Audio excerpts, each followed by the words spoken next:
Chapter 243. As the players in the live streaming channel stared in bewilderment, Hui took out a sound system. The lights were flashing and the music was deafening. Ripples started to form in the green pool as the Chevy corpses opened their green eyes. Roar! The Chevy corpses roared furiously. Their bodies that had been dormant for countless years were finally awakened. At this moment, all the Chevy corpses stared at Hui with bloodthirsty eyes. Pain, endless pain spread across their bodies. After awakening, they once again entered a stage where they would rather die than live. Under the ancient god's curse, their bodies were immortal, but they had to go through the soulless torture. They thirsted for fresh blood and even more so for souls. At this moment, Hui was shocked to find a Chevy corpse in the middle of the pool that was obviously bigger than the others. It was glaring at him with eyes that looked like they were about to spit fire. Just as Hui was feeling puzzled, a server announcement appeared. Frowny face server announcement. In the land of Tsangshu, the ancient demon sealing formation has been broken by player Hui. The Chevy Corpse clan has been born. This clan is cursed by the ancient god and has an immortal body. Players, please pay attention to your safety. Seeing that he had successfully completed the first mission, Hui's face revealed a proud smile. Then he shifted his gaze to the huge Chevy corpse and opened the analysis. Chevy General, Ghost King Peak. Character information: the most talented tribe leader of the ancient Shi by clan. He entered the ancient god's forbidden ground by mistake and plucked the ancient god's natal spiritual plant. He committed a heinous sin, and the entire Shi by clan was implicated because of this. All of them became half alive, half dead, but immortal Shi by zombies. In the endless massacre, the Chevy General finally awakened a trace of his spiritual wisdom. He resolutely locked himself and his clan in the Chevy underground palace in an attempt to use the endless slumber to stop his clan from suffering and killing. Character status: soulless curse, soulless body. In this state, no matter how talented one is, one's realm cannot be improved without the support of a soul. Seeing this character's information, Hui was stunned. Now he knew why the Chevy General looked at him so angrily. The players in the forum burst into laughter. Surely the strongest. Poor Chevy clan. They finally stopped suffering, but they met the great Demon King who dug them out by force. Crayon_Shinchan. Great Demon King, hurry up and tell him not to sleep. Wake up and get high. Tsangshu is so lively now, why would he need to sleep? Let's go. Assassin's Creed. Great Demon King, wanna sleep? No way. Dance your body to the music. A big wolf dog. Haha, he sealed himself. Awesome. Cheated 8,000 yuan from online dating. You wanna sleep? Our great Demon King said no way. As long as I'm in this world, I'll admit defeat if you guys can't get high. Yin Xiaoqi is a domineering lady. I'm laughing so hard. I feel like I want to strangle the Demon King right now. Watermelon_Taro. The great Demon King is mighty. The great Demon King is the best. Reading the players' comments, Hui felt a little awkward. Kill. The Shi General's body gradually reconstructed itself. Then it leaped out of the pool and leaped towards Hui. Seeing this, Hui immediately put away all the tools around him and adjusted his pain to the lowest setting. Then he opened his arms and welcomed death. Under the Shi General's rage, Hui did not even last a second before he was torn into a black fog. Chi. With a sudden inhalation, the Shi General seemed to want to suck Hui's soul out. However, Hui's soul had already been stored in the artifact's channel. It was impossible for him to absorb it. After several fruitless attempts, the bloodthirst in the Shi General's eyes skyrocketed. Once again, he lost his mind under the endless torment. Roar! Accompanied by the Shi General's roar, the Chevy corpse in the pool also roared furiously. Then it leaped out of the pool and followed the Shi General out. Flesh and soul, these were what they desired the most now. The time to kill had arrived. Although Hui, who had dug out the Chevy clan, was already dead, He had fulfilled the player's request and brought an unkillable enemy to Yuanshu. However, this was just the beginning. When Hui entered the cool-down stage of death, none of the players left his live streaming room. They were waiting for Hui, the great demon king, to resurrect and stir up trouble again. 3 hours later, when Hui resurrected at the resurrection point, he found countless players gathered near the resurrection point. All of them were staring at him expectantly. "Welcome back, great demon king." "Welcome back, great demon king." Seeing that Hui was online, the European server's players began to cheer, looking forward to him showing off his skills again. Although it was very strange, the feeling of being valued still made Hui feel a little touched. Thinking of his past experience of being hated by everyone, and then looking at how everyone expected him to be now. Perseverance was indeed the right thing to do. He had finally made it. Therefore, Hui held his head high and left the safe zone amidst the players' cheers. He continued to search for the ancient sealed ground in the land of Tsangshu. The players finally saw how terrifying Hui's lethality was in the next few days. Meanwhile, the European server was also completely lively. Server-wide announcement. The ancient winged serpent clan in the land of Tsangshu has been awakened by player Hui. Players, please pay attention to your safety. Server-wide announcement. The Shadow God's remnant body in the land of Tsangshu has been awakened by player Hui. This remnant body has lost its consciousness. Driven by instinct, it will devour flesh and souls to repair its remnant body. Players, please pay attention to your safety. Server-wide announcement. The ancient black Kuei demon tree seal in the land of Tsangshu has been destroyed by player Hui. This plant is extremely dangerous and has the ability to create plagues. Players, please pay attention to your safety. Server-wide announcement. The evil king in the land of Tsangshu has been awakened by player Hui. This creature was formed from the evil thoughts of an ancient god before he became a god. Its strength has reached the beginner ghost emperor stage. Players, please pay attention to your safety. Server-wide announcement. The extreme spiritual wind has been awakened by player Hui in the land of Tsangshu. This is an evil and intangible storm with intelligence. It is a natural disaster.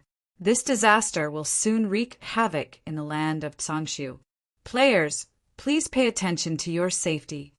Server-wide announcement. The underground clan seal connected to the surface in the land of Tsangshu has been destroyed by player Hui. There is a high possibility that the underground clan will enter the surface. Their good and evil intentions are unknown.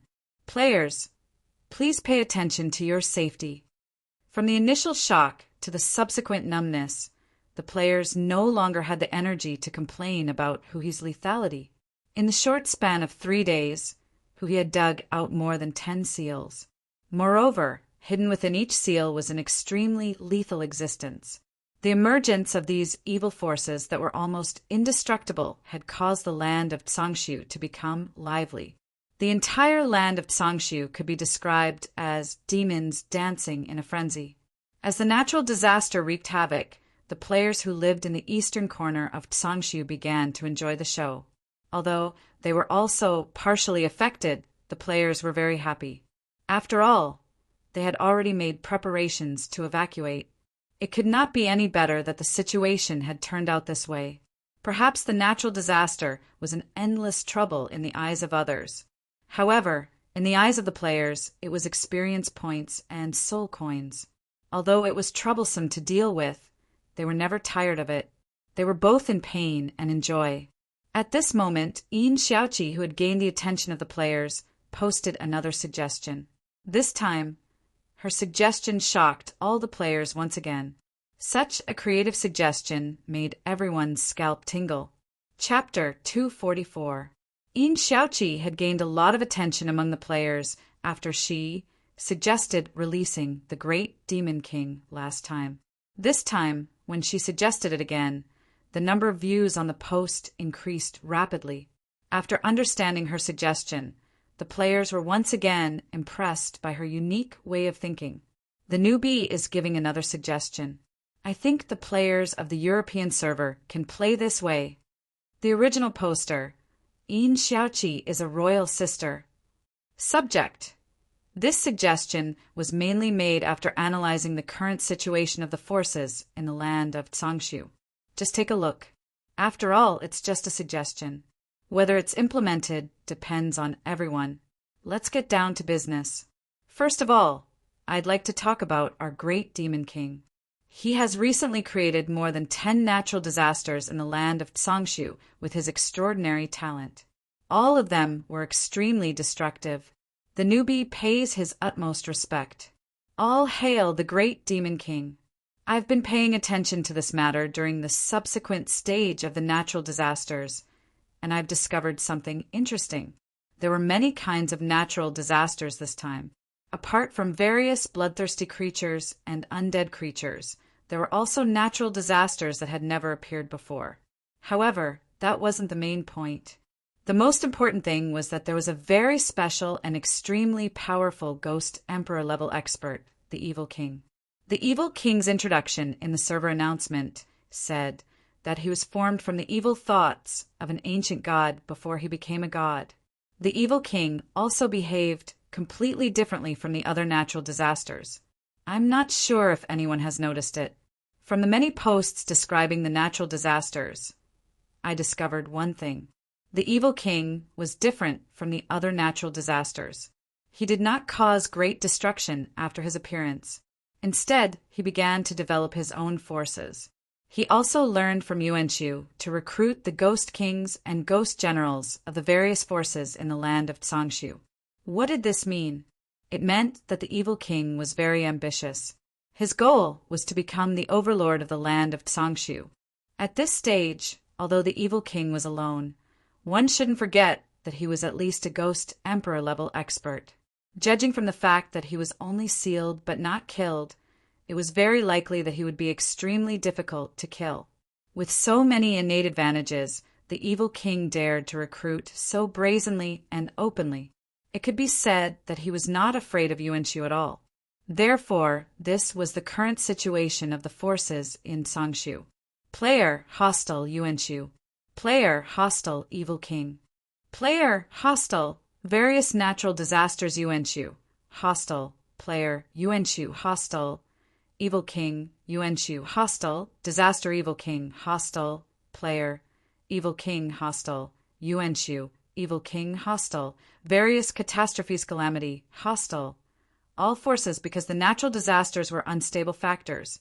They were the public enemies of all the forces. Even the natural disasters were hostile to each other. Therefore, if this unstable factor was eliminated, it would actually form a triangle of hostility. As the weakest faction, players didn't have the ability to contend against any faction at this stage of the game. From this, it could be seen that players were existences that could be wiped out at any time in a hostile environment. I couldn't help but have a thought.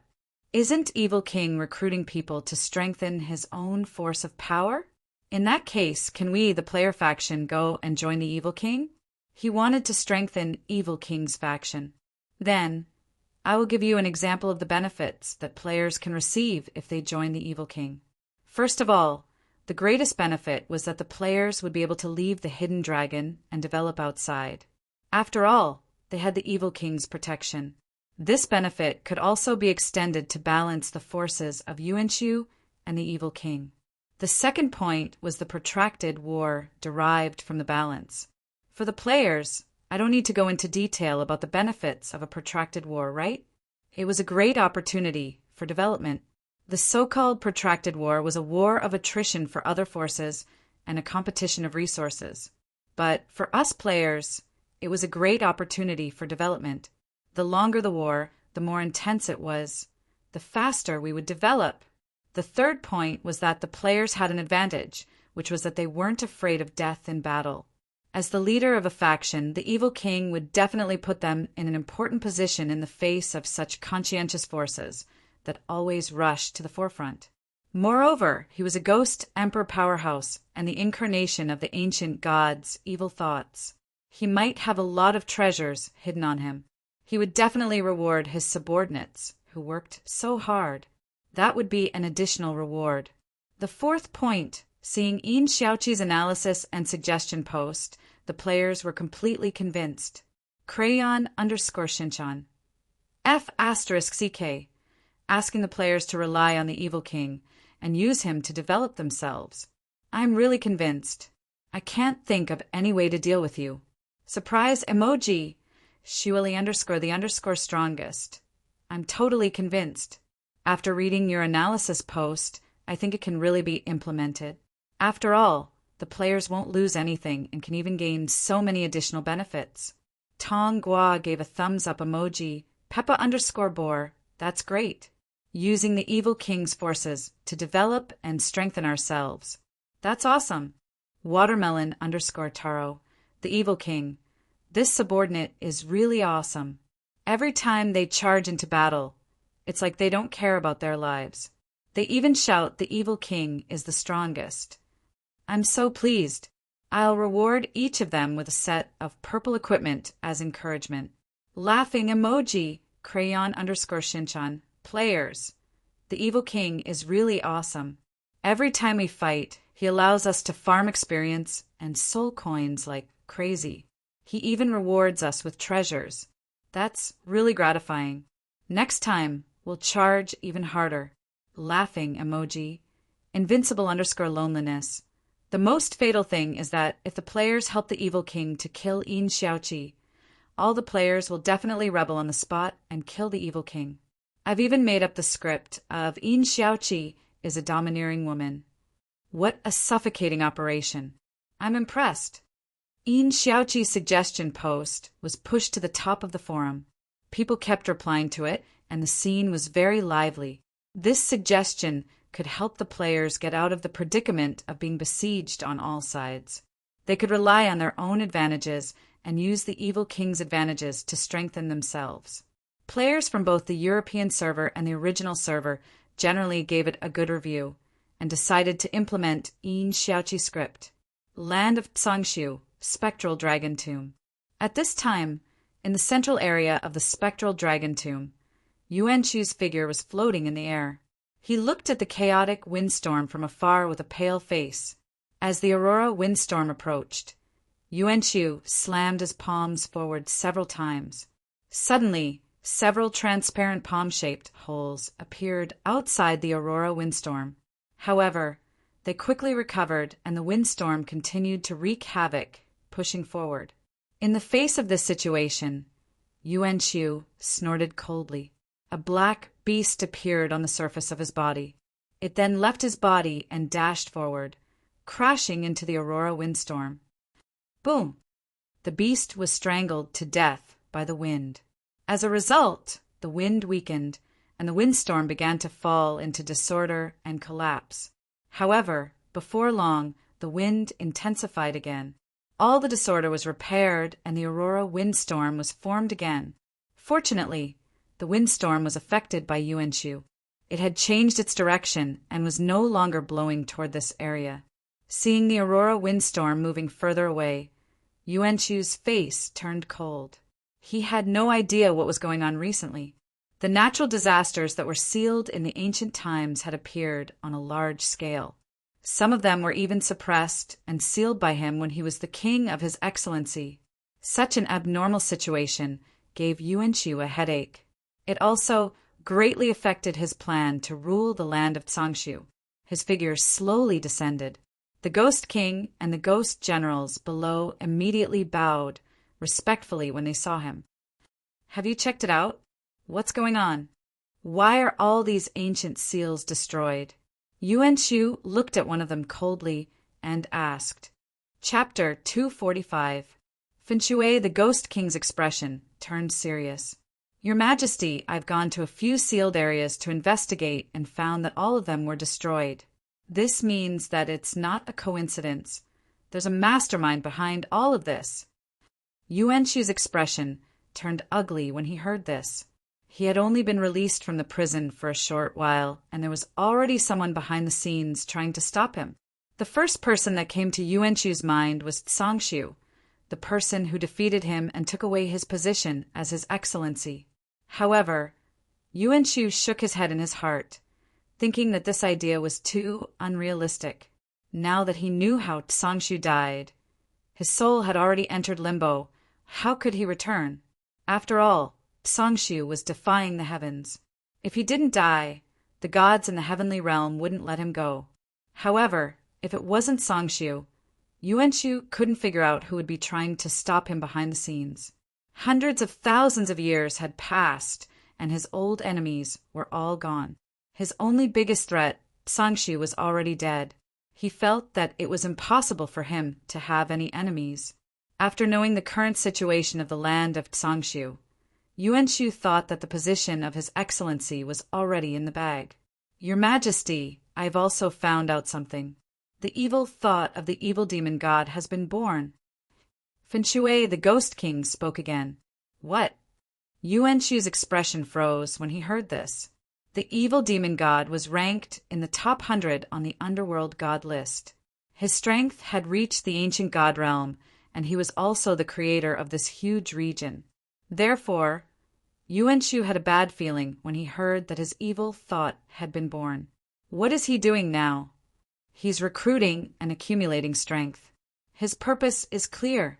Fin Shui said worriedly, how dare a mere evil thought like him compete with me for the position of His Excellency? He's overestimating himself. Yuan Shu said coldly, but Your Majesty, this evil thought was left behind by the evil demon god before he became a god. Its strength is at least at the Ghost Emperor level. What's more terrifying is that it's almost immortal. Otherwise, the first His Excellency wouldn't have chosen to seal it instead of destroying it completely. I'm afraid it won't be easy to deal with. Then seal it again. He'll regret it if he dares to go against me. Yuan Shu's eyes flickered with a cold light as he strode toward the new His Excellency's palace that was being built. When the rest of the subordinates saw this, they looked at each other with worried expressions. They were willing to be loyal to Yuan Shu not only because they were afraid of Yuan Shu's powerful strength, but also because they wanted to develop under Yuan Shu's leadership. However, everything seemed to have gone beyond their imagination. The process of unifying the land of Tsangshu, which was supposed to be in the bag, had now encountered so many variables. They didn't know what to do in this situation. After all, if the evil king really had the ability to build a force, then, as Yuan Shu's subordinates, they had no choice but to participate in the war. They were not afraid of war, but they felt that it was not worth it to risk their lives and subordinates' lives for Yuan Shu to fight for the position of His Excellency without gaining any benefits. After all, people died in war. Even if it was a large clan, it was common for them to be destroyed in such a large-scale war. Land of Tsangshu, Hidden Dragon Zone. A Buddhist statue flew over from afar and quickly landed in the Hidden Dragon Swamp Village. Seeing this scene, the players immediately shouted in the regional channel, thinking that it was another natural disaster. At this time, the Buddhist statue landed in the middle of the Hidden Dragon Village, causing gravel and dust to fly everywhere. To the players' astonishment, a stream of light flashed across the petrified surface of the Buddha statue, and it suddenly became lifelike as if it had come to life. Who is your lord? At this time, the stone statue suddenly spoke.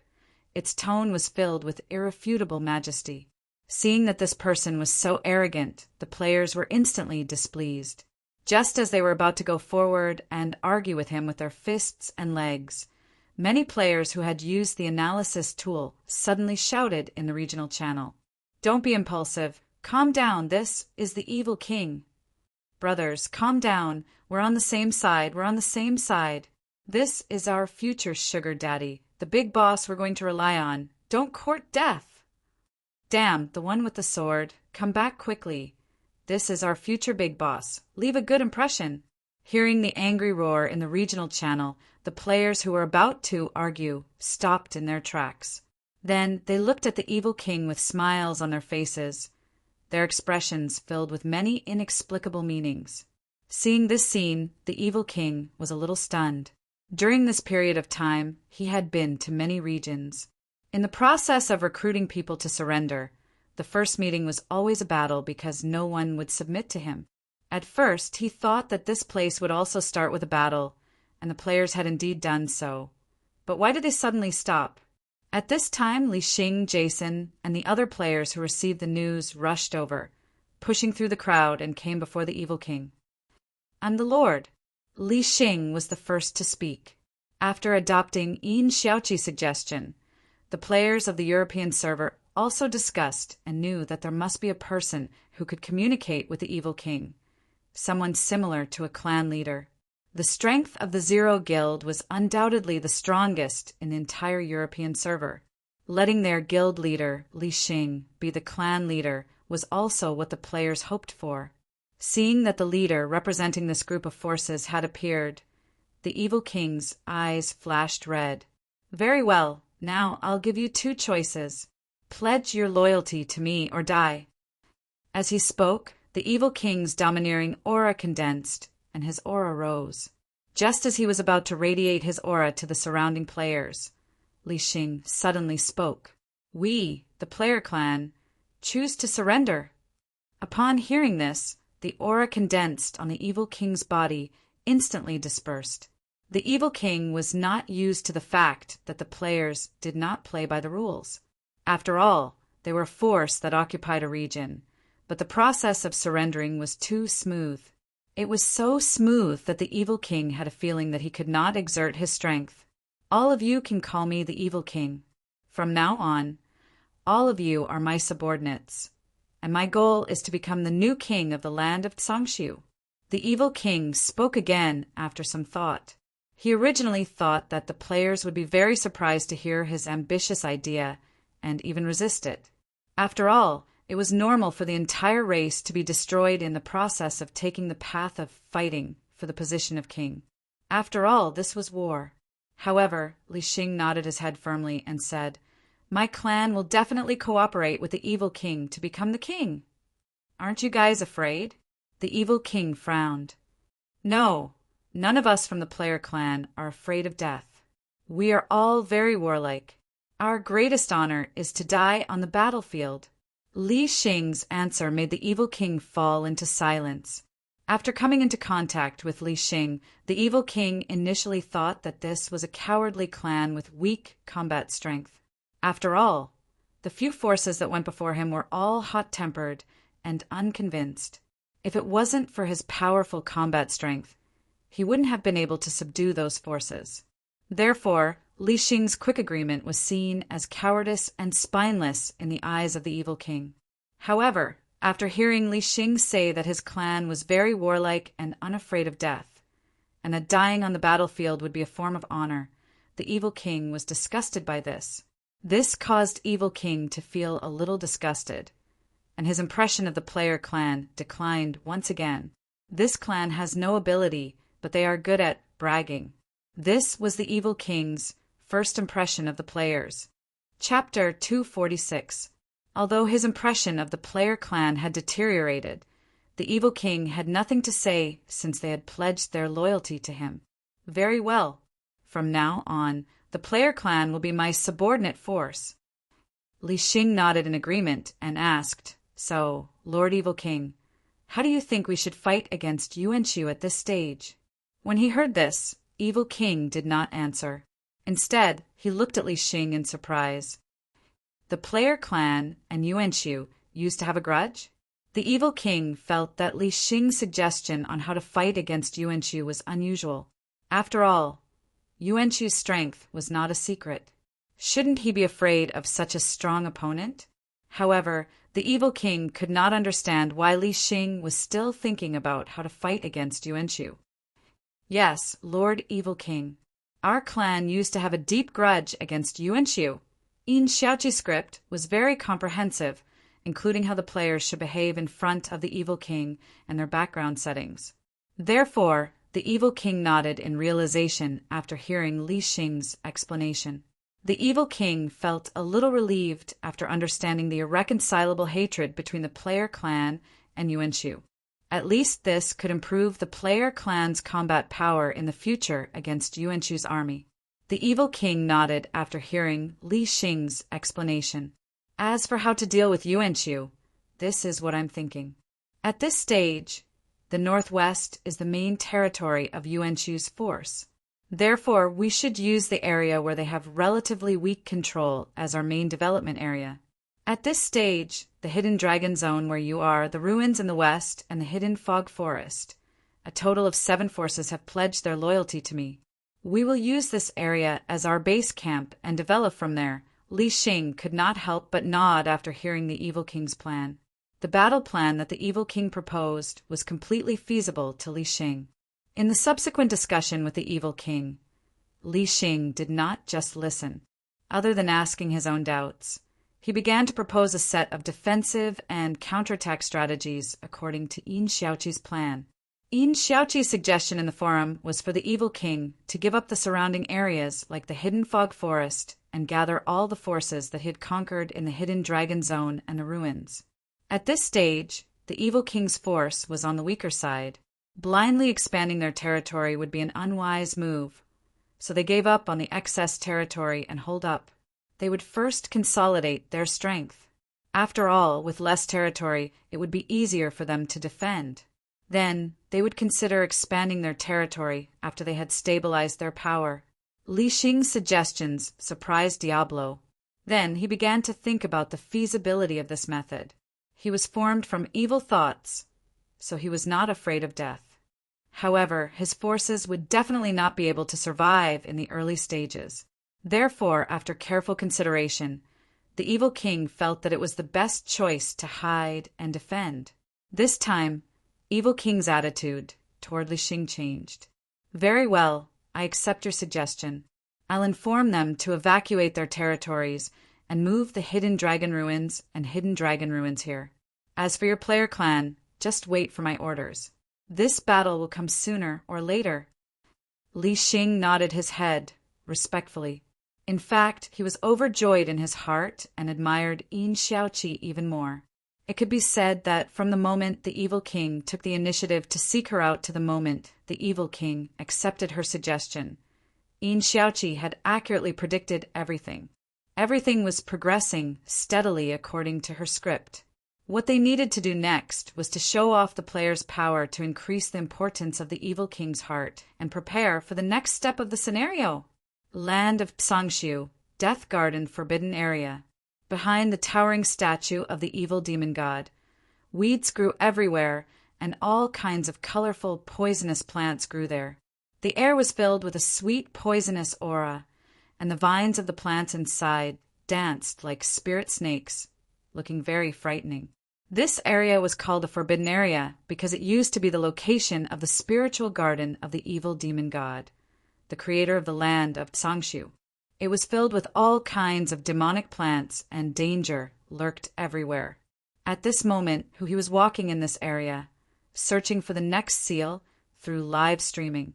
During this period of time, as he continuously released natural disasters, his popularity among the players increased rapidly. He enjoyed the feeling of being valued. Therefore, he put in more effort in digging the seals. Other than helping the European server players solve their predicament, he also gained a lot of rewards while digging the seals. He had already obtained the remains of 2 early-stage Ghost Kings. Although his business ability was getting stronger, he was still a little scared after coming to the Death Garden. This was because the plants here were too terrifying. Plants with the combat power of Ghost Supreme Commander were everywhere. He even suspected that there were demonic plants of Ghost King level. With Hui's power, even with Cha Na's zombie spirit, early stage Ghost Supreme Commander, that had been strengthened many times, he could barely enter. He could only run away when encountering powerful plants. However, the compass's index had reached its peak. Although it was dangerous, he had no intention of leaving. After moving forward for a while, the compass began to shake. He looked down at the ground under his feet and did not find anything special. However, the compass could not be wrong. Therefore, he began to instruct Cha Na's zombie spirit to dig with all his might. After about 10 minutes of digging, a huge deep pit appeared. At this moment, he waved his hand to stop Cha Na's zombie spirit from digging and jumped into the deep pit. It was not that he did not want to dig anymore, but Cha-Na's zombie spirit could not dig any further. The layer of soil below could not be broken by a shovel. In order to find out the reason, he peeled away the soil layer bit by bit. Suddenly, he found a huge black stone slab. Looking at the chipped shovel in Cha-Na's zombie spirit's hand, he was surprised by the hardness of the stone slab.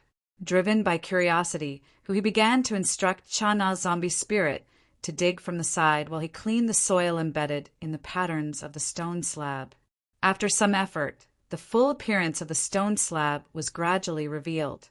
It was a pure black stone slab. It was covered with mottled red spots that looked like bloodstains. There were also many strange words carved on it. In the middle of the slab, there was a black, sunken palm print. He stood up and began to observe the stone slab. The twisted words on it began to distort under the analysis of the artifact. Kill, kill, kill, kill, kill, kill, kill, kill, kill, kill. This is my tombstone. From now on, my killing will not stop until I kill the great emperor. There were originally more words on the tombstone. However, due to the existence of the black palm print, some of the words were destroyed. Only a few broken words could be seen. I kill, destroy. Come back. One day destroy the world. Extraterrestrial, looking at the parsed words, he was stunned. He did not understand the meaning of the great emperor, so he could not understand it at all. He only felt that the person who wrote these words was murderous. The players in the live streaming channel were also confused. They could not understand the meaning of the tombstone at all. Then, they began to guess the hidden content based on the existing words. However, the silly netizens were much happier. Their guesses were gradually distorted and turned into various funny statements. Just as he was about to continue studying the tombstone, a shadow loomed over his head. He immediately raised his head and saw an unusually large bird beast that looked like an eagle floating in the sky. Its sharp eyes were staring at him. It's you. Seeing who was examining the tombstone, Feng-Shui, the Ghost King, flapped his wings. A strong wind suddenly rose from the ground and swept Hu-He up into the sky. Chapter 247. Due to the frequent natural disasters during this period of time, Feng-Shui, the Ghost King, who was appointed by Yuan-Shu to investigate this matter, was really distressed. Apart from knowing that the seal was destroyed by someone, he did not find any useful clues and could not report back to Yuan-Shu. Therefore, Feng-Shui, the Ghost King, simply gave up on the search and chose to wait for the guy who dug the seal to come. The area he originally chose was the original palace of His Excellency Tsangshu. This was because there was an endless, dark, sealed prison beneath the palace of the prefect. Many prisoners who were once enemies of the prefect were imprisoned in it, and Tsangshu was once personally stationed there. However, after waiting for a few days, he did not see Hu-He at all. Then he suddenly realized that the most terrifying seal in the land of Tsangshu was definitely the area of the Death Garden. It was said that the body of the evil demon god was buried in this area. Of course, he was not sure whether this legend was true or not. He could not even verify whether the evil demon god was dead or not. However, if everything was true and the body of the evil demon god was dug out, it would cause a terrible disaster. He was terrified just thinking about it. Thinking of this, he quickly headed towards the Death Garden and coincidentally saw Hu-He who was digging out the seal. Finally, he found the culprit. Feng-Shui's eyes flashed with a sharp cold light, but he did not kill Hu-He immediately. Instead, he grabbed Hu-He and prepared to bring him back to report back.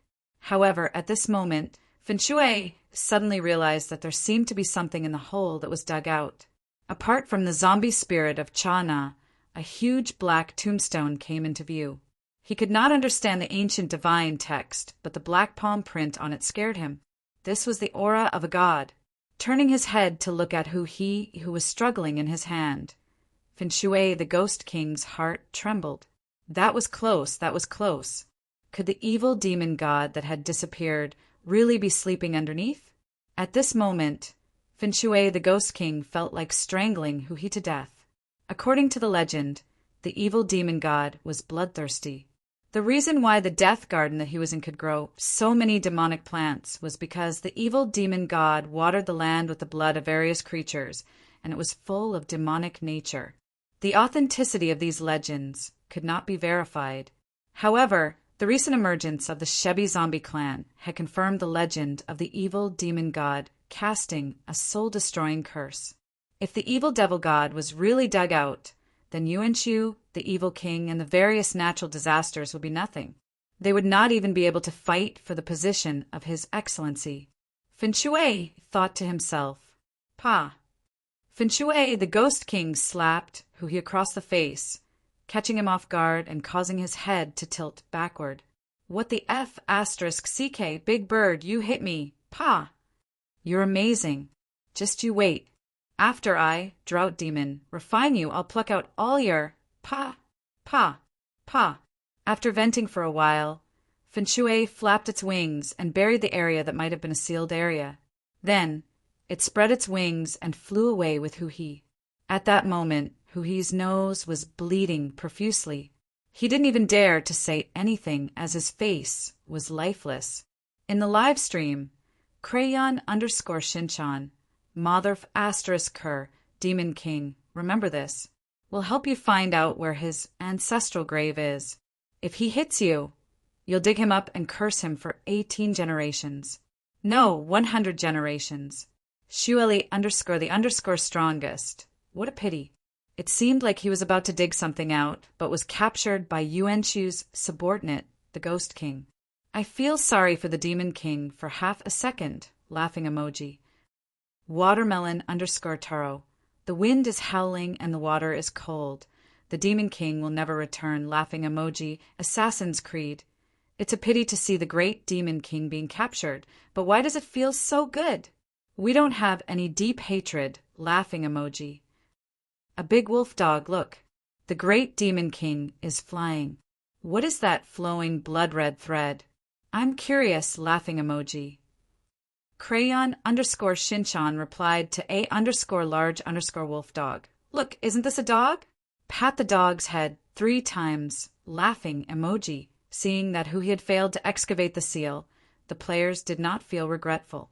Instead, they wanted to see how Hu He would be dealt with. There were even players in the live stream room who had opened bets, giving other players a few options with different ratios for them to place their bets. Seeing this, Hu He suddenly felt a little sad. Is your happiness built on the pain of others? Are you still human? The wind howled in his ears, and the blood from his nose was blown into beads of blood by the wind, splashing onto his face. Hu He felt bitter. After about an hour or so, Feng Shui, the Ghost King, slowed down and began to descend. At this moment, the name of the place on the map appeared. Mysterious Dragon Tomb. At this moment, Feng Shui, the Ghost King, suddenly swooped down. After gliding at a low altitude for some distance, he suddenly let go of Hu He, allowing him to free fall and hit the ground hard. After flapping his wings to stabilize his body, Feng Shui landed steadily. Then he spoke to Yuan Shu, who was sitting cross-legged on the ground in front of him. "My king, this is the person who is destroying the seal." Hearing this, Hu He crawled up from the ground with a grimace. When he raised his head, he realized that it was an old acquaintance. "I guess that it might be you, and it's just as I expected. Tell me, what's your purpose in doing this?" Seeing Hu He, Yuan Shu was not surprised at all. After all, he was also dug out by Hu He. However, he did not understand why Hu He would do this. This was an arduous and unrewarding task.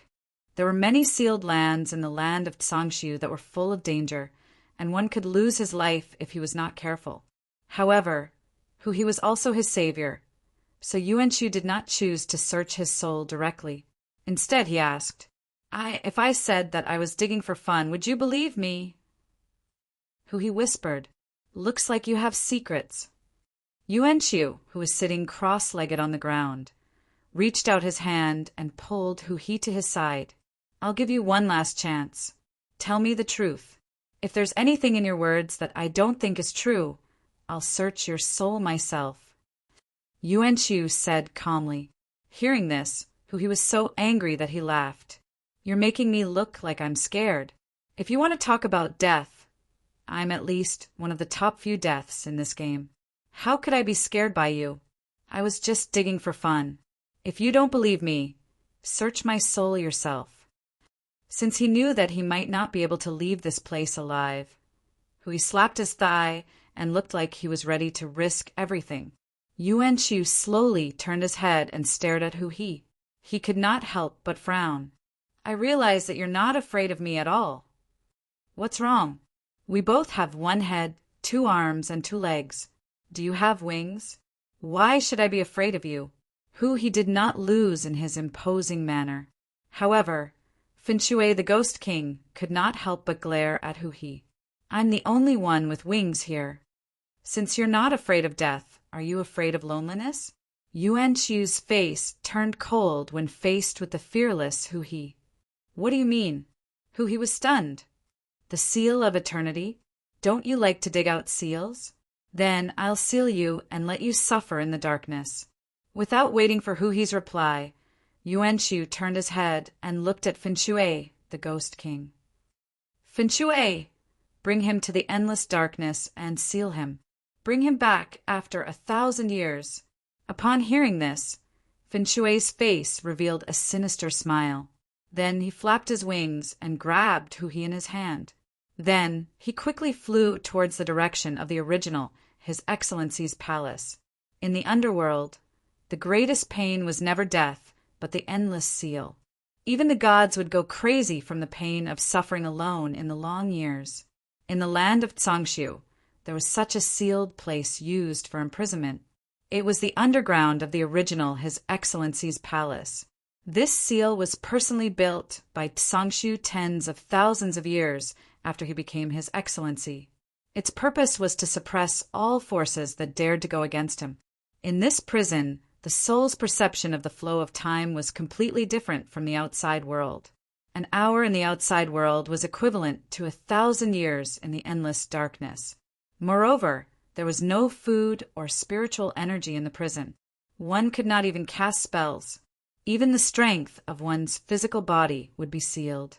Even death would be an extravagant hope. It was truly a land of darkness. It was also because of the existence of this seal that Tsongshu's position was extremely stable during his reign. No one dared to rebel because no one wanted to spend the rest of their life in the darkness. That was a torture worse than death. Chapter 248. Land of Tsongshu, the former His Excellency's palace. A huge shadow streaked past from afar, heading towards them. Flying at high speed, the strong wind whistled past Hui's ears, making it hard for him to open his eyes. Everything around him was a blur. When they arrived above the former His Excellency's palace, Finshui the Ghost King suddenly descended and took Hui for a high-altitude bungee jump. The Tsongshu His Excellency's palace was already in ruins. All the resources inside had been divided by the lords of various regions, making it look like a wasteland. When they were about to reach the ground, Finshui's body began to shrink. He grabbed Hui and flew into His Excellency's palace, arriving at a corner of the hall. Looking at the stubborn Hui, Finshui flapped his wings violently. Suddenly, the ground cracked open, revealing a pitch-black hole. "Big Bird, what are you doing?" Hui asked cautiously as he stared at the pitch-black hole. "Aren't you not afraid of death? Then we'll meet again in 1,000 years." Finshui sneered, then kicked Hui into the black hole. After entering the seal, darkness instantly enveloped him. However, Hui was calm. To him, being sealed for 1,000 years could be solved by committing suicide. Otherwise, being sealed would be equivalent to being sealed. He believed that Battle Online would not have such an obvious bug. Therefore, Hui began to observe his surroundings without any worries. As the surroundings were pitch black and very quiet, Hui took out a searchlight from the channel to check out the situation. A beam of light shot out and swept across the surroundings. However, what happened next surprised Hui. The searchlight had only shot out a distance of 3 meters before it began to shorten rapidly.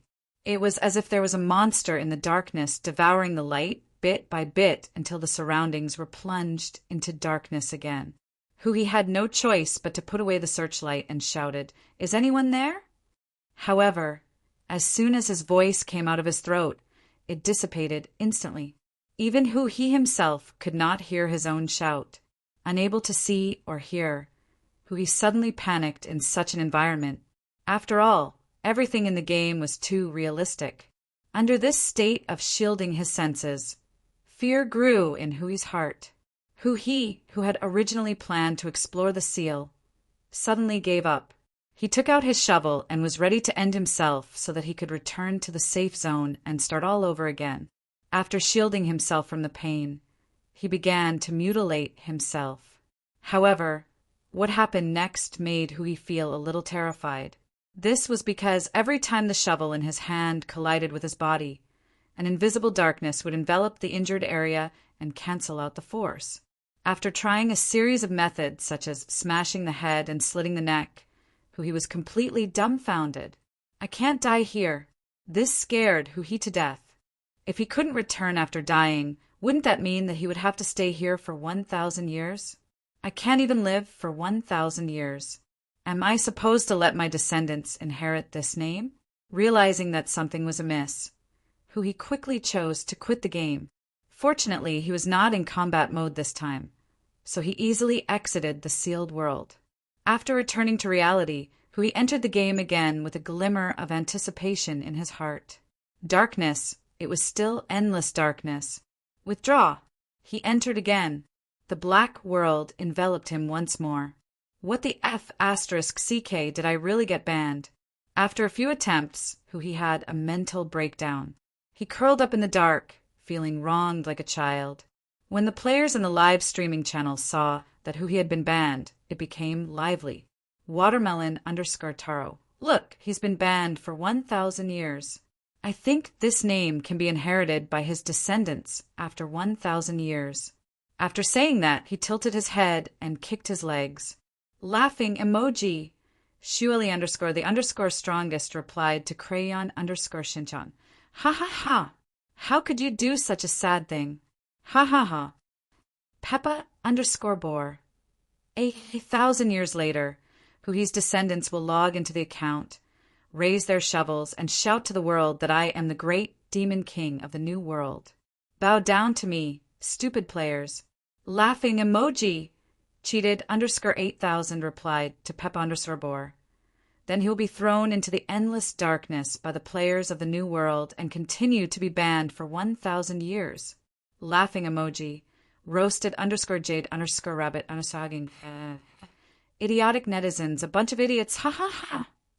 Captain_Dragonfly. Ha ha ha, the thing we've been looking forward to has actually come at this time. How sad. Great Demon King. Hold back your sorrow and face your new life with a smile. I recommend you to play Tetris, laughing emoji. Seeing the players' replies, Hui's heart ached even more. He felt so wrong that he wanted to cry. However, in this area, not even tears could be shed. However, jokes were just jokes. After a while, the players began to organize their men and prepare to rescue the Great Demon King. Although the Great Demon King had done a lot of wrong in the past, he had done his best for the players of the land of Tsangshu. His efforts were witnessed by everyone. After the jokes, they gathered spontaneously and prepared to head to the original palace of His Excellency, Tsangshu, to rescue him. Seeing that the players were coming to rescue him, Hui finally perked up. That's right. Go to the forum and report the bug to the officials. Let them deal with it. Hui suddenly thought of a way to save himself. Thinking of this, Hui tried to open the forum. Fortunately, no matter the environment, the game's interface could be summoned. This made Hui feel more at ease. Then Hui logged into the forum and prepared to post a request for help so that the players could pin it. If it was in the past, Hui would definitely believe that the players would try their best to make the post disappear. After all, it was every player's dream to be banned. However, it was different now. He was the savior, the light of hope for the players of the European server. After typing the title and content, Hui was about to click send when he suddenly saw a ray of light above him. Then a force lifted him up into the sky. Ha ha ha, 1,000 years have passed. How is it? Are you afraid?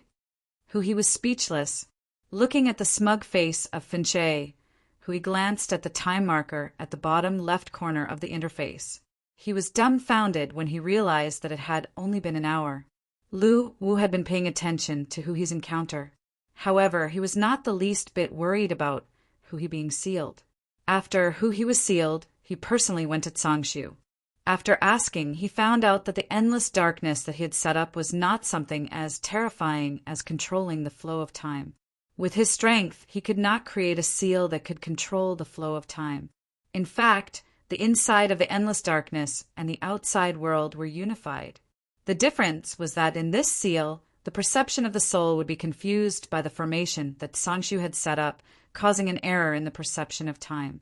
An hour inside was equivalent to 1,000 years in the outside world. After all, the power to change the time of two regions was difficult even for a Yin god to control. It was the power of the supreme law of time. How could a ghost emperor like him master it? Therefore, after knowing all this, Lu Wu was not worried that Huhi would be in trouble. This was because Huhi's soul was protected by the artifact. The trick of confusing the soul's perception of time might work on others, but it had no effect on a player like Huhi. Moreover, even if Huhi was really sealed for 1,000 years, Lu Wu could take the initiative to recall him back into the artifact. In other words, Huhi had nothing to worry about. Of course, Huhi was not aware of all this. That was why he was scared. Sure enough, you've been scared, silly. Kid, weren't you not afraid of death back then? How do you feel now? Tell me. Finchue, the Ghost King, looked at Huhi, who was in a daze. Huhi was speechless. Actually, I feel okay. Chapter 249. Upon hearing this, Finchue, the Ghost King, was dumbfounded. Have you really been tortured to the point of insanity? Looking at the calm Huhi, Finchue, the Ghost King, could not remain calm anymore. In fact, he understood why Yuanxiu wanted to seal Huhi. Yuanxiu not only wanted to know the purpose of Huhi digging the seals everywhere, but he also saw Huhi's potential and wanted to subdue him. The reason why he sealed him was to suppress Huhi and make him fear him. After all, Huhi was not afraid of death. If Huhi went crazy, it would be hard for him to explain to Yuanxiu.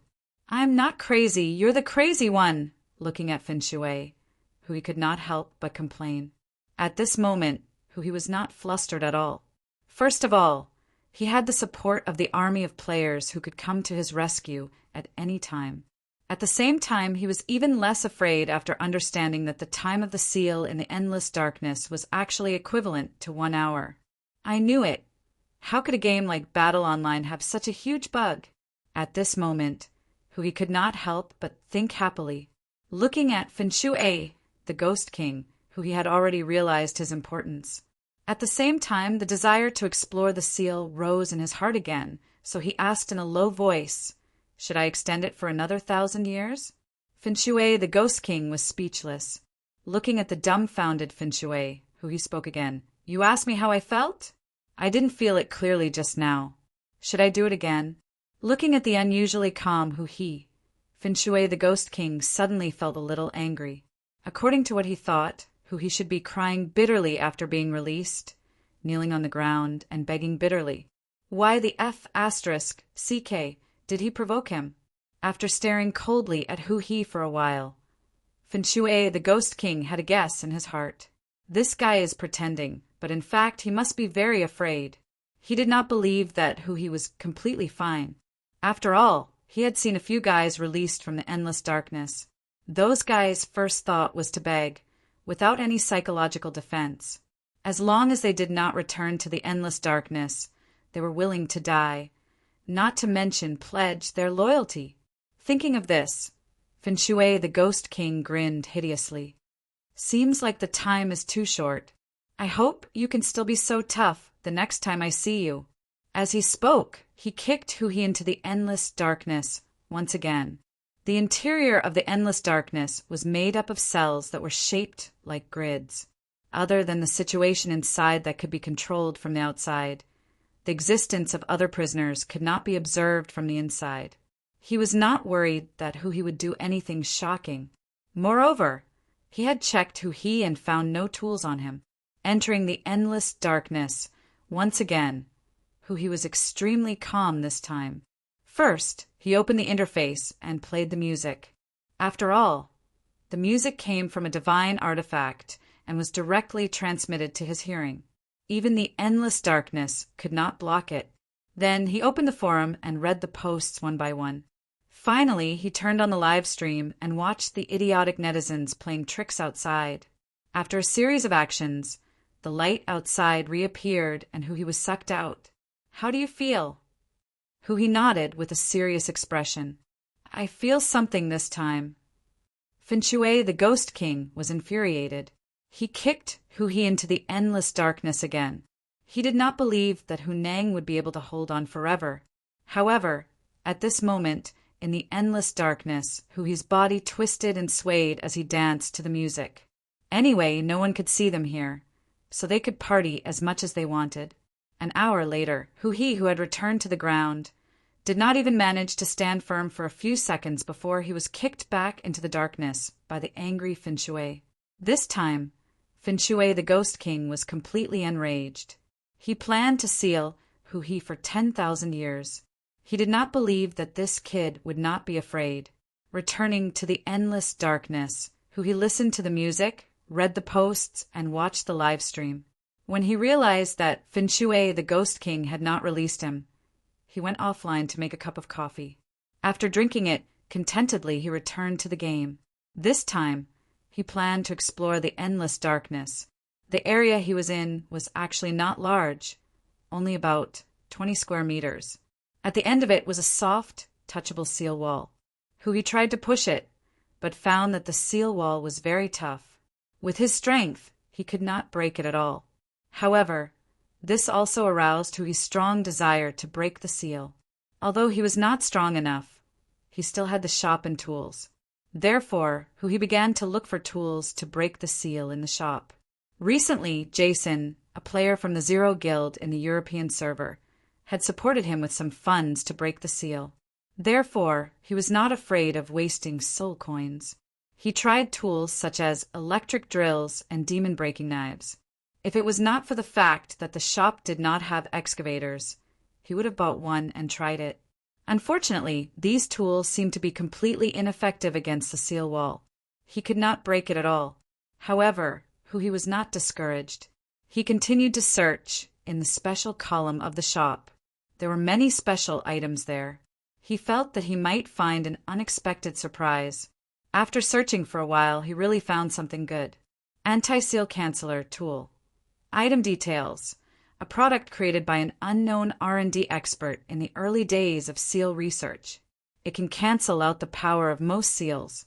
Note: this tool is a one-time use item. Item price. For 100 soul coins. Looking at the price, Hui suddenly hesitated. He touched the seal wall, but his heart was restless again.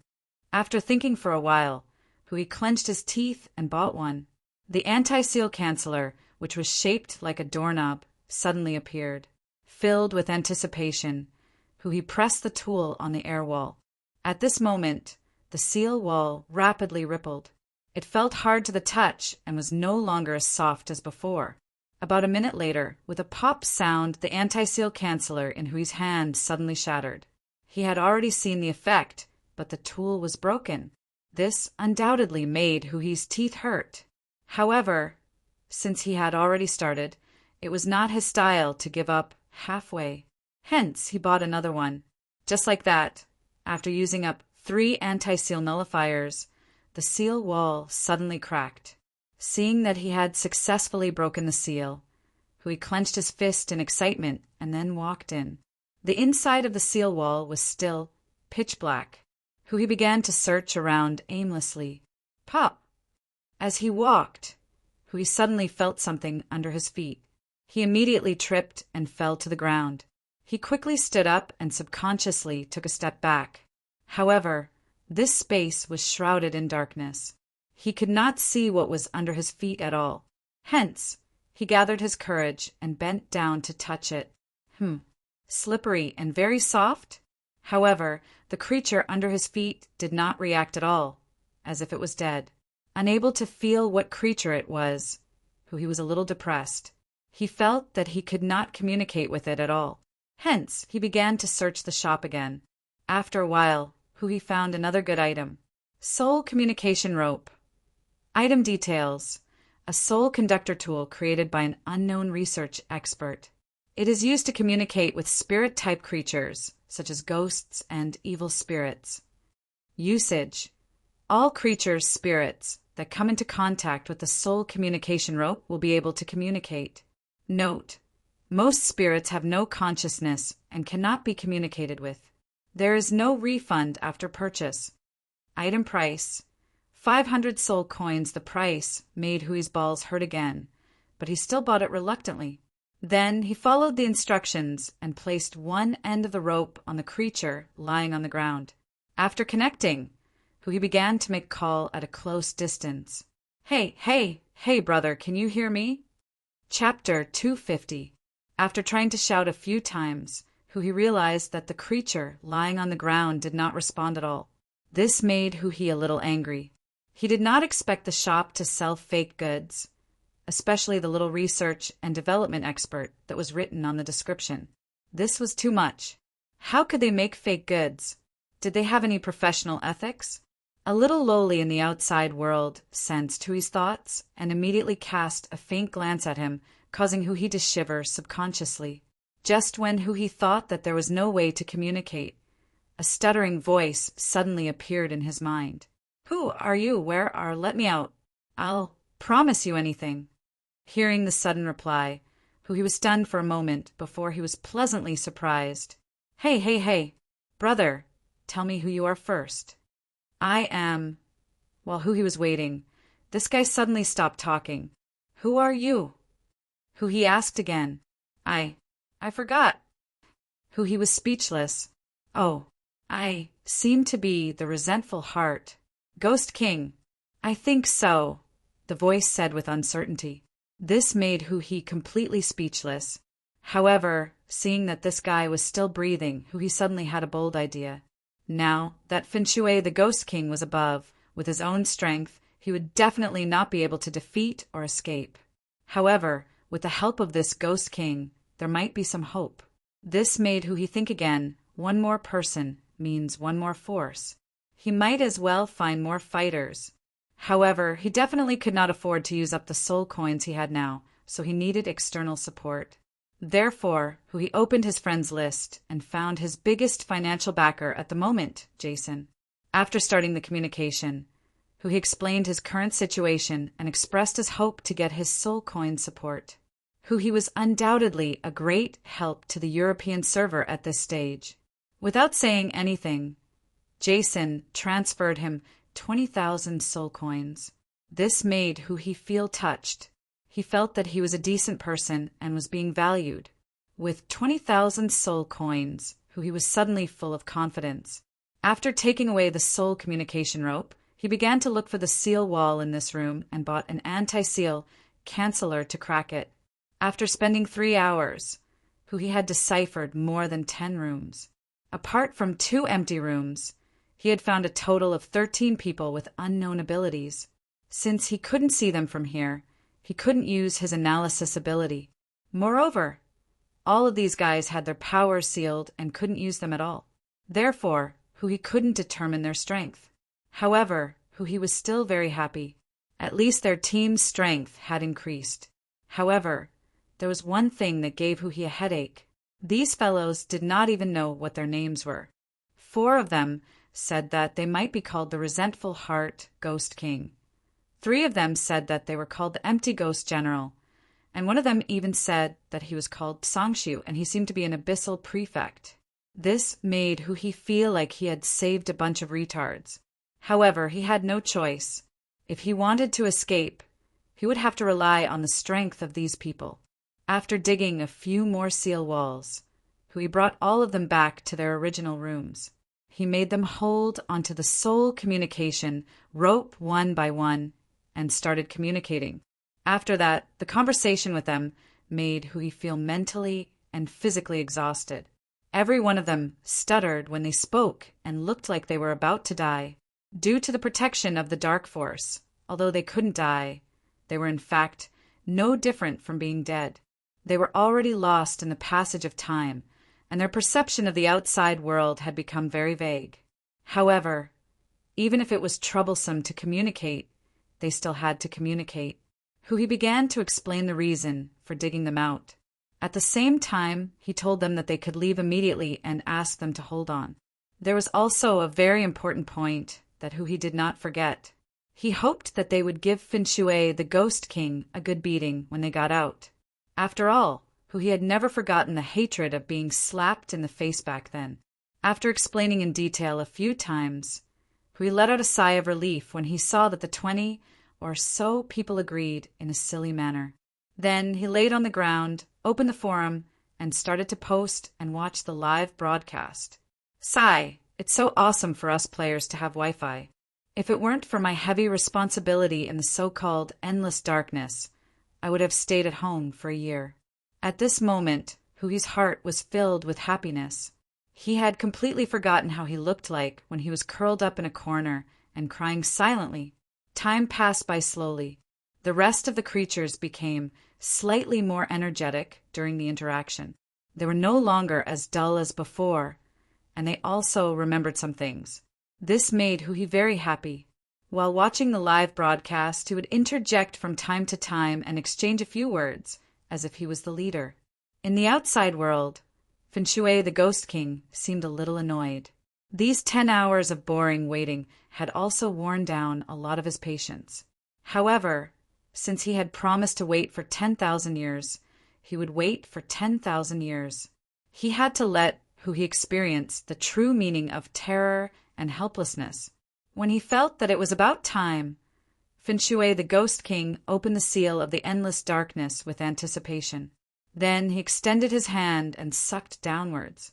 However, he was immediately dumbfounded. One figure after another emerged from below. Including Hui, there were more than 20 figures. Their faces were dull, especially when they saw the sunlight. They subconsciously covered their eyes with their hands, as if they were not used to it. Suddenly, a spiritual energy storm blew around them. A large amount of spiritual energy began to gather here, pouring into the bodies of these creatures that had just walked out of the seal.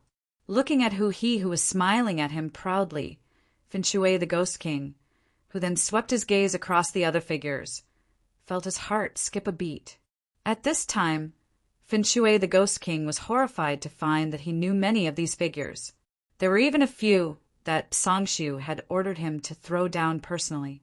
He did not know how Hui did it.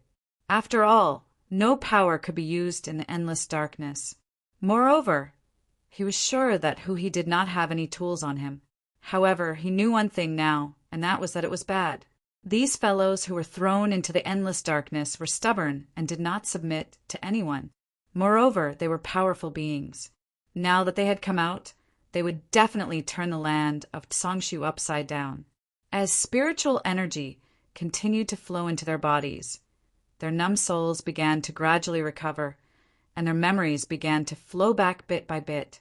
Although they could not recover to their peak state in a short period of time, they had already somewhat understood what was going on with them. Brothers, beat him up. At this time, he waved his hand and shouted at Finshui, the Ghost King, proudly.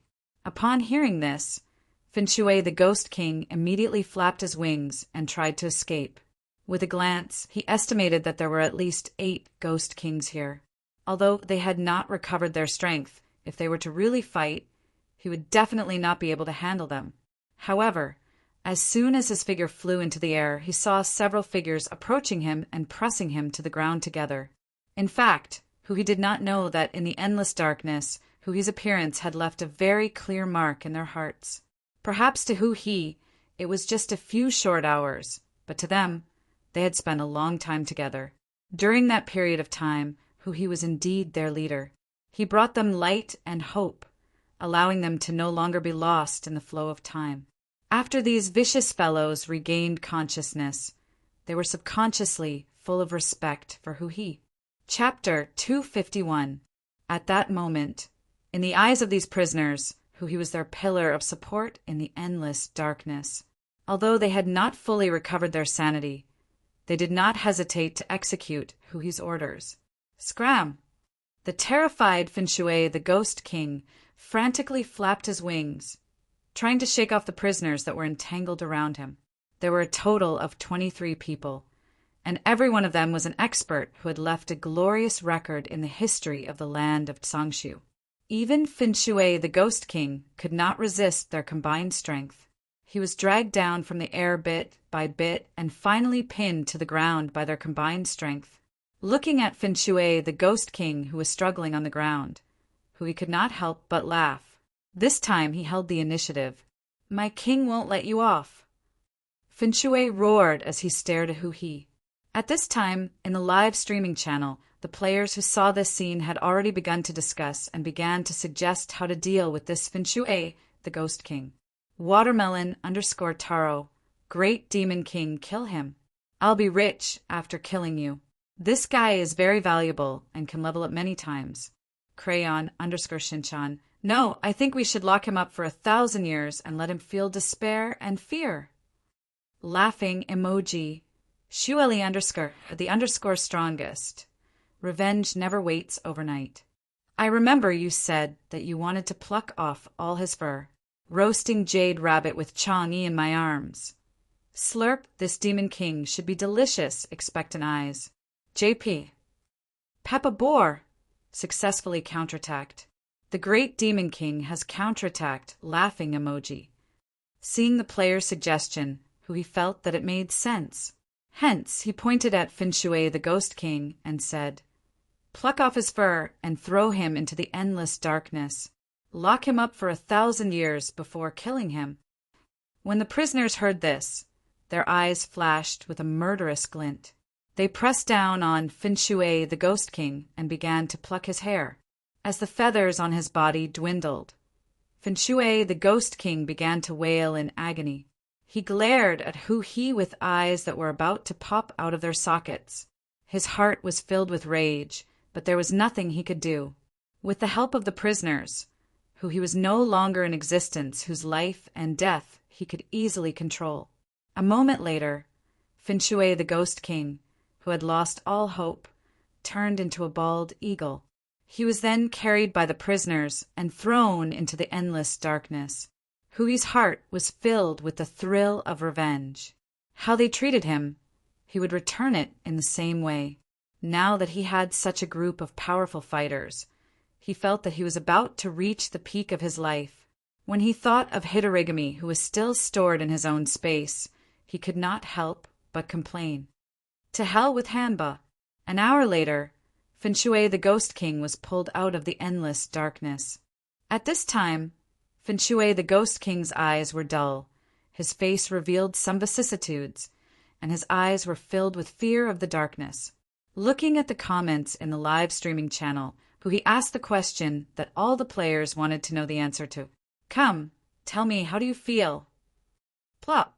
Finshui, the Ghost King, knelt on the ground in horror. "No, I don't want to go in again. Looks like you haven't had enough time to comprehend anything."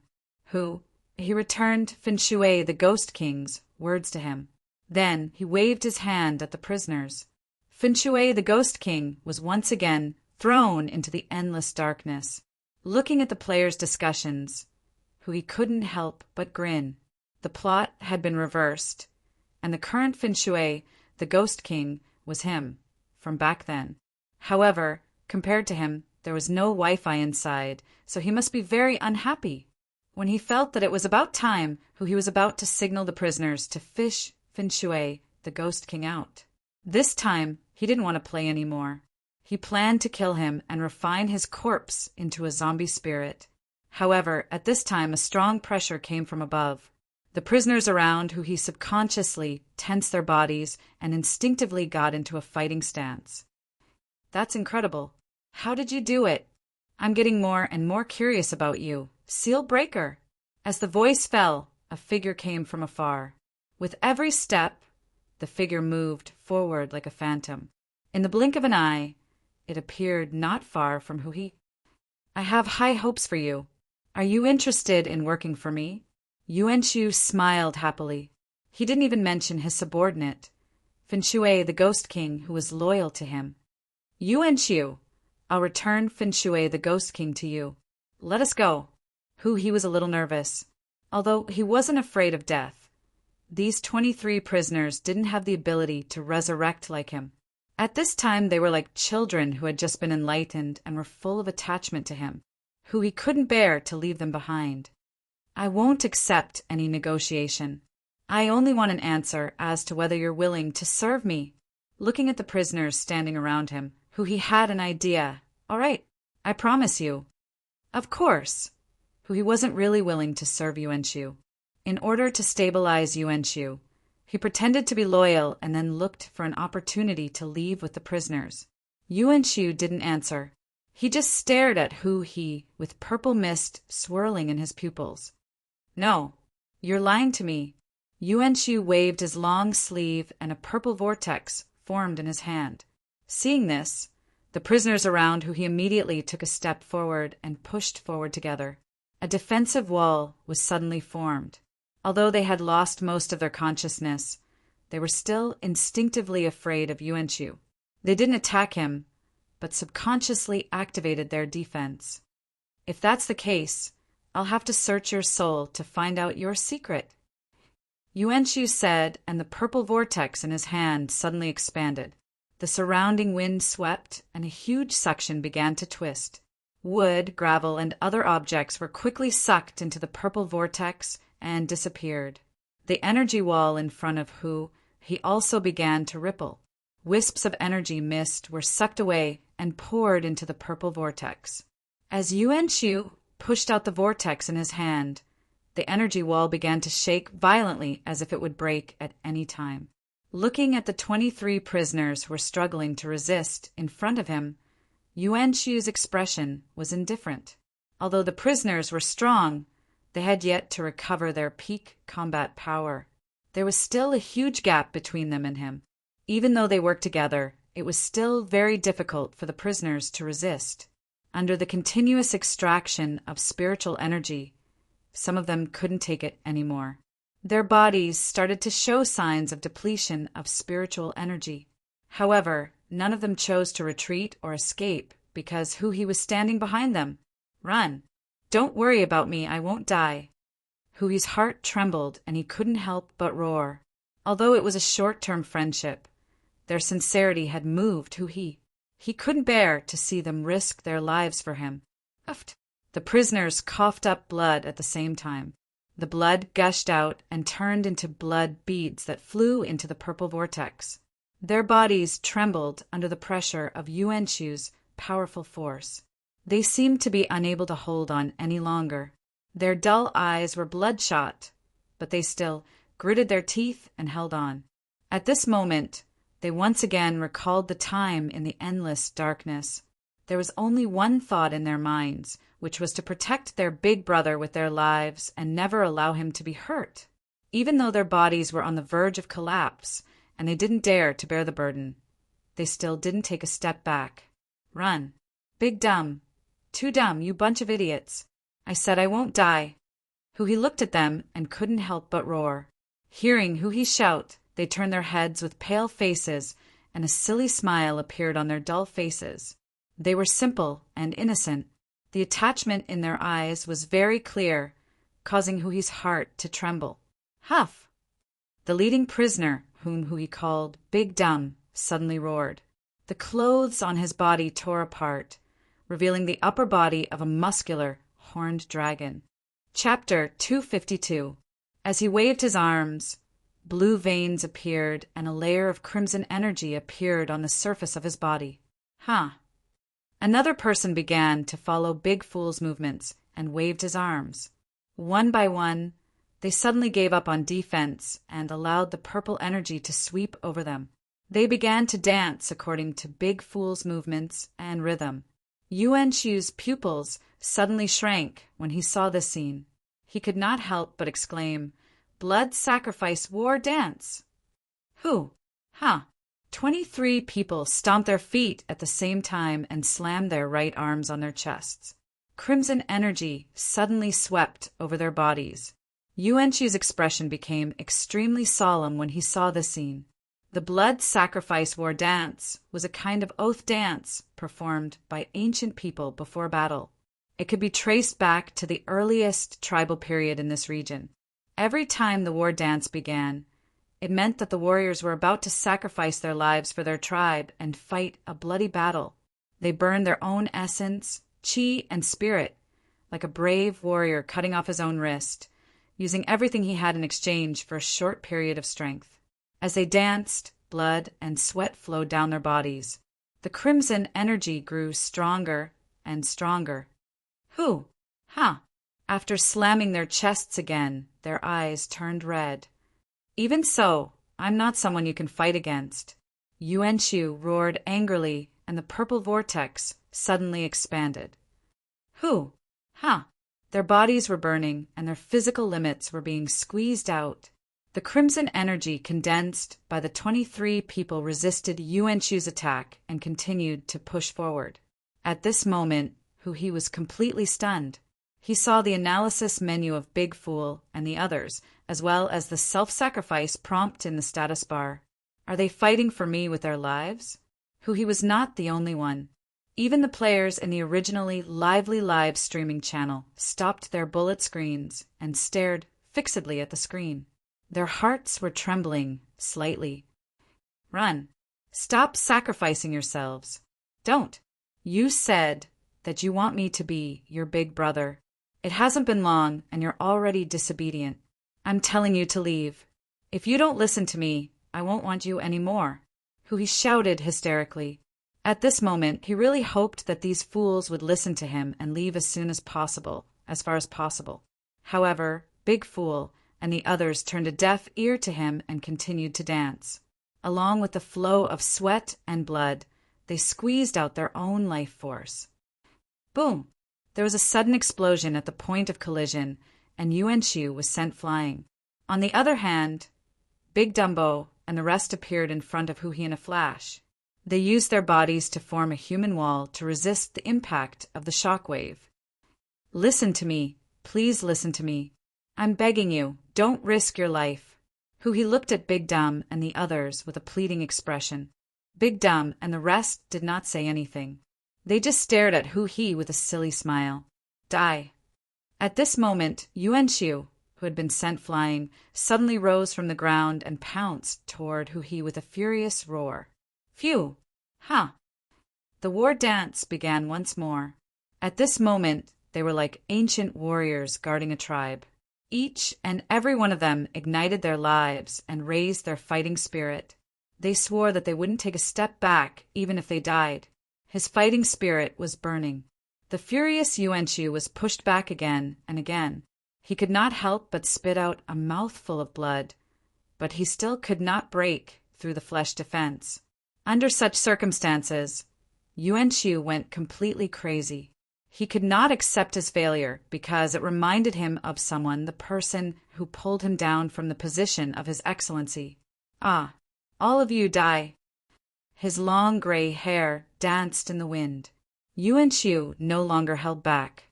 He drew out all the spiritual energy in his body. A purple light ball surrounded by thunder and lightning formed between his hands and expanded continuously. Feeling the huge pressure, the 23 people still looked calm, but the red flames on their bodies burned even more fiercely. Their bodies dried up in the burning. At this moment, they also let out a cry. Facing Yuanchu's final attack, they also chose to burn all their vitality just to protect their big brother, who had accompanied them in the 10,000 years of darkness. They fought for him one last time. As the purple destructive ball attacked, circles of energy waves set off ripples and turned into a howling wind. At this moment, the 23 people were completely ignited.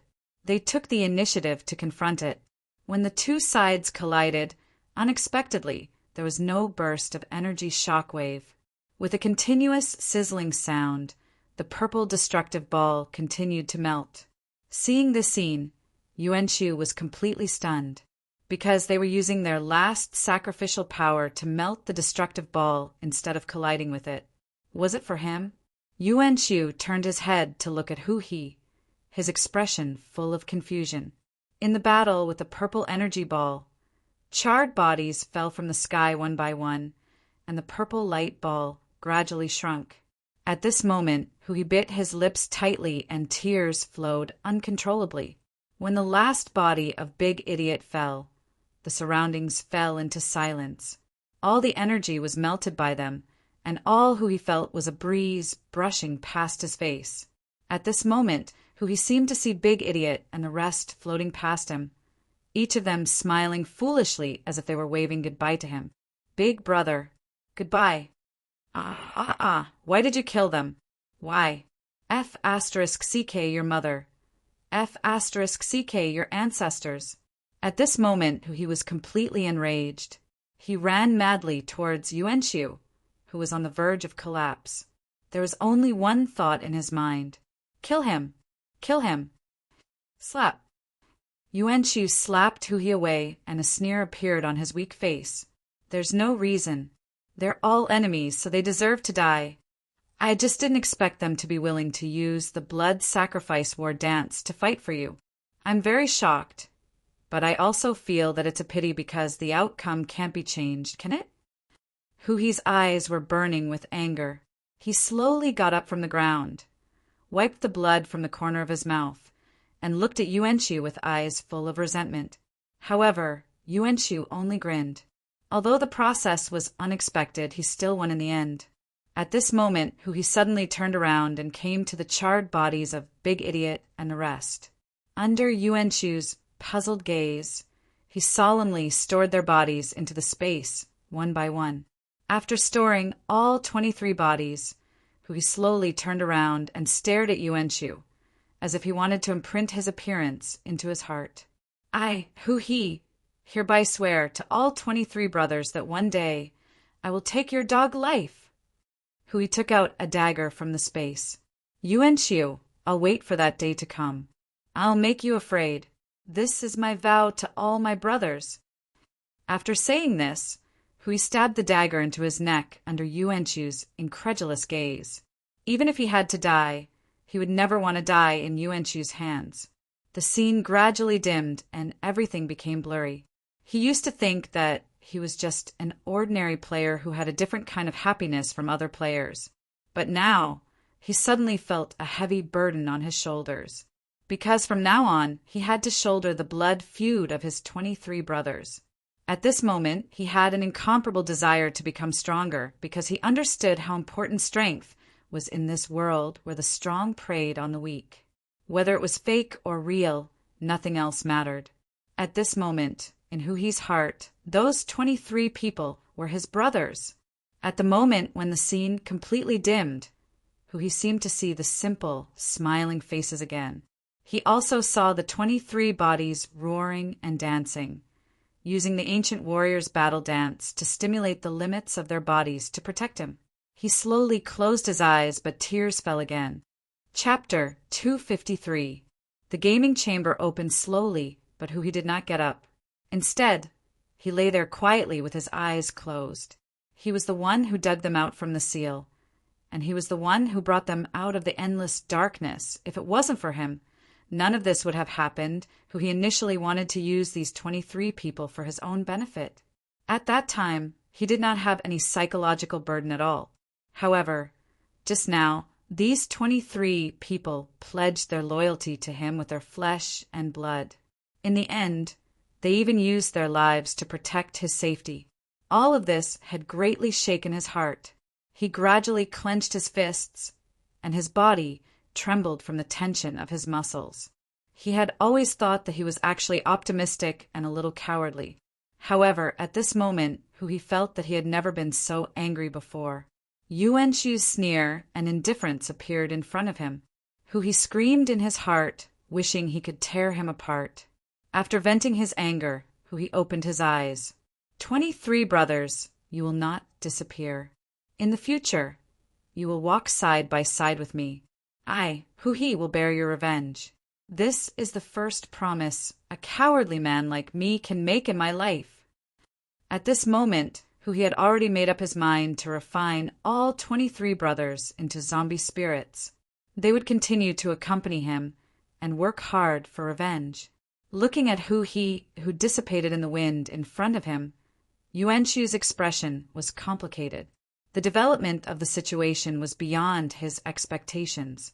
Originally, he only wanted to subdue who had great potential, but he did not expect it to end in such a way. However, Yuanshu did not have any pity in his heart. Although he was shocked by the 23 people who risked their lives to protect him, an enemy was an enemy, and an enemy deserved to die. He would not sympathize with any enemy because he had walked this path step by step. If he had pity, he felt that he would have died on the road to becoming His Excellency. Cough, cough! Yuanshu walked into the long ruined palace and arrived at the sealed entrance of the endless darkness. He reached out his hand and grabbed downwards. Immediately, the figure of Finshui, the Ghost King, appeared. Plop! The moment he appeared, Finshui, the Ghost King, knelt on the ground. His eyes were lifeless as he kowtowed and muttered words like no, no. Looking at the battered Finshui, the Ghost King, Yuanshu shook his head. Come and find me after you recover.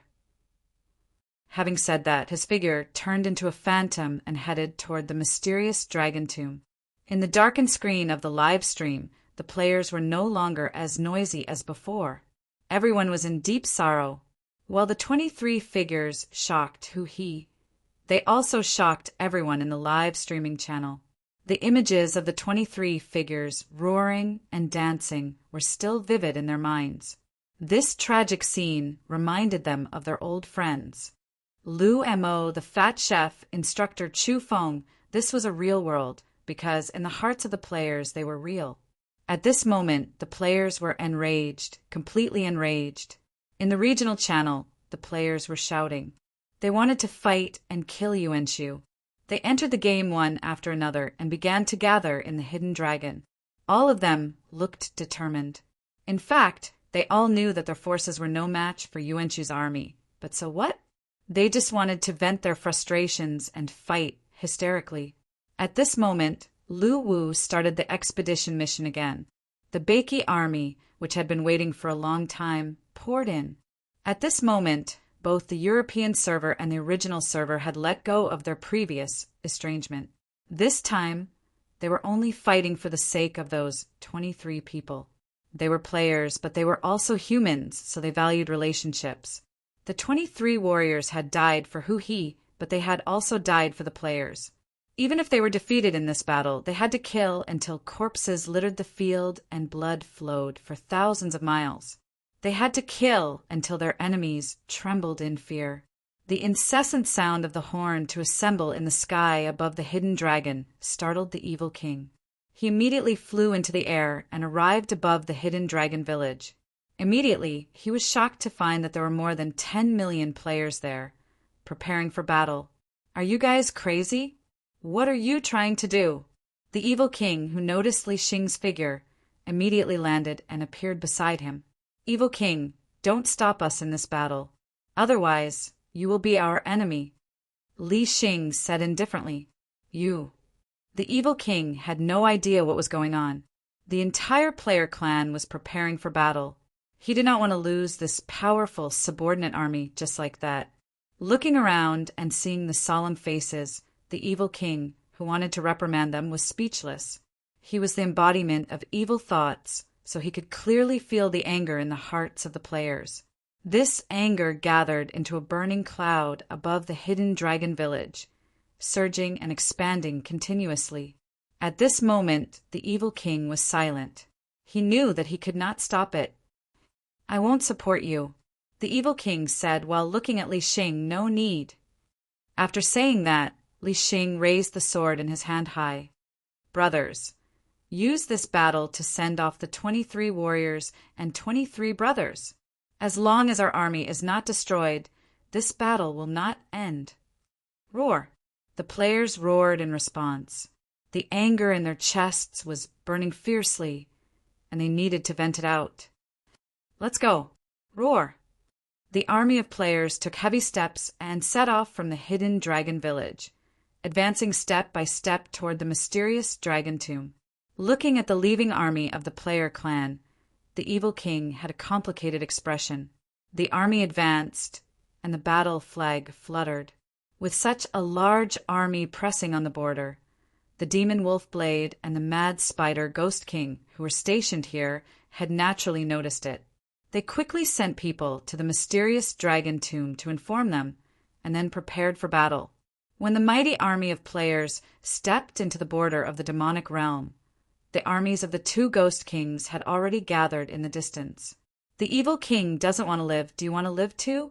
If we fight, you will definitely lose. The mad spider ghost king looked at the army of players and roared, his voice spreading forward. Li Xing did not answer, but raised the sword in his hand. Kill, vent your anger, and comfort the fallen warriors with the blood of the enemies. Roar. The players began to run and charge. As for the threat of the mad spider ghost king, it was nothing in their eyes.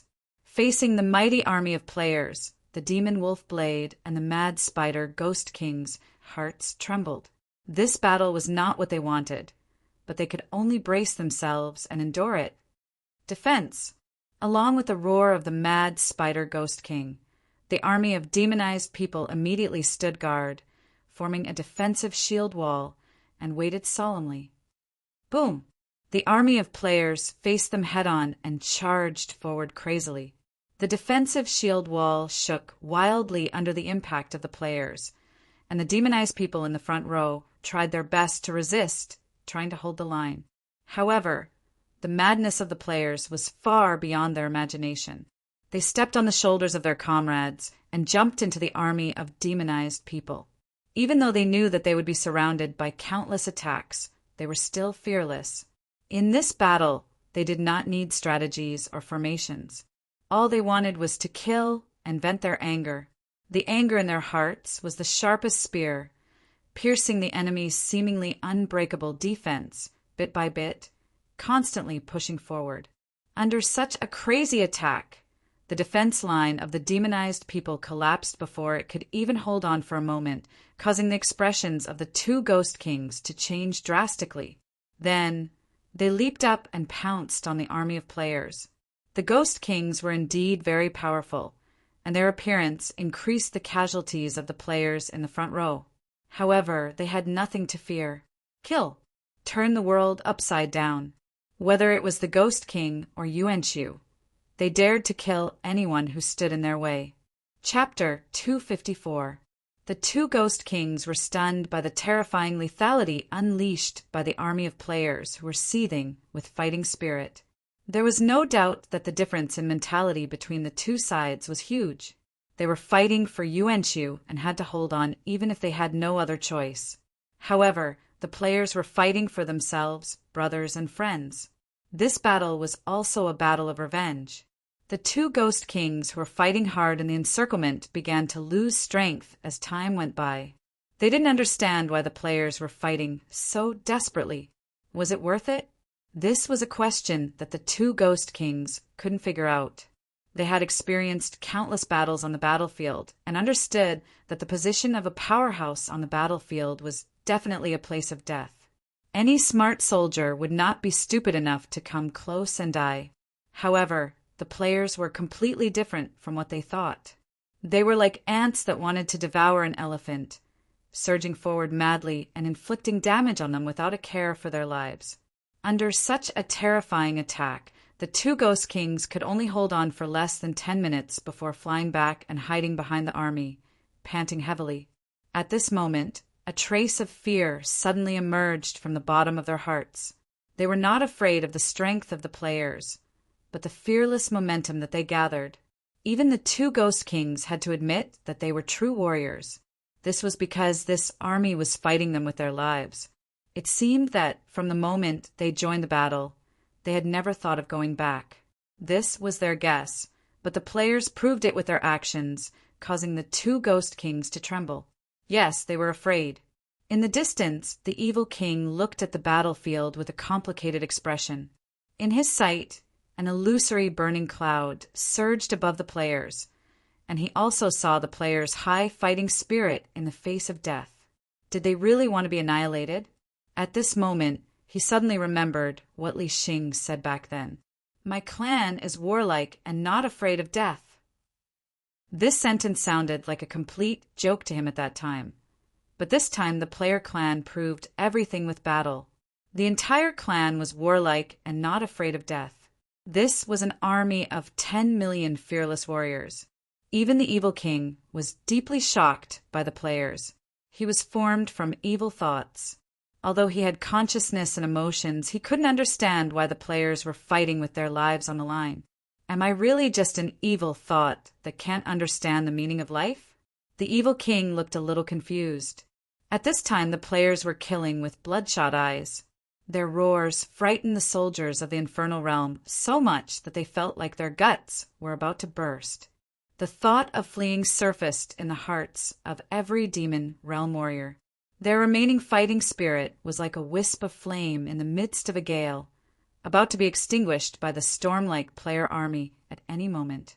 No one is allowed to run. The army will be here soon. Hold on. Anyone who dares to retreat will be killed. The two ghost kings roared with all their might, trying to stabilize the morale of their army. However, in the face of the storm that was the player army, everything was futile. The army's morale had collapsed, and the flames of fighting spirit had long since been extinguished. Their defeat was like a wildfire, causing them to retreat step by step in fear. Faced with this situation, the two ghost kings once again jumped into the crowd of players, trying to stop them from advancing. So what if you're the ghost king? I'm going to kill you. As long as our army is not destroyed, this battle will not end. Kill. Those who offend my brothers and friends will be killed no matter how far away they are. Kill. Kill. Kill. The angry roars of the players could be heard all around. They were using this battle to comfort the spirits in heaven, and also to calm the anger in their hearts. The players' massacre continued, and the Infernal Realm's army retreated step by step. Some of the soldiers even lost their fighting spirit and began to flee. No matter how the two ghost kings roared, they could not stop their hearts that were dominated by fear. After clenching their teeth and holding on for a moment, the two ghost kings finally could not hold on any longer and began to retreat with their soldiers. The players' anger had not been vented yet, so how could they let them leave? Each of them continued to advance with bloodshot eyes. Dong! Dong! Dong! The military drums were beating, and an overwhelming army came from the sky and the ground. Yuanchu's army gathered at this moment. The appearance of the reinforcements surprised the two ghost kings, and they began to command the Infernal Realms army to launch another counterattack. However, the players' expressions did not change at all. From the moment they set off, no one wanted to return alive. To them, this battle was just the beginning. The joint army of the 8 ghost kings and more than 10 ghost generals gathered. At this moment, the huge military power of Yuanchu's army was displayed. By the 4th hour of the battlefield was littered with corpses, and nearly 1/3 of the players' army had been wiped out. But so what? Fearlessness and anger were their best weapons and sources of strength. As long as they were alive, they would fight, fight, fight. Although they had a huge advantage, it was undeniable that every commander of Yuanchu's army was trembling. Did they want to be annihilated? One of the ghost kings asked with a trembling voice. As soon as he said that, all the ghost kings fell silent. Who? Huh? In the army's live chat channel, the players shouted the warriors' war dance before they left. Beiki army, kill with me. Our blood is boiling. We can't sleep this night. We can't stop this battle. Xinshu army, kill with me. Let's exchange our blood for the enemy's guts. Li Xing and Lu Chai shouted the oath in the army's live chat channel at the same time, making the players' blood boil. Corpses littered the field and blood flowed for thousands of miles. This was their blood sacrifice. The 23 warriors protected Hu He with the blood sacrifice war dance, so they would return the favor with the enemy's blood. At this moment, a figure appeared in the sky. He looked down at the players below, his eyes full of shock. Against the backdrop of the corpses on the ground, the sound of battle was like a tragic elegy, shocking everyone. At this moment, Yuan Shu was touched. He admitted that the players who were fighting with their lives on the line were warriors worthy of his respect. But enemies were enemies after all. Since they took the initiative to attack, Yuan Shu would not show them any sympathy. His eyes were filled with murderous intent. At this moment, his figure crashed toward the army of players like a comet. Old Yuan Shu, since you're so heartless, I'll use your worthless life as a sacrifice for my 23 warriors. Kill. As the wind howled, all the players looked up at Yuan Shu, who was descending from the sky. They raised their weapons high up in the air, and their fighting spirit was like the clouds of fighting spirit that had gathered in the sky, surging and burning. Roar! All the players shouted in unison, waiting for Yuan Shu's arrival. At this moment, they were not afraid. They only hoped to use their own strength to leave a mark on Yuan Shu's body. Just as Yuan Shu was about to collide with the army of players, a black shadow suddenly appeared and firmly blocked Yuan Shu's attack, pushing him back. When the black fog dissipated, the evil king's figure stood in the air. "From now on, your opponent is me," said the evil king calmly as he looked at Yuan Shu, who was flying backward. Seeing the evil king's appearance, Yuan Shu's face turned pale. "You said you wouldn't come." Li Xing raised his head and said. Upon hearing this, the evil king turned his head and laughed sinisterly. "Ha ha ha, you're all my soldiers. From this moment on, I officially recognize you. So, I'll stop Yuan Shu in this battle." After saying this, the evil king suddenly turned his head and roared. His body suddenly turned into a huge statue and pounced toward Yuan Shu. Roar! With Yuan Shu blocked, the players changed their direction again and killed the enemies that were coming from all directions. Chapter 255. Although Yuan Shu was powerful, he had been injured in the previous battle. Facing the evil king's close combat oppression, he could only fight passively and was unable to support Yuan Shu's army below. At this moment, the players were united as before, charging forward with indomitable will. Tonight, we are brothers who fight side by side. Tonight, we are death warriors who are unafraid of death. Tonight, we are warriors who are bathed in blood. Tonight, we are not fighting for victory, but to erase the resentment in our hearts. Besieged on all sides, the beating of the war drums and the shouts of the enemies assaulted the eardrums of the players. They turned around, brandished their weapons, roared at the sky, and took a step forward at the same time. Boom! The ground shook. Kill! Accompanied by the shouts, the players once again launched a fearless charge. The blood of the enemies was the best gift for the dead warriors. At this moment, they had forgotten that they were just players and were completely immersed in the battle. The smell of blood lingered at the tip of their noses. The so-called cruelty of the battlefield belonged to the enemies, while the players only had the burning fighting spirit. Faced with the continuous deaths of his subordinates, Yuan Shu wanted to go down and support them several times. However, under the control of the evil king, he could only defend and was unable to do so. Turning his head to look at the blood-soaked players below, the corner of the evil king's mouth curled up. Is dying in battle an honor? What a terrifying race! Evil king, you will regret making me your enemy. Yuan Shu shouted. The evil king did not say a word. His figure flashed again, and his giant palm slammed down.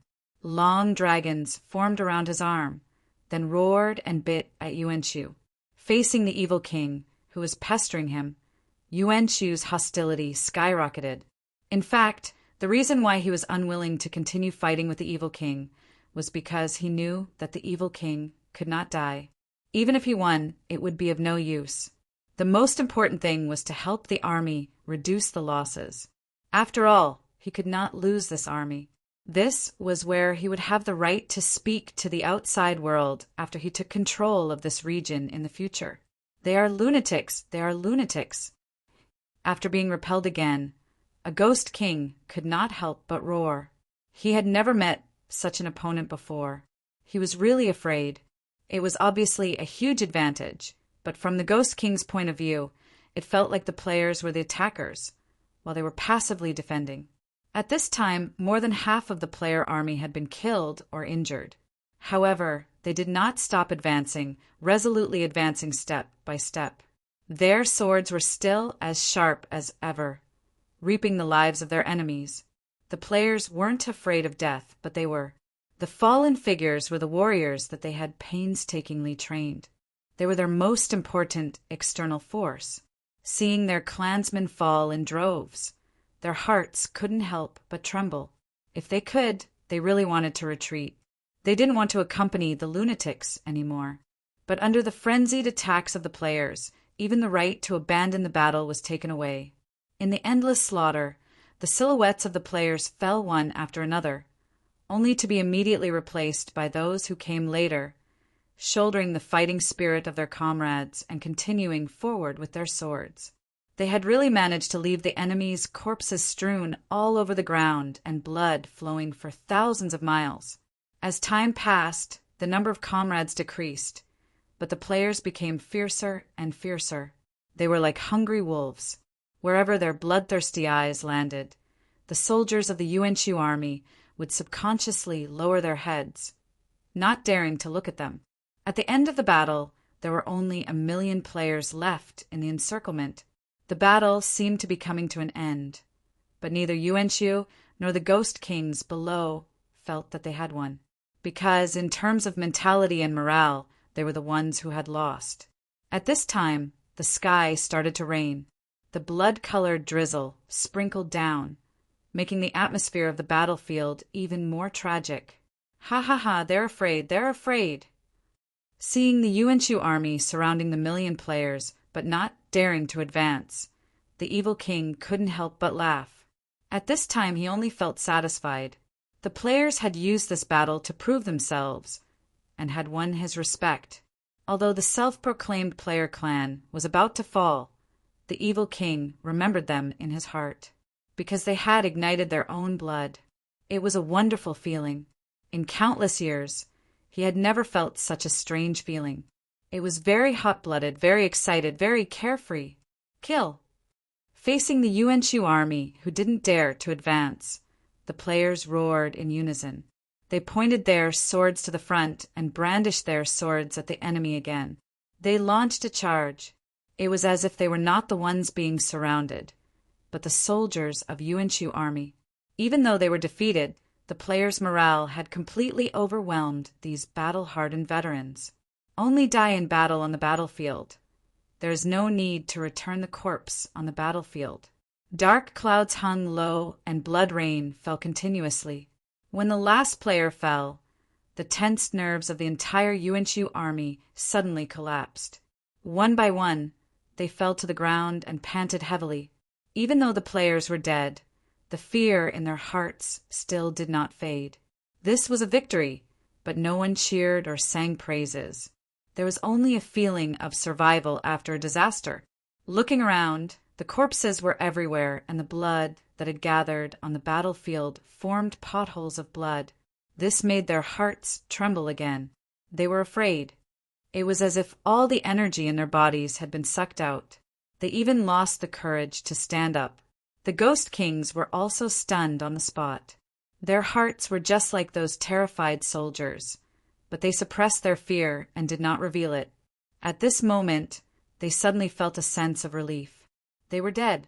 Fortunately, they were dead. The army of players had left a deep impression in their hearts. It was like a shadow that they could not get rid of. Ha ha ha, Yuan-Shu, you've lost. Look at them. In the sky, the evil king pointed at Yuan-Shu army and laughed wildly. The sarcasm in his eyes was obvious. At this moment, Yuan-Shu's face was ashen. However, that was the truth. The soldiers below had long lost their will to fight. Even if they won, it was no different from losing. This is my army. Floating in the sky, the evil king looked down at Yuan-Shu army. His roar shook the sky, causing the Yuan-Shu army soldiers below to tremble again. Do you think the battle is over? This is just the beginning. Get ready. Next, you will face my army. I will avenge them. All of you must die. Remember, all of you must die. Ha ha ha, this is great. I've never felt so great in my life. The Yuan-Shu army soldiers below looked up at the evil king, who was laughing crazily in the sky. Their eyes were filled with fear. Is it not over yet? Are there still such warriors? At this moment, fear spread from the bottom of their hearts. It was as if they could see the fearless army that was formed by millions of people appearing before them again. They showed their long swords to them. Chapter 256. The evil king's sneer and oath sent a chill down the spines of the soldiers of Yuan-Shu's army. They used to be confident that they would be able to gain the ownership of the land of Tsangshu. But now they asked themselves if there were more fearless warriors like them. Would they still be able to win? They won this battle, but at the same time they also lost because they were mentally defeated, even if they had a huge advantage in the battle. Looking at the evil king who was laughing hysterically, Yuan-Shu's expression was extremely ugly. This battle had a huge impact on his subordinates, and it would definitely affect the mentality of his own soldiers in future battles. This made Yuan-Shu extremely angry. Yuan-Shu, I'm leaving. Are you going to stop me? At this moment, the evil king turned his head and taunted Yuan-Shu with a hideous smile. Yuan-Shu did not speak, but the anger in his eyes was obvious. If the evil king dared to provoke him like this when he was at his peak, he would definitely capture him and find a place to seal him. But now he was injured from the continuous battles. Even if he wanted to stop the evil king, he could not do so. Then, I'm leaving, ha ha ha. Accompanied by the evil king's maniacal laughter, his body shrunk and turned into a stone statue, speeding towards the south. The sudden outbreak of the war officially ended at this moment. Is this your demonstration? You did it, but I won't lose. Yuan-Shu murmured as he looked at the direction where the evil king left. Then he turned his head to look at the soldiers below who had long lost their fighting spirit. Feeling a surge of anger in his heart, he could not help but shout, "Retreat! Go back to the Hidden Dragon Army." After the war ended, the players were watching the replay of the video in the Battle official forum. In this war, they managed to push forward with indomitable will, and they also managed to make the enemy terrified. Although they lost the war, the players felt that they had won because the enemy was afraid. Crayon_Shinchan. Awesome! Thank the officials for starting the expedition in time. Otherwise I would have gone to kill the Rock Ghost King, since I had nowhere to vent my anger. The Rock Ghost Tree replied to Crayon_Shinchan. Mother_her, just you wait. Shuali_the_strongest. Awesome! The number of times the Calamity Army has been united, like this, can be counted on one hand. The first time was Chana, the second time was the Sea King, and the third time will be this time. I really hope that everyone will be united, but unfortunately, there will always be conflicts. As the saying goes, where there are people, there will be conflicts. Leader of the demolition officers. No matter what internal strife we have when external enemies appear, we are brothers, we are comrades. When we are united, we are invincible and invincible. High latency warrior, Europe, that's right. Perhaps after this battle, our two servers will still be competing and comparing with each other. But when enemies invade, our swords will never be pointed at our own people. Watermelon_Taro, long live the battle! Tonight's battle has really made my blood boil. Assassin's Creed. Our army is invincible. Yuan-Shu is just a stop in our future journey, just like a whetstone. Our pace of conquest will never stop. Brothers, do your best. Star Universe, Europe good luck, brothers. Reinhardt, Europe good luck, brothers. Knight of the Abyss, Europe brothers, do your best. Looking at the players' comments, Lu Wu could not help but smile in relief. When he saw the 23 warriors die, for who even Lu Wu was shocked.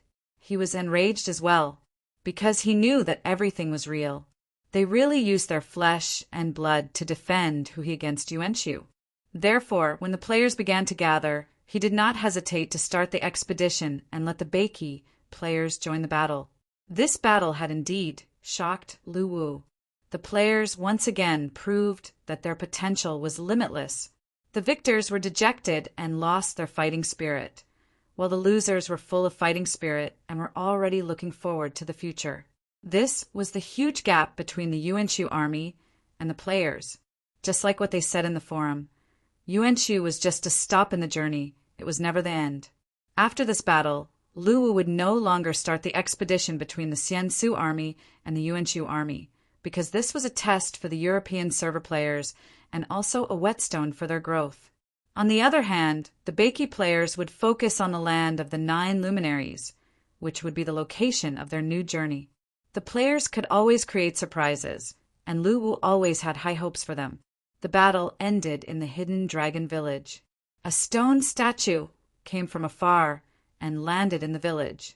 Looking at the surrounding buildings and empty streets, the evil king's heart was filled with emotions. This is a true fighting clan. It's my fortune to have them. The battle of the player clan also made his blood boil, and he would remember it in his heart. However, this battle had completely exhausted the foundation of this clan. The evil king's heart was filled with regret.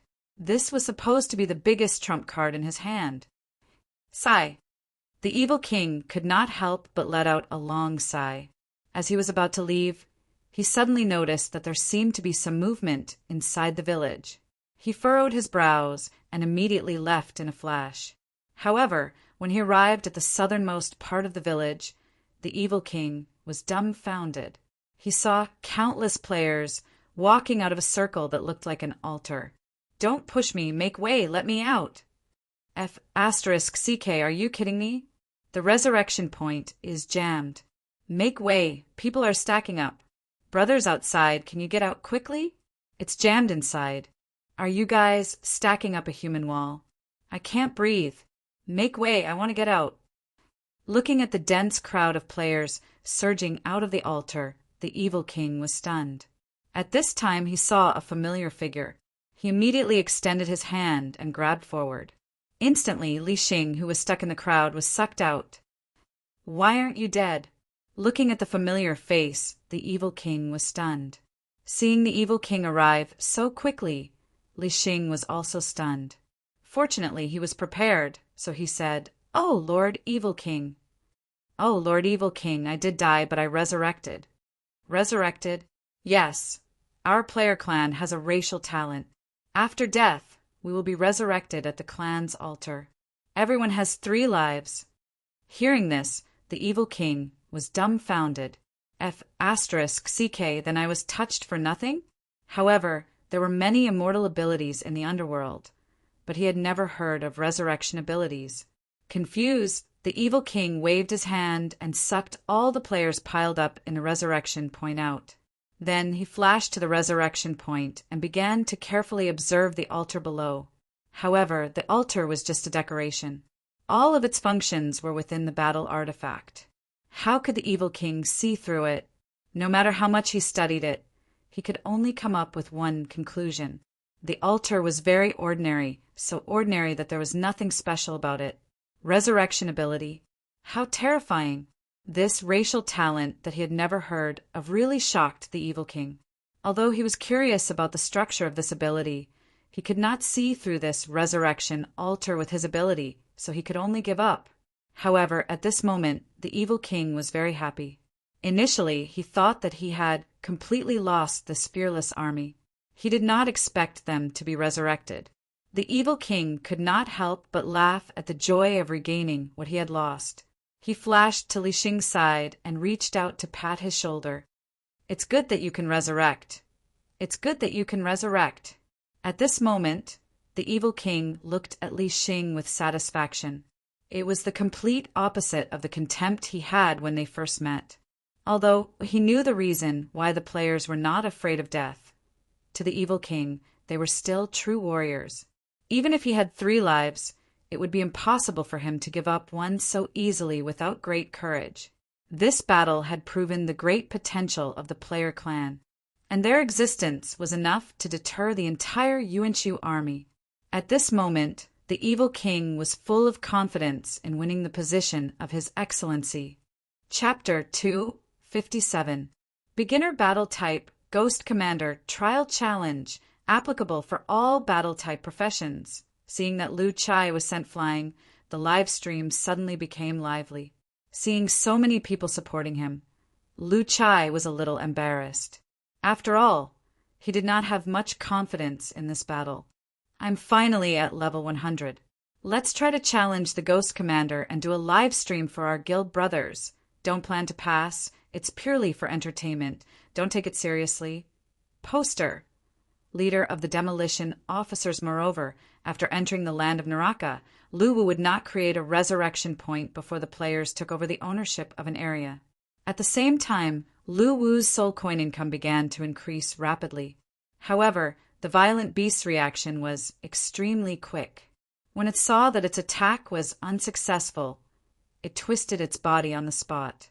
The wooden stick that had been smashed on the ground slashed up diagonally, hitting Lu Chai's chest hard and sending him flying.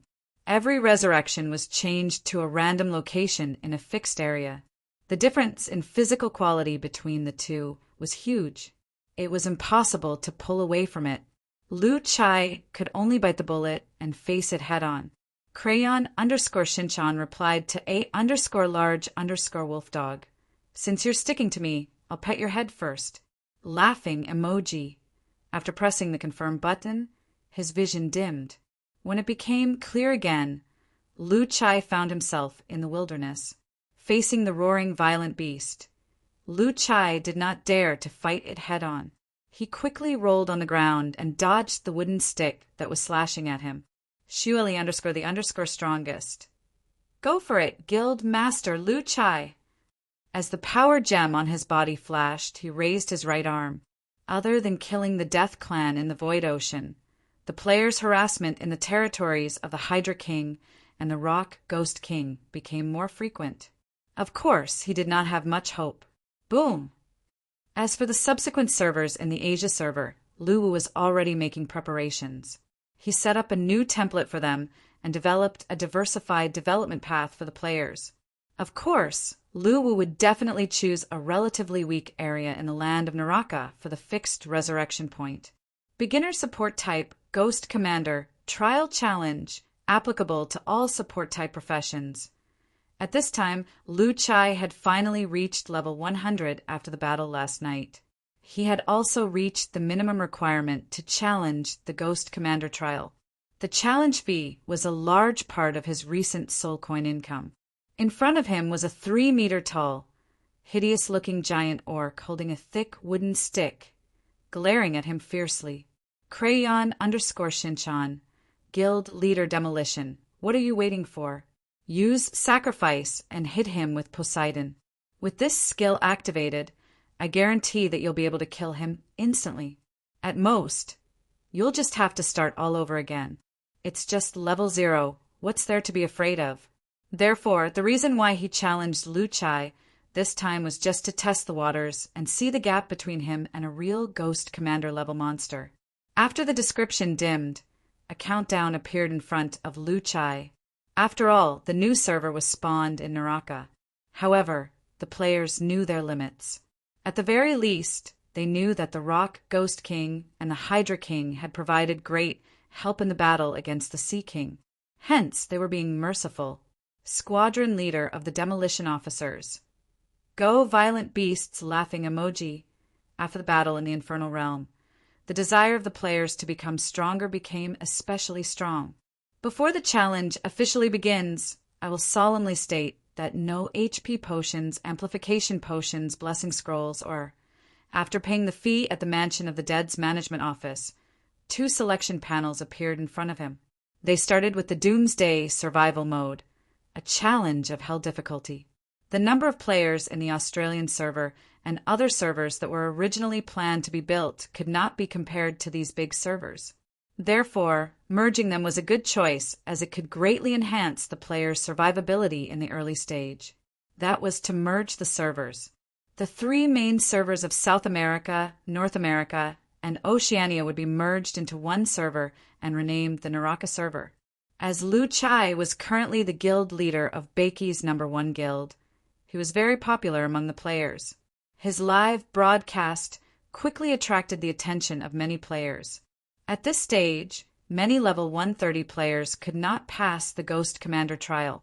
Even top players like Ao Jian, who was around level 120, only managed to pass it after 2 attempts. However, Lu Wu had not given them any notice. They could only grit their teeth and endure. The challenge officially began with the players' anticipation. Apart from using these soul coins for his own cultivation and the construction of Beiki, Lu Wu also needed to plan for the upcoming American server. Therefore, he had to be careful with all his expenses. At this moment, the figure of the violent beast appeared next to Lu Chai again, smashing the huge wooden stick on his head. This was also for the sake of the players, because this big region was completely occupied by the strong clans. The possibility of taking over the territory at the beginning was almost zero. After this battle, Lu Wu had a new idea. Under the jeering of many guild members, Lu Chai decided to give the challenge a try. There were also some guild members who were watching the show and cheering for the violent beast. Otherwise, with the current combat power of the Beiki army, it would be a piece of cake for them to annihilate the Rock Ghost King and the Hydra King. At this time, the comments were divided into 2 factions, except for a few contrarians who encouraged Lu Chai to sacrifice his level. The Ghost Commander Trial Challenge has begun. Players, please get ready. Counting down from 10, 9, 8, 7, 6, a large wolf dog replied to Crayon Shinchan. Why is there always a contrarian like you everywhere? Disdainful eyes. JPG. Lu Chai's body suddenly sank. At this moment, his left arm quickly struck toward the violent beast's armpit. Some of them hoped that Lu Chai would pass the trial and cheered for him. Demolition Squad leader. Go violent beast. Laughing emoji. However, today there was a live stream challenge post that made the players dumbfounded. This made the 2 Ghost Kings complain incessantly. Lu Chai had changed his class to a Rune Master, so naturally he would choose a combat challenge. Apart from joining in the fun, the players who watched the Ghost Commander trial video also wanted to learn some combat skills to improve their abilities and prepare for the individual competition. Recently, the video of the Ghost Commander trial video had become popular on the Battle official forum. Lu Wu had decided on this idea after careful consideration. After all, there were only a few players who could defeat the Ghost Commander. Winning the challenge was undoubtedly something to be proud of, and at the same time it proved one strength. Other than the increase in the number of players and the increase in daily purchases, another important reason was that the number of players who went to challenge the Ghost Commander trial had skyrocketed. It could be said that the opening gameplay of the Naraka server was completely different from the European and Chinese servers. The attack was effective on the spot. The violent beast's arm was numb from the hit, and it subconsciously took a step back. Of course, the players were not looking forward to Lu Chai showing off his prowess and beating up the trial monster. Instead, they wanted to see Lu Chai's battered and exhausted appearance, so that they could mock him with the subtitles. In this chaotic region, there were many strong clans and many forbidden areas that could give birth to evil creatures. It was extremely difficult to survive here. Lu Chai's combat talent was undoubtedly strong. Seeing that his attack was effective, he did not hesitate at all. He immediately took a step forward and pushed the wooden stick away with his right arm. Then he hit the violent beast's chest hard and pushed it back again. Random drawing of Ghost Commander level monster ended. Monster is Violent Beast, beginner stage of Ghost Commander. Random drawing of scenario ended. Scenario is skill demonstration area. Chapter 258. The battle between Lu Chai and the Violent Beast was very exciting. As they were both close combat, the scene was very violent. The players who were watching the live broadcast were very satisfied. It was as if they were watching an action blockbuster. However, as time went by, the players realized that Lu Chai's fighting style had changed. After figuring out the violent beast's attacking style, Lu Chai became more confident as he fought because he realized that he had a huge advantage. The defense of his right arm was unbreakable. In the following battles, whenever the violent beast's giant stick smashed down, Lu Chai would raise his right arm to meet it. Then he would counterattack. With the invincible defense of Mu Zhiguang's right arm, the violent beast with the combat power of a Ghost Supreme Commander could not break his defense at all. Every time it was blocked, it would be quickly beaten by Lu Chai. Although its skin was rough and tough, it could not withstand such a beating. Looking at the violent beast's decreasing HP, the live broadcast room suddenly became lively. Crayon_Shinchan. I strongly recommend everyone to report Lu Chai for cheating. Is this right arm made of gold? How can it not lose HP after being smashed? I suggest the officials to investigate this matter thoroughly. Laughing emoji. Shuali_the_strongest. When did Boss Lu master the Qilin arm? Laughing emoji. Assassin_Creed. The Qilin right arm is terrifying. Laughing emoji. Invincible_loneliness. There should be a wet story behind this arm. Laughing emoji. Peppa_Boar. Ha ha ha.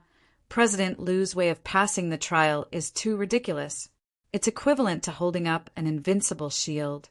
If the violent beast had consciousness, it would probably be driven mad by you. Laughing emoji. The live broadcast room was in an uproar. Obviously, they did not expect Lu Chai to pass the trial in such a shameless way. However, this method was very effective. Mu Zhiguang was a Ghost Emperor-level powerhouse. Even if the violent beast in the early stage of the Ghost Supreme Commander exerted all its strength, it could not leave a mark on his arm, let alone break its defense. It could be said that the random close combat violent beast was completely restrained by Lu Chai in the battle. It could not exert its greatest strength at all. Every time its attack was blocked, it could only passively take a beating. Moreover, the Ghost Supreme Commander monsters in the trial were different from those in the outside world. They had no ability to think and only knew how to attack. Therefore, in the end, Lu Chai, who was at a disadvantage, relied on the invincible defense of his right arm to defeat the violent beast. Server announcement. Congratulations to player Lu Chai for breaking the Ghost Supreme Commander trial record. Level 100, challenge count. 1. The appearance of this announcement shocked many players. They rushed into Lu Chai streaming room to find out more information. After knowing that Lu Chai had defeated the violent beast with just one Qilin arm, the players who came later were stunned and went into an uproar. Kud was playing Chuan's way. However, Lu Chai's almost cheating method of clearing the stage had given other players a lot of inspiration. After this, the challenge of the Ghost Supreme Commander trial became more and more popular. The Team CH that the players and the players, the clan, the players were not. For example, many assassin players would run while setting up traps, waiting for enough traps to be used before launching a counterattack. There was also a mage player who had very cleverly learned all the summoning skills in the Cultivation Pavilion. When he entered the Ghost Commander trial, he did not even bring along his magic staff. Instead, he held up a shield and used his summoning skills throughout the battle. He ran around madly by himself, and occasionally when a monster got close to him, he would raise his shield to block it. The players had more tricks up their sleeves. Strategies to pass the trial kept popping up. The monsters, who had no consciousness and only knew how to attack, could not handle the strategy. Even if it was a trap, they would jump on it. Lu Wu did not know whether to laugh or cry. The Ghost Supreme Commander trial was designed to match the player's strength and the underworld's cultivation system. However, the players had turned it into a strategy game. This was not what Lu Wu wanted to see. Therefore, while the second stage of the Ghost Supreme trial was unchallenged, Lu Wu decisively strengthened the combat awareness of the Ghost Supreme monsters in the second stage, so that they would no longer just charge around foolishly. Lu Wu did not intend to fix the tricks that the players found in the first stage. Since it was a bug that the players found with their own abilities, they should use it. Lu Wu knew that they would regret it. The second stage of the Ghost Supreme Commander trial was strengthened because of their tricks. The players were still unaware of it. The forum was full of joy. They were sharing the strategies of different classes and fantasizing about the rewards they would get. Outside the border of Chidrigane, figure slowly approached from afar. He expressionlessly walked up to a huge rock that was half embedded in the mountain, and just stood there looking at the surface of the rock in a daze. A ray of light shot out from a tiny hole in the rock and scanned the man in front of him. Beep. Identity confirmed. Welcome back, number 1. With the sound of an electronic machine, the rock cracked open slowly. The lights inside were turned on one by one, revealing a metal passage. This was an underground human body laboratory branch of the Jia de Technology company outside the border of Chi Dragon. It was built in a very secluded location that was difficult to detect with the naked eye.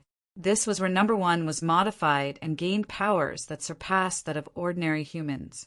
He stepped into the passageway and came to the end. A metal wall blocked his way. At this moment, the surveillance camera on the top of the wall turned slowly and pointed at number 1. It's number 1. Number 1 is back.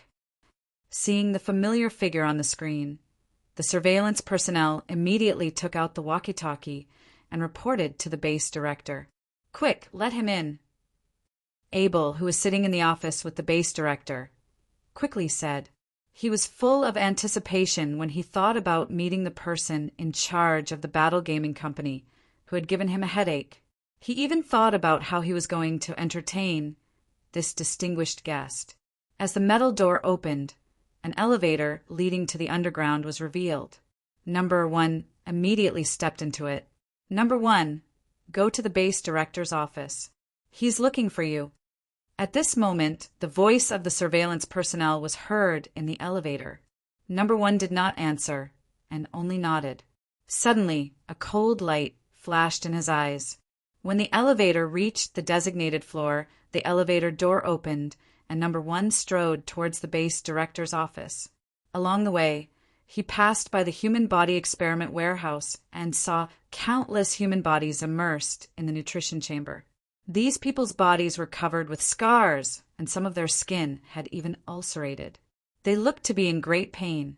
Their eyes were tightly shut, and they could only fall asleep with the help of hypnotic potions. When he arrived at the base director's office, number 1 did not knock on the door. Instead, he opened the door and walked straight in. Seeing number 1's arrival, Abel and the base director were stunned. Why did you come in without knocking? The base director immediately scolded. He was the authority in this base. Naturally, he was very angry with number 1's unreasonable behavior. Where is he? Where's the person in charge of Battle Online? Abel did not care about this. He only wanted to see the person in charge of Battle Online. Therefore, when he saw that number 1 came alone, he suddenly felt very anxious. After all, Battle Online was about to open the American server.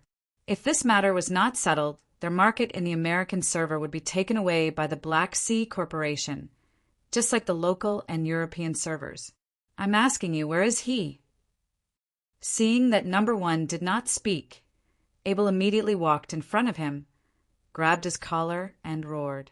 At this moment, a ferocious smile appeared on number 1's face. With a fierce look in his eyes, he raised his hand and grabbed Abel's head, slamming it against the wall. Smack! Like a watermelon being split open. Blood splattered everywhere. The base director, who was standing at the side, was instantly stunned by this scene. Chapter 259. As soon as number 1 entered the door, the base director felt something was wrong. However, he still believed that number 1 could be trusted after being brainwashed countless times. However, when number 1 killed Abel without hesitation, he was completely shocked. Looking at Abel's body slowly sliding down the wall, the base director's heart trembled. Number 1, what are you doing?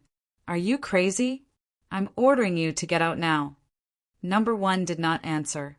Instead, he strode towards the terrified base director. At this time, he had been re-brainwashed and reformed by Bailey.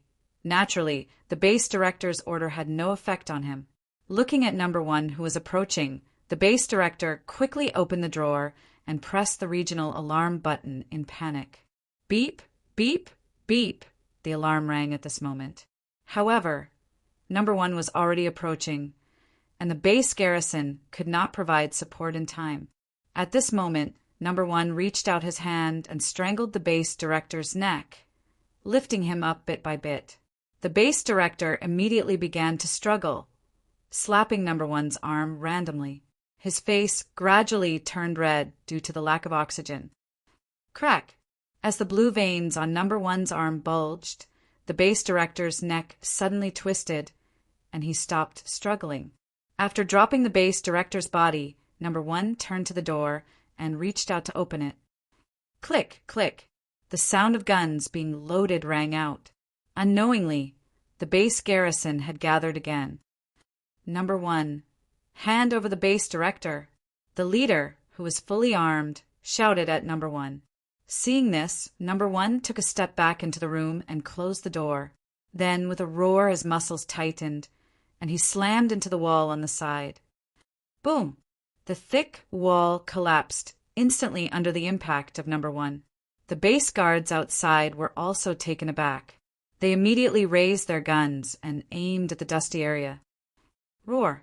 At this moment, a figure shot out from the haze, rushed into the garrison, and began to kill. At such a close distance, it was easy to accidentally shoot. They could only put down their guns and pull out their daggers, trying to stop Number 1, who had gone berserk. However, Number 1, who had been reformed by Bailey, was much stronger than before. The daggers could not break through Number 1's tough skin. At this moment, Number 1 was like a killing machine. The killing techniques he had trained for many years were on full display at this moment. In less than a moment, the 10 guards of the base were beheaded on the spot. After shaking off the blood flowing on his arm, Number 1 suddenly turned his head and looked at the surveillance camera installed in the corner of the wall. A ferocious smile appeared on his face. Seeing this scene, the heart of the monitoring personnel trembled. He quickly pressed the base alarm button next to him, then picked up the walkie-talkie and connected to the base deputy director's communication channel. Director Lee, Number 1 has betrayed us. Number 1 has betrayed us. Now, Director Lee has been killed. We need backup. What? The director is dead? Deputy Director Lee, who was looking at the recent human experiment data in the database, was shocked. He hurriedly turned around and sprinted into the laboratory. At the same time, he ordered the base's surveillance personnel to deploy the entire base's garrison forces to stop Number 1. He had personally participated in the modification of Number 1's body, so he naturally knew how terrifying Number 1's strength was. Number 1 could completely be called a humanoid tank. Just the thought of how much damage Number 1 would cause to the base if he went out of control scared him. However, since they had created Number 1, they naturally had a backup plan. There was a remote control in the laboratory that could be used to control the bomb chip embedded in Number 1's head. Although he didn't know if this matter could be controlled, he had to be fully prepared. If he couldn't stop Number 1 from going out of control, then he could only cruelly destroy this weapon. With the sound of the alarm throughout the base, the personnel began to quickly gather and rush towards Number 1's location according to the instructions of the monitoring personnel. At this time, Number 1 was striding towards the base's main control room. His purpose of coming here was naturally to destroy this base. The main control room was set up with a self-destruct program. As long as this program was activated, the entire base would cease to exist. Originally, this program was prepared to not leave any traces after the base was discovered. However, Number 1 felt that this was the right time to use it.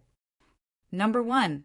At this time, a figure ran from the side, then leaped up, and with a whip kick from top to bottom, it ruthlessly smashed onto Number 1's forehead, causing him to subconsciously take a step back. Die! After the figure landed, he quickly closed in and swung his elbow towards Number 1's neck. Seeing this, Number 1's expression didn't change. He swung his left arm forward and blocked the elbow attack. Then his right arm went forward and wrapped around the neck of the figure in front of him. With a forceful downward push, his knee struck the person's chin. This knee strike was very fierce, causing the person to retreat continuously. There was a brief moment of confusion on his face. Number 3. Didn't you always think that you're stronger than me? Looking at the retreating figure, Number 1 suddenly laughed. Number 3, who came back to his senses, only felt that his vision was covered by a layer of shadow and his ears were buzzing. How is that possible? They said that my value is higher than yours. I was modified based on your foundation, so I should be stronger than you. Number 3 shook his head and reached out to the wall to support himself. He looked at Number 1 in disbelief, who was smirking in front of him. At this time, Number 1 felt very unfamiliar to him. They had gone on many missions together, so he knew Number 1's strength very well. However, during the fight just now, he realized that Number 1's strength had changed so much. Whether it was his strength or his conditioned reflexes, they were not on the same level as before. Number 1, stop. You're out of control now. It's not too late to stop now. They won't kill you. You know that you're very valuable. Realizing that he was no match for Number 1, Number 3 immediately tried to persuade him. Number 1 suddenly sneered, then walked towards Number 3. The muscles on his arms began to contract, revealing many green veins. Number 1, you're going to kill me. Number 3's pupils shrank when he saw this. Everyone in the base, of course, including you. Number 1 took a step forward, swung his right arm in an arc, and punched Number 3's face hard, smashing half of his head into the wall. After pulling his arm out, Number 1's expression didn't change, and he continued to walk towards the control room. Along the way, he walked past the information room, specimen storage room, and Number 1's figure appeared outside the main control room. As soon as his figure appeared, the guards who had gathered outside the main control room immediately opened fire. A dense barrage of bullets suddenly came, riddling the wall behind him with thousands of holes. However, what made the guards of the base terrified was that when these bullets hit the surface of Number 1's body, they only made his skin slightly dented, and he lost the ability to move forward. Change to X bullets. The captain of the base guards hurriedly roared. Originally, he planned to use normal bullets to subdue Number 1, because the power of the X bullets was very likely to kill the precious experimental subject, Number 1. However, he couldn't care less now. His duty was to protect the base, and he would not allow any mistakes. However, at this moment, Number 1's figure suddenly burst out, and he rushed towards them. First echelon. Close combat. The rest of you, change your bullets. Following the captain's order, the guards in the first row pulled out the daggers tied to their calves and rushed towards Number 1. At this time, Number 1 didn't need any weapons at all. He only relied on his physical strength to explode with unparalleled strength. The guards in the first row didn't even last for a moment before they were all killed. This scene really frightened the guards present. Fortunately, at this time, the bullets had been successfully changed, and they once again aimed the muzzle at Number 1. Wait. At this time, a figure hurried over from the back of the guards. Director Lee, hurry up and leave here. Number 1 is out of control. Seeing the person who came, the captain of the guards quickly blocked him behind, preventing him from rushing forward recklessly. Director Lee ignored the captain of the guards and instead raised the remote control in his hand. Number 1, stop! Throwing the body of a guard in his hand to the ground, Number 1 turned his head to look at Director Lee, his expression full of sarcasm. Number 1, as long as I press this button, the chip embedded in your brain will explode. Now, I order you to go to the experimental prison and lock yourself up. Director Lee scolded with a serious face, and at the same time he shook the remote control in his hand, full of threat. Number 1 stuck out his tongue, licked the blood at the corner of his lips, and a hideous expression appeared on his face. Under Director Lee's astonished expression, Number 1 suddenly sprinted towards him. Looking at Director Lee, who obviously hadn't recovered from the shock, the captain of the guards immediately grabbed the remote control in his hand and pressed it hard. At this moment, Number 1 had already lost control, and his duty was to protect the base, so naturally he didn't dare to neglect it. Even if he would be punished later, he would accept it. However, the scene of Number One's head exploding in their imagination didn't happen.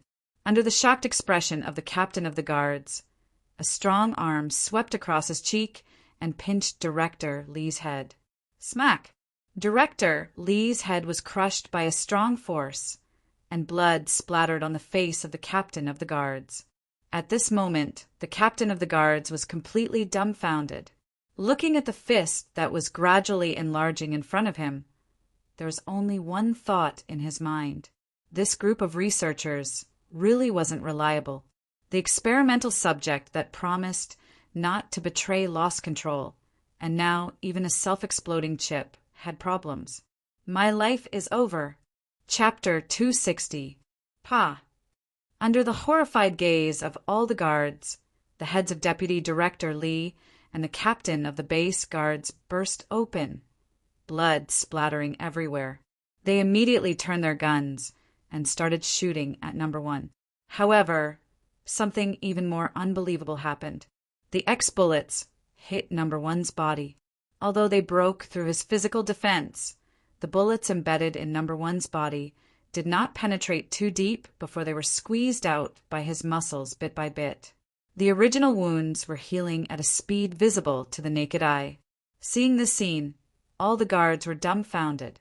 Even the extremely lethal X-bullets could not kill Number One. Did they have to use explosive bullets? However, at this distance, it was uncertain if this kind of bullet could kill Number One. They would definitely be affected. However, Number One did not give them a chance to think. Following his roar, he suddenly rushed into the crowd of guards. His arms were like two heavy hammers. The guards who were hit along the way spat out blood and fell to the ground, immediately losing the ability to continue fighting. Facing such a terrifying Number One, their resistance had no effect at all. It could be said that it was a complete one-sided massacre. After killing dozens of guards, Number One came to the door of the main control room. He then turned his head and looked at the camera above. "Open the door!" Hearing this, the guard who was already scared out of his wits stuttered. I can't open this door." Hearing this, Number One once again turned his gaze to the metal door. He lowered his body and then slammed into the metal door. Boom! A loud noise, and the metal door trembled. Boom! Boom! Boom! Under the horrified gaze of the guard, Number One madly slammed into the door of the main control room, creating a continuous metal pit. After a series of attempts, Number One suddenly stopped slamming. Looking at the metal door that was deformed but not broken, he fell into deep thought. Seeing this scene, the guard at the base let out a sigh of relief. If there was any error in the important data in the main control room, the headquarters would never let him go. After confirming that Number One could not destroy the door of the main control room, the guard immediately turned around and closed the door to prevent Number One from finding his way in. Looking at Number One, who was still standing in the same place, the guard took out his communication device and began to contact the headquarters to urgently report the current situation. After the report was over, the monitoring personnel began to command the panicking laboratory personnel to evacuate and hide in the base's prison rooms.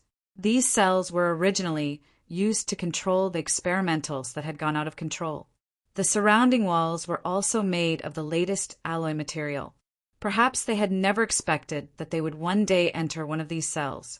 After everything was done, the surveillance personnel once again looked at the door of the main control room. When he saw the scene on the screen clearly, he couldn't help but widen his eyes. A black lightsaber slowly formed in Number One's hand, and this lightsaber cut through the seemingly indestructible metal door like cutting through tofu. Not only the monitoring personnel, but even the headquarters personnel who were watching the scene through the connection were also shocked. They had checked and studied Number One's body data, and one thing was for sure: this kind of supernatural ability was not something that Number One had after being modified. The ability to materialize spiritual chi was what they were pursuing the most at this stage. Mutation. This thought suddenly appeared in the minds of all the researchers at the headquarters. Their gazes gradually became heated. Number one's value continued to rise in their eyes. He can't die. We must have him. He seems to have mastered the spells of the ancient cultivation system. Looking at number one walking into the main control room on the screen, Dr. Yad of the main experimental base shouted with a face full of desire. Inside the main control room, the lights on all kinds of instruments flickered. It looked like a sci-fi scene. After number one walked around the room, he once again fell into silence. Although he knew that the main control room had a self-destruct program, he knew nothing about it, so he had no idea how to activate it. After thinking for a while, he walked to the main control panel and began to wander around the various buttons. At this time, his gaze was attracted by a broken page placed inside the glass cover of the control panel. This broken page looked very special. It was glowing faintly. This was the research base, but this piece of paper was protected in the main control room, which made number one very confused. After thinking for a while, number one waved the lightsaber and slowly cut open the glass cover made of unknown material. Then he took out the broken page that was glowing faintly. The moment it was in his hand, number one's arms sank. The weight of this piece of paper was obviously beyond number one's imagination. He estimated that this broken page weighed almost a ton. At this time, a voice suddenly rang in number one's mind. "Number one, bring it back." Hearing Bei Li's voice, the hostility on number one's face instantly disappeared. He became very respectful. "Put your hand on the main control panel. I will control the soul power in your body. Leave the rest to me." Number one did not hesitate at all. He did as Bailey said and put his hand on the main control panel. A wisp of soul power seeped out of number one's body and went into the main control panel. Then the data on the screen flashed quickly. Sections of encrypted internal program of the base were flipped out. Soon, all the programs on the main control panel disappeared. A red instruction appeared. "Are you sure you want to activate the base's self-destruct device?" Then the data disappeared again, and the self-destruct countdown appeared directly. Originally, number one was supposed to be destroyed together with the base, and this self-destruct program did not have a so-called countdown time. However, after seeing this broken page, Bailey changed her mind. Following the start of the self-destruct countdown, the entire base's alarm went off, and number one started walking out of the base with the broken page. After taking the elevator back to the metal passage, number one destroyed the elevator control panel with a punch, then walked towards the giant rock outside of the passage. Hearing the self-destruct countdown, all the researchers in the cell panicked. Some of them even cried out in fear. They opened the cell and ran out like crazy. Even the monitoring personnel did not have the thought of hiding in the cell, so they followed them and ran out. If the entire base were to self-destruct, as long as one was in the base, hiding anywhere would be a dead end. Only by leaving the base would there be a chance of survival. As for the database, all kinds of important scientific research materials in the database, they were abandoned without hesitation under the threat of death. However, when they arrived at the elevator, they realized that the elevator had been destroyed. They could not leave the place at all.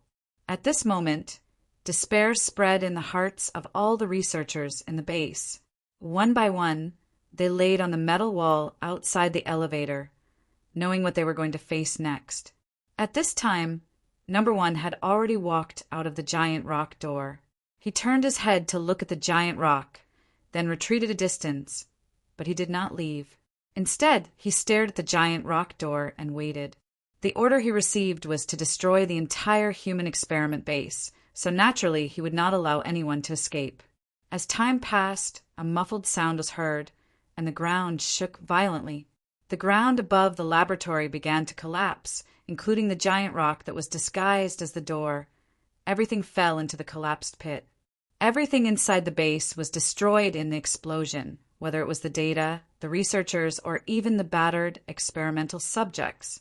Looking at the sunken giant pit, number one's expression was indifferent. He turned around and left with the broken page. Chapter 261. Inside the battle artifact space. At this moment, Lu Wu and Bei Li were staring intently at the paper floating in the air. Emperor's Mirror, broken page. A collection of spiritual cultivation into one's body written by the ancient emperor using the power of the laws of heaven and earth. Item details. Sanctification part, broken. Lu Wu and Bei Li were stunned when they saw the information on the page. They had always thought that the Jieda Corporation had only found an ordinary ancient cultivation book. They never expected that the Jieda Corporation had obtained a supreme cultivation method like the Emperor's Mirror. Hiss! Hiss!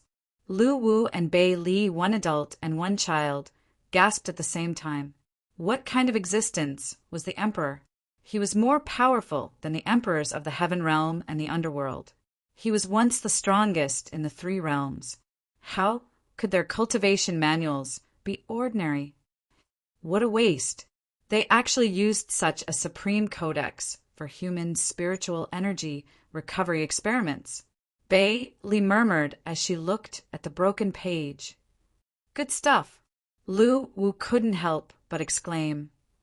Wu, the Jieda Corporation might have gotten hold of the entire Emperor's Mirror and placed it in different laboratories. Bei Li said with a serious face. Snatch it. Lu Wu immediately expressed his thoughts. It would be a great waste to leave such a treasure in the Jieda Corporation's human experiments. Lu Wu felt that it was better to keep it with him. What do you plan to do? Don't we have number one here? Let's strengthen him and let him snatch it for us. Number one's body is already unstable due to his forced cultivation. If we strengthen and modify him, his lifespan will be greatly shortened. Unless we imprint his soul into the artifact, he might not live more than a year. Moreover, he is different from the players who slowly adapt to the realm increase. If we directly inject soul power to increase the realm, his soul might not be able to withstand it. Bei Li reminded as she glanced at number one who was standing at the side. Then let's imprint his soul into the artifact first. Then let's find the inheritance of physical cultivation in the spirit summoning palace and increase his strength to the limit of his soul. Lu Wu said after some thought. Are you planning to modify him into a secret weapon in the real world? Bei Li asked curiously. There are many things that are inconvenient to do in real life. With him around, it's perfect. Bei Li nodded immediately and put on a white robe. At the same time, the surrounding soul power gathered and lifted number one into the air. Then Bei Li condensed a pair of frameless glasses and put them on, looking very professional. Good luck then, I'll go cook. Lu Wu gave Bei Li a look of encouragement.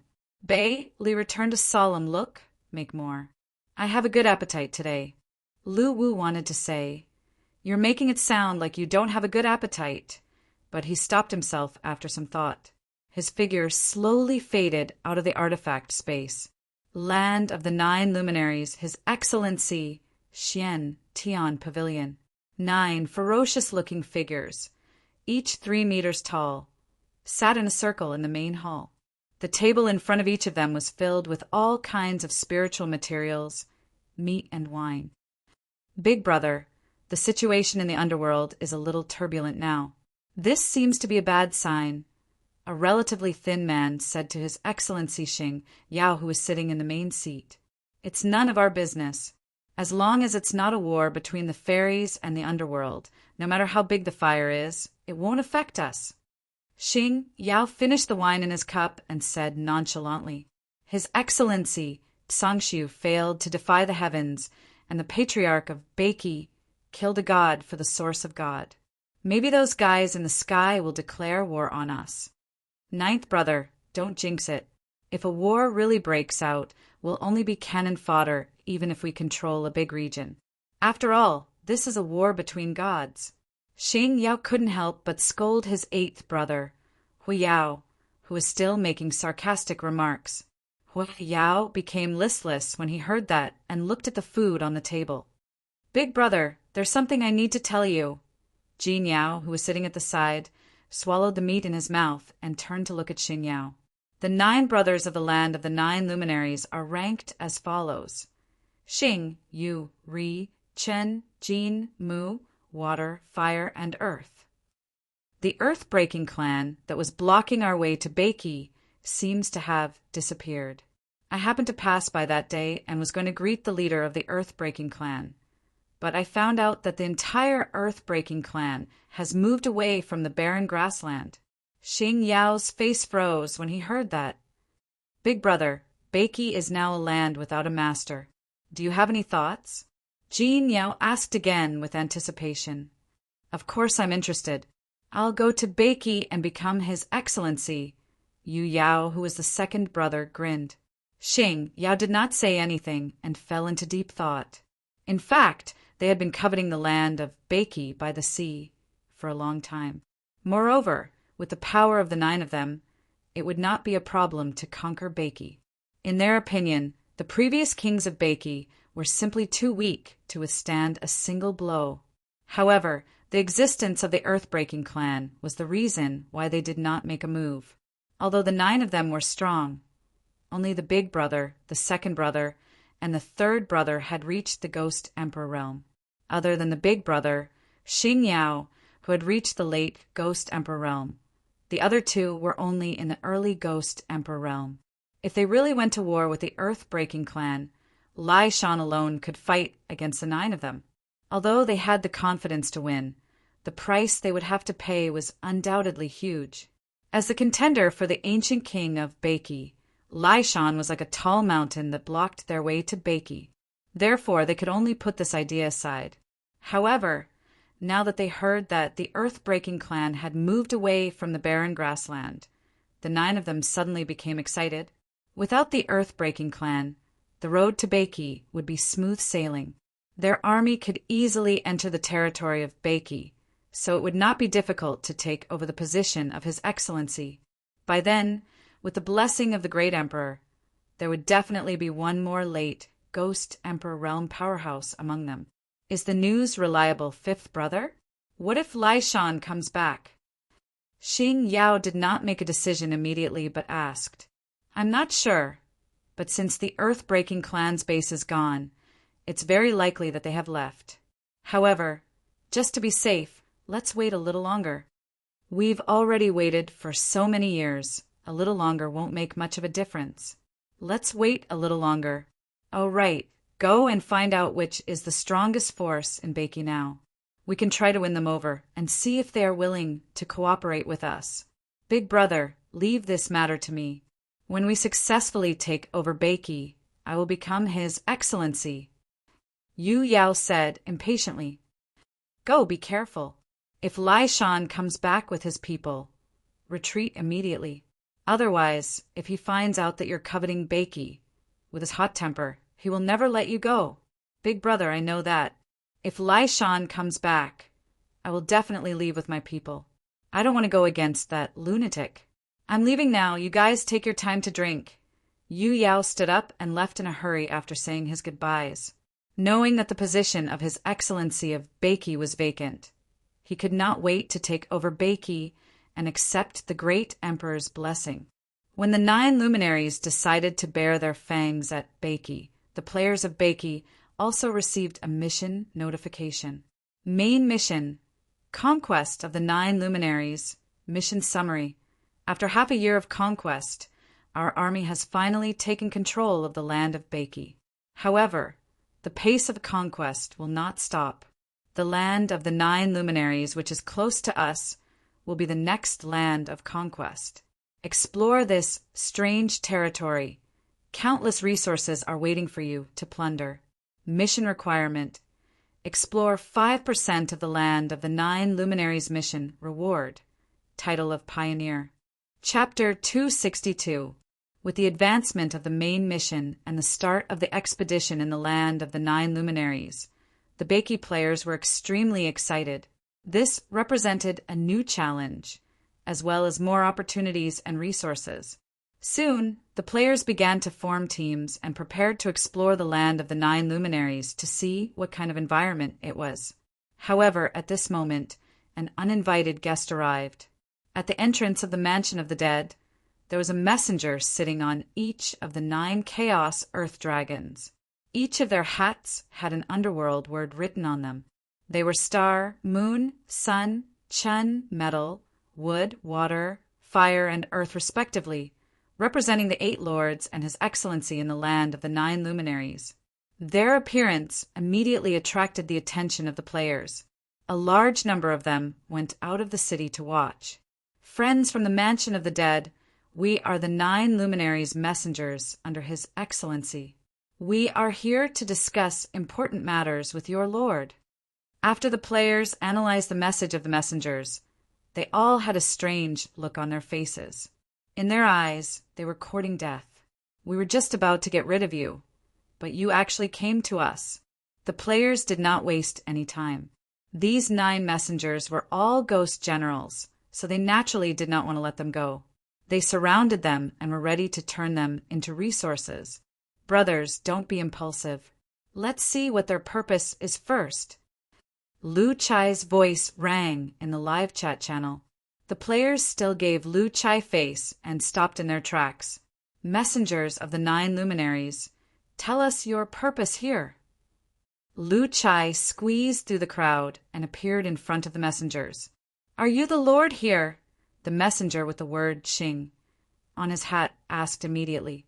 Lu Chai looked at the players around him and felt ashamed. To be honest, he really could not represent the players.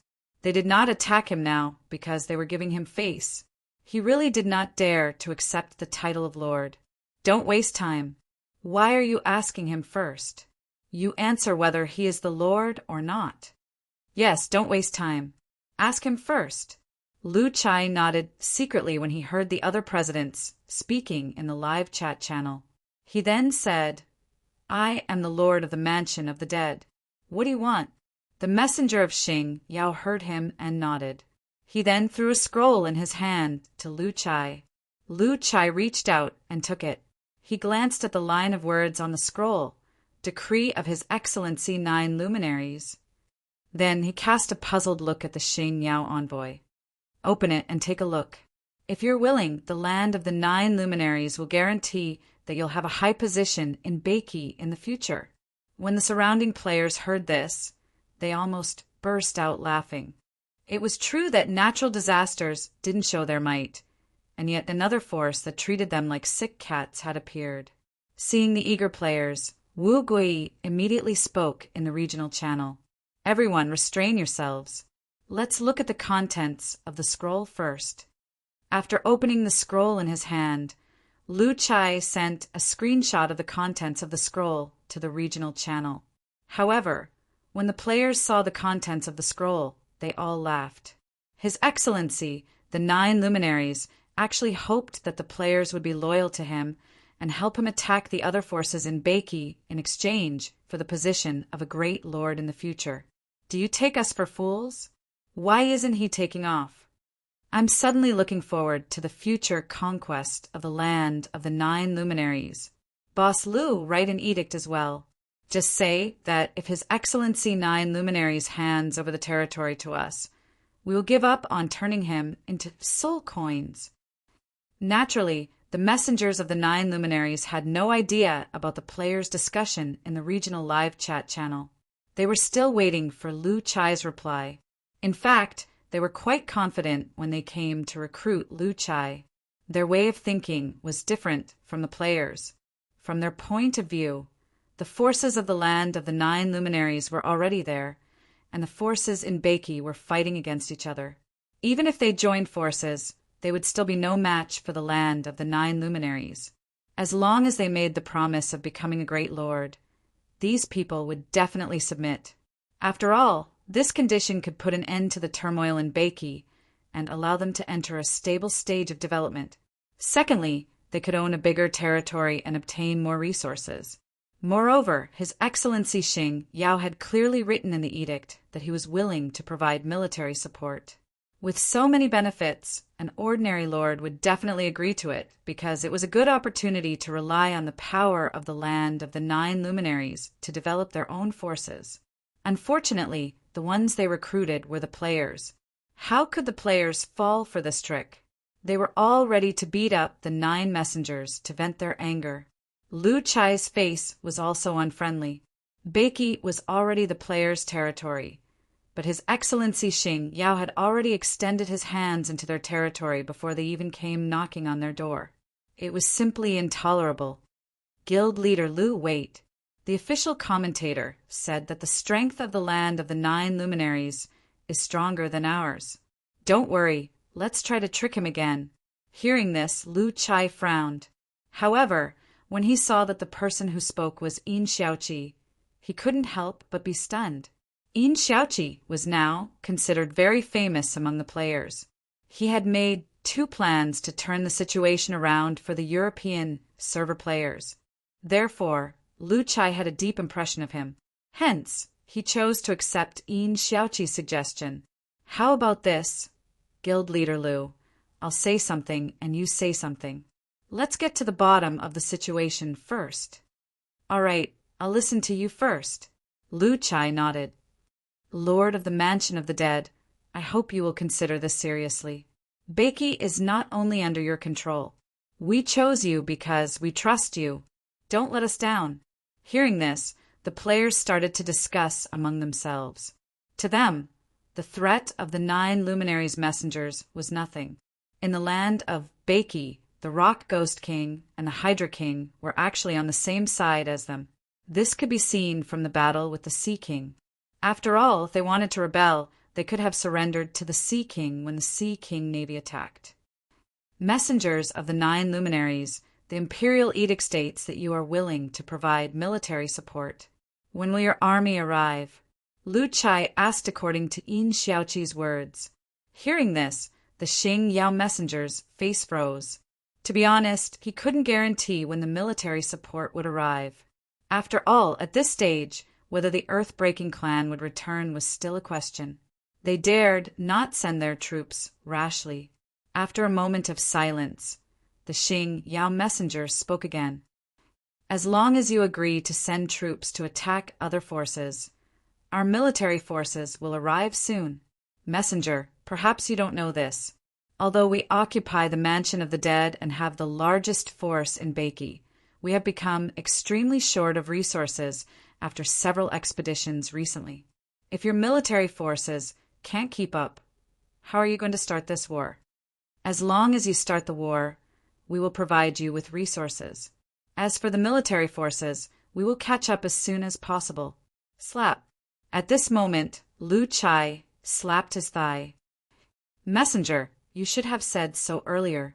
As long as there are resources, my clan is naturally willing to be the vanguard of His Excellency 9 luminaries. I agree to this condition. Hearing this, the Xing Yao messenger frowned. War was not a child's play. Therefore, when he saw Lu Chai agreeing so readily, he felt that something was wrong. Thinking about the resources that Lu Chai mentioned, he suddenly had a guess. Is the Lord of the Mansion of the Dead trying to cheat the land of the 9 luminaries of their resources, and then not doing anything after receiving them? As soon as this thought popped up in his mind, he saw Lu Chai speaking confidently. Since His Excellency 9 luminaries is so sincere, then we shall prepare for war against the Rock Ghost King. We shall use this war to express our sincerity. Hearing this, the 9 messengers were stunned. Isn't this too straightforward? Are they going to start the war already? Chapter 263. Looking at the 9 messengers who were stunned, Lu Chai smiled indifferently. Since I've agreed, I naturally have to show my sincerity. I'll declare war on the Rock Ghost King. Are you all interested in watching this battle? The 9 messengers obviously could not keep up with Lu Chai's pace. After a moment of silence, they nodded subconsciously. Soon, all the Beiki players began to prepare for war. A large number of people gathered outside the city. About 2 hours later, the huge army of players was assembled and advanced toward the North Rocks. The messengers of the 9 luminaries were dumbfounded. Lu Chai's declaration of war was too hasty, to the point that they were not confident. Hence, they immediately followed the army of players toward the North Rocks. They wanted to see if the battle was real or just a feint. Meanwhile, in the live chat channel, Yin Xiaoqi, Boss Lu, did you get someone to inform the Rock Ghost King? Did he agree? Lu Chai agreed. The Rock Ghost King said that he'll put on a show and try his best to cooperate. He wants 20% of the resources sent by the 9 luminaries. Yi Shui, ha ha ha, Sister Yin Xiaoqi is awesome. Another big trap. Guyu, brilliant.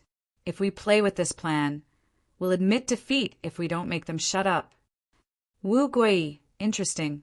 Don't be too ruthless when the time comes. It doesn't matter if we die or get injured. Just leave some resources for the Rock Ghost King. Don't go overboard. After more than 2 hours of marching, the players finally arrived at the dense forest of the North Rocks. However, they did not stop moving forward and pushed straight into the North Rocks. When the army of players appeared at the periphery of the Rock Ghost King's territory, countless tree demons and enchanted trees appeared in front of them. At the same time, 5 giant trees flew from afar and smashed into the periphery of the Rock Ghost King's territory. They looked at the army of players from afar. Player Clan, why are you invading the North Rocks?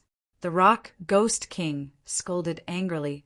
Rock Ghost King, hand over your territory and surrender. Otherwise, we'll take your life and take over your North Rocks.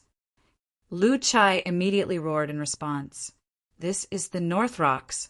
I advise you to retreat immediately. Otherwise, we'll show our might and kill you all. The Rock Ghost King roared again. Looking at Lu Chai and the Rock Ghost King's harsh words, the messengers of the 9 luminaries were dumbfounded. In the land of the 9 luminaries, wars usually started immediately. But what's with the pre-war shouting? Is it a warm-up?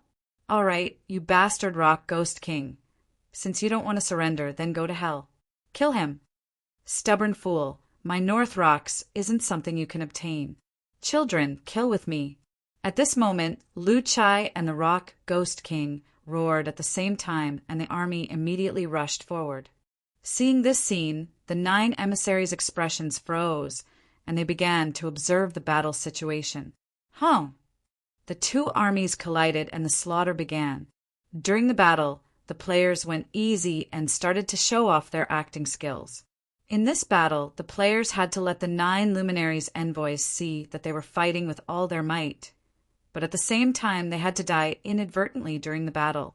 Although it was very difficult, the players still tried their best to perform. However, the battle looked very intense from afar. The envoys of the 9 luminaries were dumbfounded by the battle. Was this for real? What happened to feigning an attack to show his sincerity?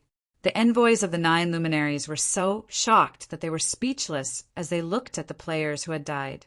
Kill! The battle between the 2 armies became more and more intense as the battle roared. The Rock Ghost King was having a great time killing the players in this battle. After all, the players were just feigning an attack, and he would not lose many soldiers. Moreover, after this battle, he could get 20% of the resources, which was really great. He could sell these resources to the players in the shop in exchange for soul coins, which he could then use to exchange for soul power. He might even have a chance to break through to the later stage of the Ghost King. All of you die. Following the Rock Ghost King's roar, the vines in the wood domain danced wildly and killed a large number of players.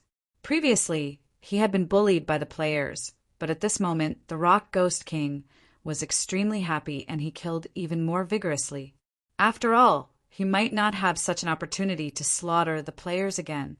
Seeing a large number of players being strangled by the Rock Ghost King, the 9 luminaries' envoys turned to look at Lu Chai, who had retreated to their side. Lord of the Mansion of the Dead, don't you feel bad? Of course I do, but this is our sincerity. Don't be fooled by my casual promise. My clan is straightforward, and a promise is a promise. Besides, look, many of our warriors don't even have a decent piece of equipment, although we have a great advantage in terms of numbers, but sigh. Looking at the large number of dead players, the corner of the Xingyao envoy's mouth twitched. Lord of the Mansion of the Dead, why don't you withdraw your troops and wait for our resources to arrive before sending your troops? That won't do. Since we're fighting, we must fight with vigor.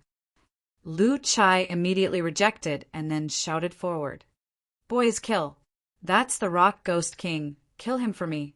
Looking at the large number of dead players, the 9 luminaries' envoys felt distressed and could not help but speak again. Lord of the Mansion of the Dead, stop fighting. You're losing your troops for nothing. How about this? We'll send the resources as soon as possible, and then you can start the battle. By then, you'll definitely be able to take down the Rock Ghost King. Don't be impulsive now. No, we must fight with vigor. Looking at the stubborn Lu Chai, the 9 envoys leaped down from the back of the Chaos Earth Dragon and came to Lu Chai's side to persuade him earnestly. At this moment, they already believed that Lu Chai was sincere in seeking refuge. Since he had already sought refuge, these dying soldiers would be the subordinates of His Excellency Yu Yao, who would come to take over Beiki in the future. Their hearts ached when they saw the deaths. Seeing that Lu Chai was still determined, the 9 envoys immediately promised that they would send the resources within 3 days. They only hoped that Lu Chai could suppress his anger and bear it for 3 days. Under their constant persuasion, Lu Chai finally let out a long sigh. To be honest, with my fiery temper, it's either them or us who will die in this battle.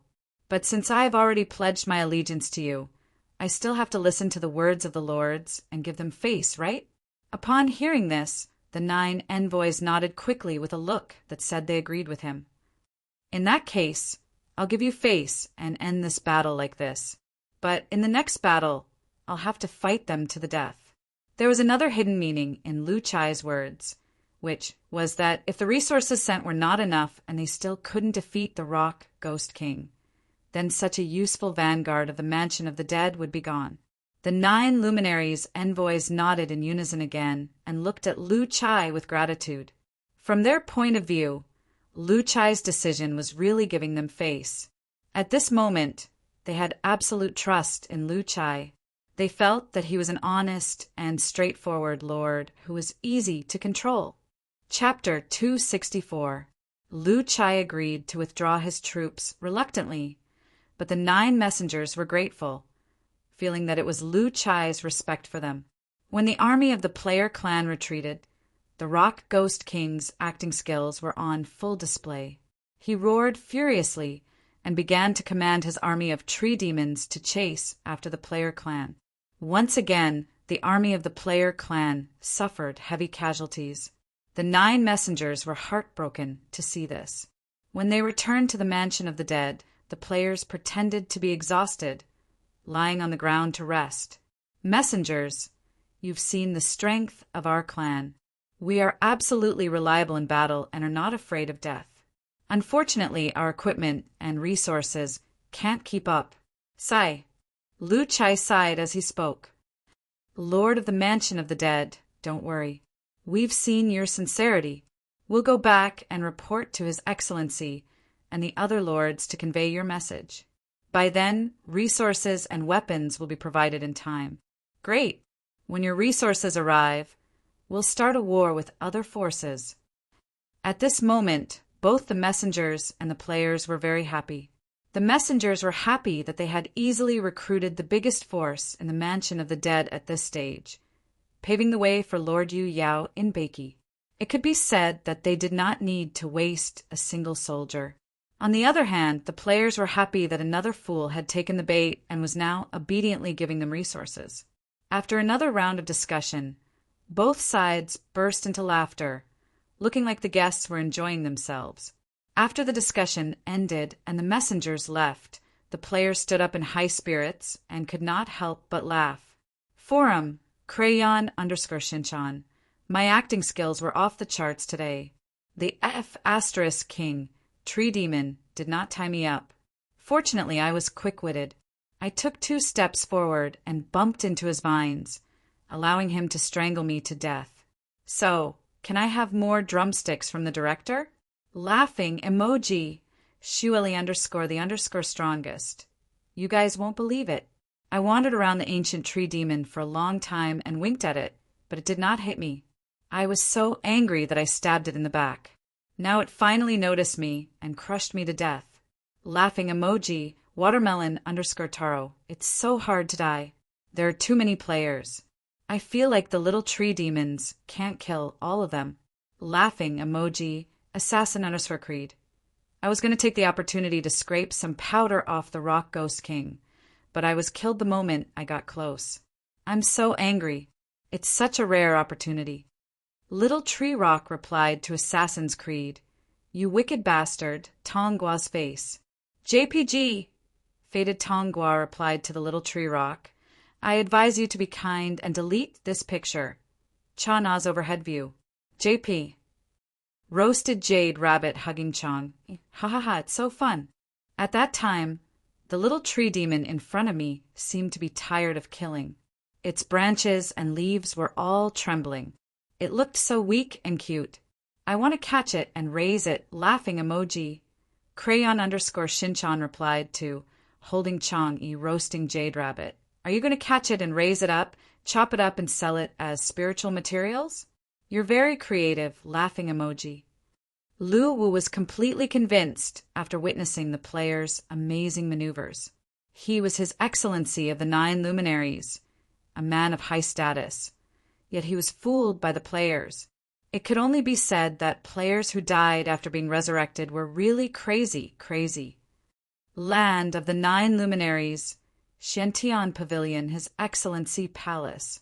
His Excellency Xing Yao sat at the head of the table, while the other 8 brothers sat on his left and right respectively. In the middle stood the 9 ambassadors who had just returned from Beiki. Listening to the narration of the ambassadors, the 9 Luminaries brothers were astonished. If it weren't for the fact that these ambassadors were personally trained by them, they would have thought that these 9 guys were talking nonsense. In their opinion, anyone who could become the lord of a region in Beiki must be a smart guy. Their original plan was that if these conditions couldn't buy the hearts of the people, they would promise some future benefits to make them work for them willingly. However, the outcome was far beyond their imagination. Not only did they come to an agreement, they even sent their troops to attack the other forces. The process of the 9 messengers' narration left them stunned. Your Majesty, the clan that occupies the Mansion of the Dead is very straightforward and honest. Everything I said is true. The leader of the Xing Yao ambassadors spoke again. Your Majesty, I can guarantee this. Although they acted impulsively, it wasn't just for show. We really saw their clansmen fighting against the Rock Ghost King's army. Moreover, many of their clansmen were killed or injured in this battle. There really are such hotheads. Haha, I believe you. Yu Yao, who was sitting below, said with a smile. I believe you too. After all, the underworld is huge and full of strange things. It's normal to have a unique character. Moreover, didn't the ambassadors say that the key reason why they occupy the Mansion of the Dead and become the strongest force in Beiki is that they have a large number of clansmen? This can be easily explained. Ri Yao, who was sitting beside Yu Yao, also expressed his opinion. It's better to be careful. We know too little about the forces in Beiki. How about this, second brother, you follow them secretly when they deliver the supplies next time. Investigate carefully and find out the truth. All right, boss.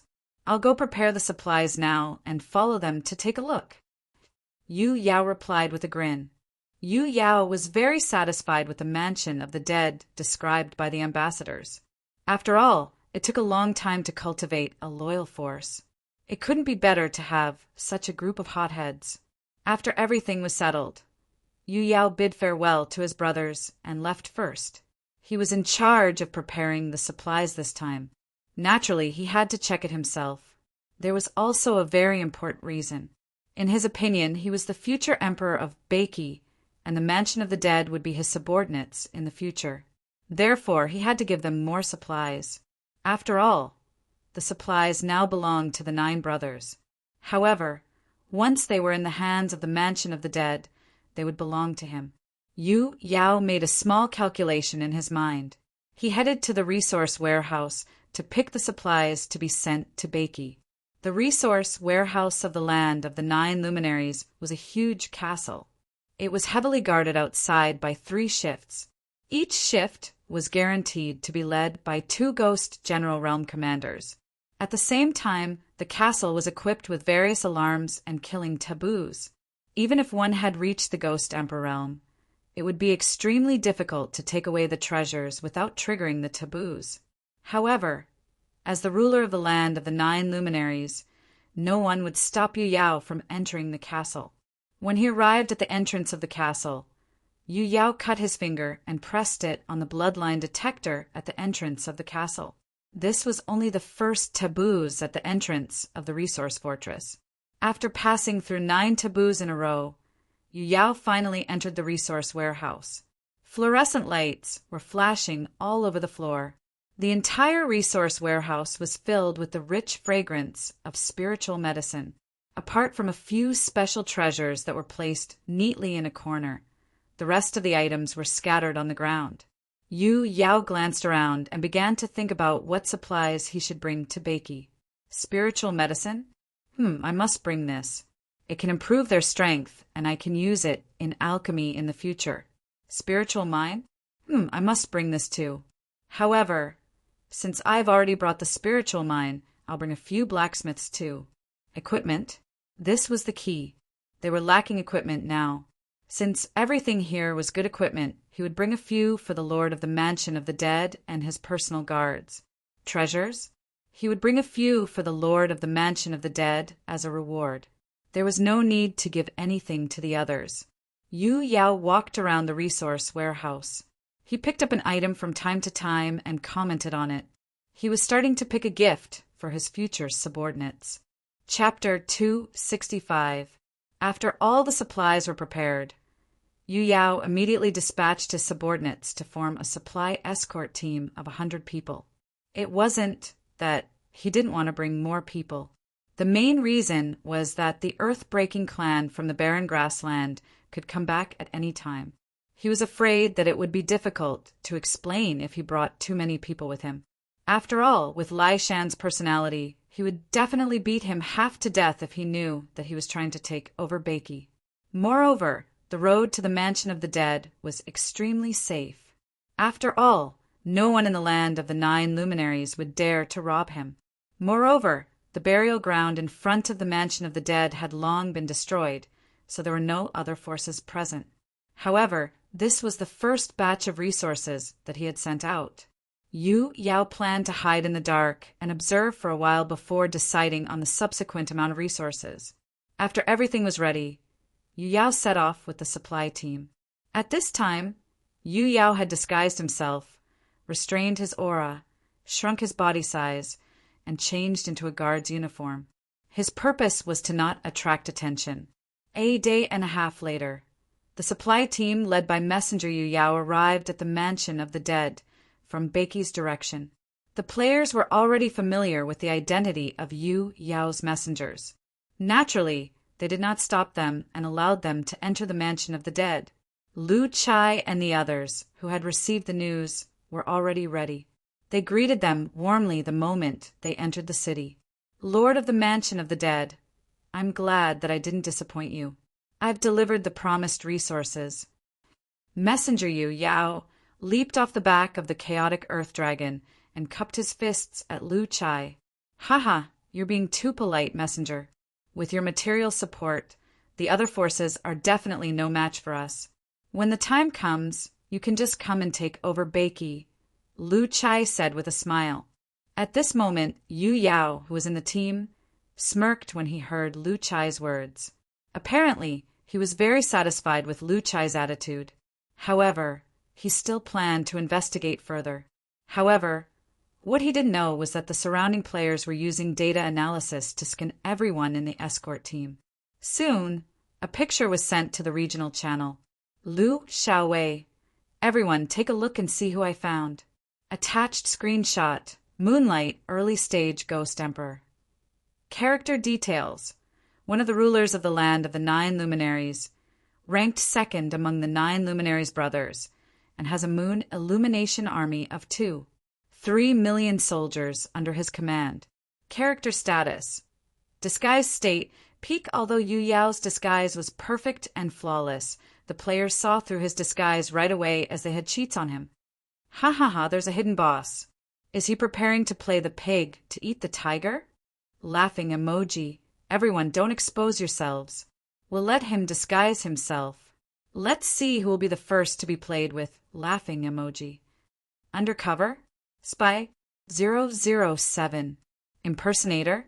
Laughing emoji. This Yu Yao's second bro is definitely here to probe us.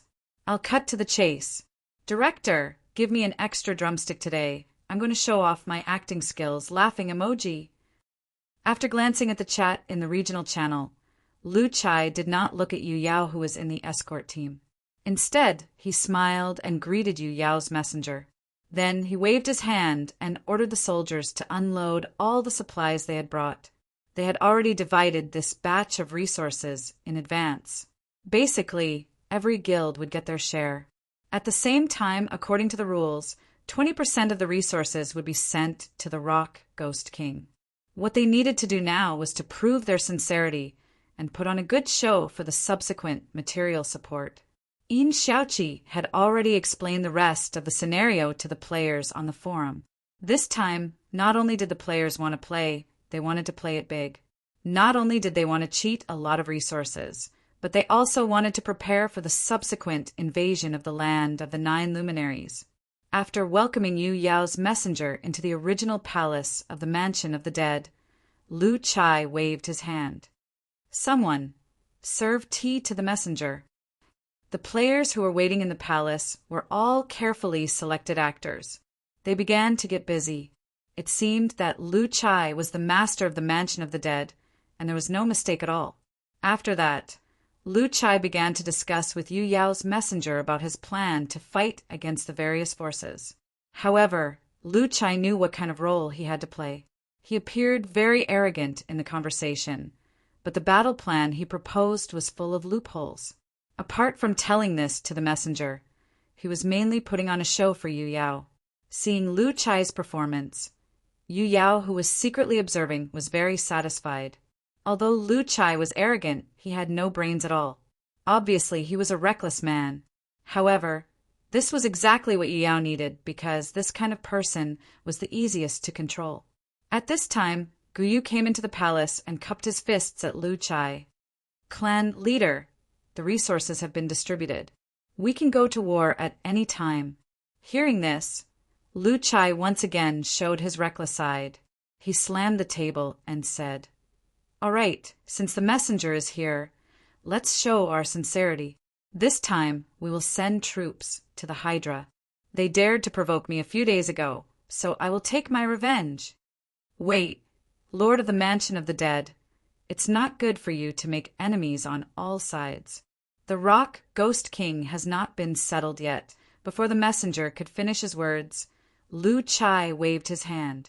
I'll conquer the North Rocks sooner or later. However, Envoy, you don't know this. A few days ago, this 9-headed snake actually brought troops to provoke me. If I didn't promise you that I wouldn't send troops before the resources arrived, I would have fought them to the death. However, now that the resources have arrived, this 9-headed snake is definitely not a match for my tribe. Lu Chai shouted at Guyu, "Assemble the troops now.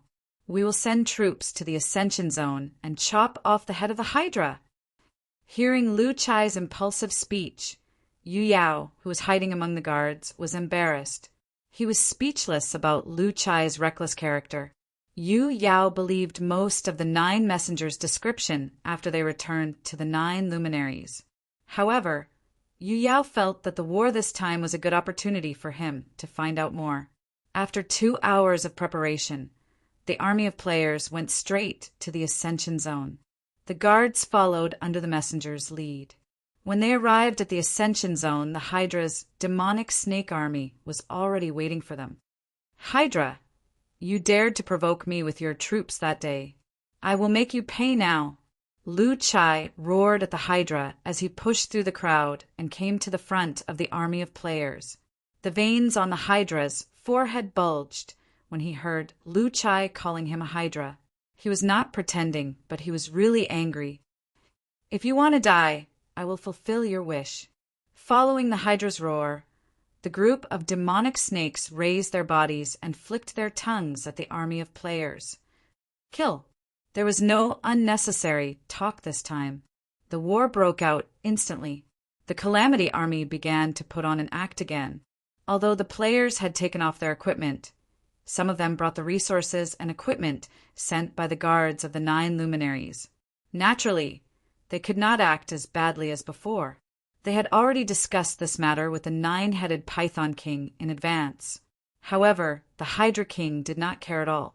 According to him, his demonic snake army had a strong reproductive ability, so it was not a problem to suffer some losses. However, the players did not go overboard. Overall, more than half of the players died. Moreover, the players were putting their lives on the line. Naturally, it was very realistic. In the continuous killing, the overall situation of the battle was still that the players had the upper hand. Lu Chai's face revealed an arrogant look. Yu Yao saw all of this and could not help but nod. Seeing it with his own eyes, he had to believe that the Lord of the Mansion of the Dead was really arrogant and stupid. Moreover, Yu Yao was very happy to see that the players had the upper hand in battle. After all of this was paving the way for him to become an His Excellency in the future. Seeing that the players were gaining the upper hand, Lu Chai retreated to the side of the messenger. Messenger, how is it? My clan's performance, after obtaining the resources, is not bad, right? Yu Yao's messenger was embarrassed. Just as he was about to speak, he heard a roar from the northwest. Hydra! I, the Rock Ghost King, am here to help you. Let's destroy the player clan together. Accompanied by his roar, an army of tree demons appeared from afar. They were densely packed and stretched for several miles. Hearing the Rock Ghost King's roar, the Hydra King immediately bared his teeth. Damn it! Who allowed you to give me a nickname? And it's such an ugly one. Seeing the Rock Ghost King, Yu Yao's expression froze, and he turned to look at Lu Chai. However, Lu Chai did not panic at all. He pointed the long sword in his hand at the tree demon army. You came just in time. Warriors of my clan, let's destroy them together. Hearing this, Yu Yao wailed in his heart. Are you AF * King Pig? It's obvious that we can't fight. Retreat, you pig. Chapter 266. My lord, as your ally, why would I lie to you? It's time for you to retreat. How about we send a few more batches of supplies and arm your people before we fight? Retreat? Look at how many of my people have died. How can we retreat now? We must kill them all. The Rock Ghost King squinted his eyes upon hearing this, but he was actually overjoyed. Hearing this, Yu Yao felt like crying. Boss Yu Yao, you're the future His Excellency. I'll listen to you this time. Lu Chai looked depressed. He was definitely a reckless man, so reckless that he had no IQ. In Yu Yao's opinion, these soldiers were his future subordinates. It would be a waste for them to die like this. His face was green with heartache. Therefore, he dared not take the risk or expose himself before he was sure if Lai Shan would come back. Otherwise, he was afraid that Lu Chai would fight him to the death if he was scolded. Seeing the army of the player clan retreating, Yu Yao wiped the sweat off his forehead, nodded, and retreated again. He was speechless, especially when he saw Lu Chai, who was full of confidence. Yu Yao was stunned too. He had forgotten how long it had been since he was scolded. You'd better forget this name so that we can still be friends. Otherwise, we can't be friends anymore. Because you're not a lord and we're at different levels. Our thinking is naturally different. I believe that if the lords of the land of the 9 luminaries were here, they would definitely make the same decision as me. Green veins appeared on his forehead as he clenched his fists. He kept comforting himself that this person was his future subordinate. His future subordinate had to look at the bigger picture. The messenger was speechless. Then Lu Chai added, Lu Chai, listen to me. Listen to me, Lu Chai. We'll think about whether we can win or not. But we can't fight again this time. Seeing that Lu Chai had finally compromised, Yu Yao and the messenger were relieved. Messenger, I respect you very much because you represent the land of the 9 luminaries and are my future backer. But you can't stop me this time, and I can't retreat from this battle. However, he had his reasons for coming here in disguise. Apart from investigating the background of the Mansion of the Dead, another important reason was that he couldn't let outsiders know that he had entered Beiki. Upon hearing this, Lu Chai looked hesitant. Sigh, my lord, don't be impulsive. You can't let your emotions affect your decisions. Now that the rock is helping the Hydra, we should retreat for the time being and wait for an opportunity. Shut up! I am Lord Yu Yao of the land of the 9 luminaries. At this moment, Yu Yao finally exploded. Brother 9 heads. How much of the resources did the players give you this time? The Rock Ghost King, who was about to call him a bald snake, immediately stopped himself. That's right. Lu Chai, quickly ask your people to retreat. We can't fight this battle anymore. Seeing Yu Yao's wink, the emissary understood and immediately pulled Lu Chai, who was about to rush forward to fight. Lu Chai's face was filled with anger when he heard that. Looking at Lu Chai, who was ready to charge into the battlefield, the messenger turned to look at Yu Yao, who was hiding among the guards with a long face. He felt that he was at his wit's end. Seeing this scene, Lu Chai's face was filled with horror. Under such circumstances, the player's advantage was instantly reduced to a disadvantage. Lord of the Underworld, I think. Taking a deep breath to calm himself down, Yu Yao walked out of the crowd and came to Lu Chai's side. 15%. What about you? The Hydra King asked curiously. Therefore, the players began to show off their acting skills again, and various ways of dying emerged one after another. Being attacked from both sides, the pressure on the players increased tremendously. At this moment, the players deserved to die. After all, they were at a disadvantage, and there was nothing they could do about it. After all, they were using their lives to act. So Yu Yao didn't notice any flaws. He just kept winking at the emissary, hoping that he would dissuade Lu Chai. Although Yu Yao was having a headache over Lu Chai's reckless character, he was still very satisfied with Lu Chai. Just as the emissary said, he was easy to control. The corner of Yu Yao's mouth twitched. At this moment, he even wanted to strangle Lu Chai to death. This fool actually compared himself with him, and even said that they were on different levels and had different ways of thinking. Yu Yao really wanted to go forward and beat him up. You have no right to speak here. Get out of my way. Lu Chai pointed his long sword at Yu Yao and said with an unfriendly expression. Yu Yao suddenly felt that the player clan was really pitiful to have such a lord. It was really a blessing from the great emperor of the underworld that the player clan hadn't been exterminated. I listened to you the last time. You said 3 days, and I've endured it for 3 days. Now you're telling me to wait. How can I bear it?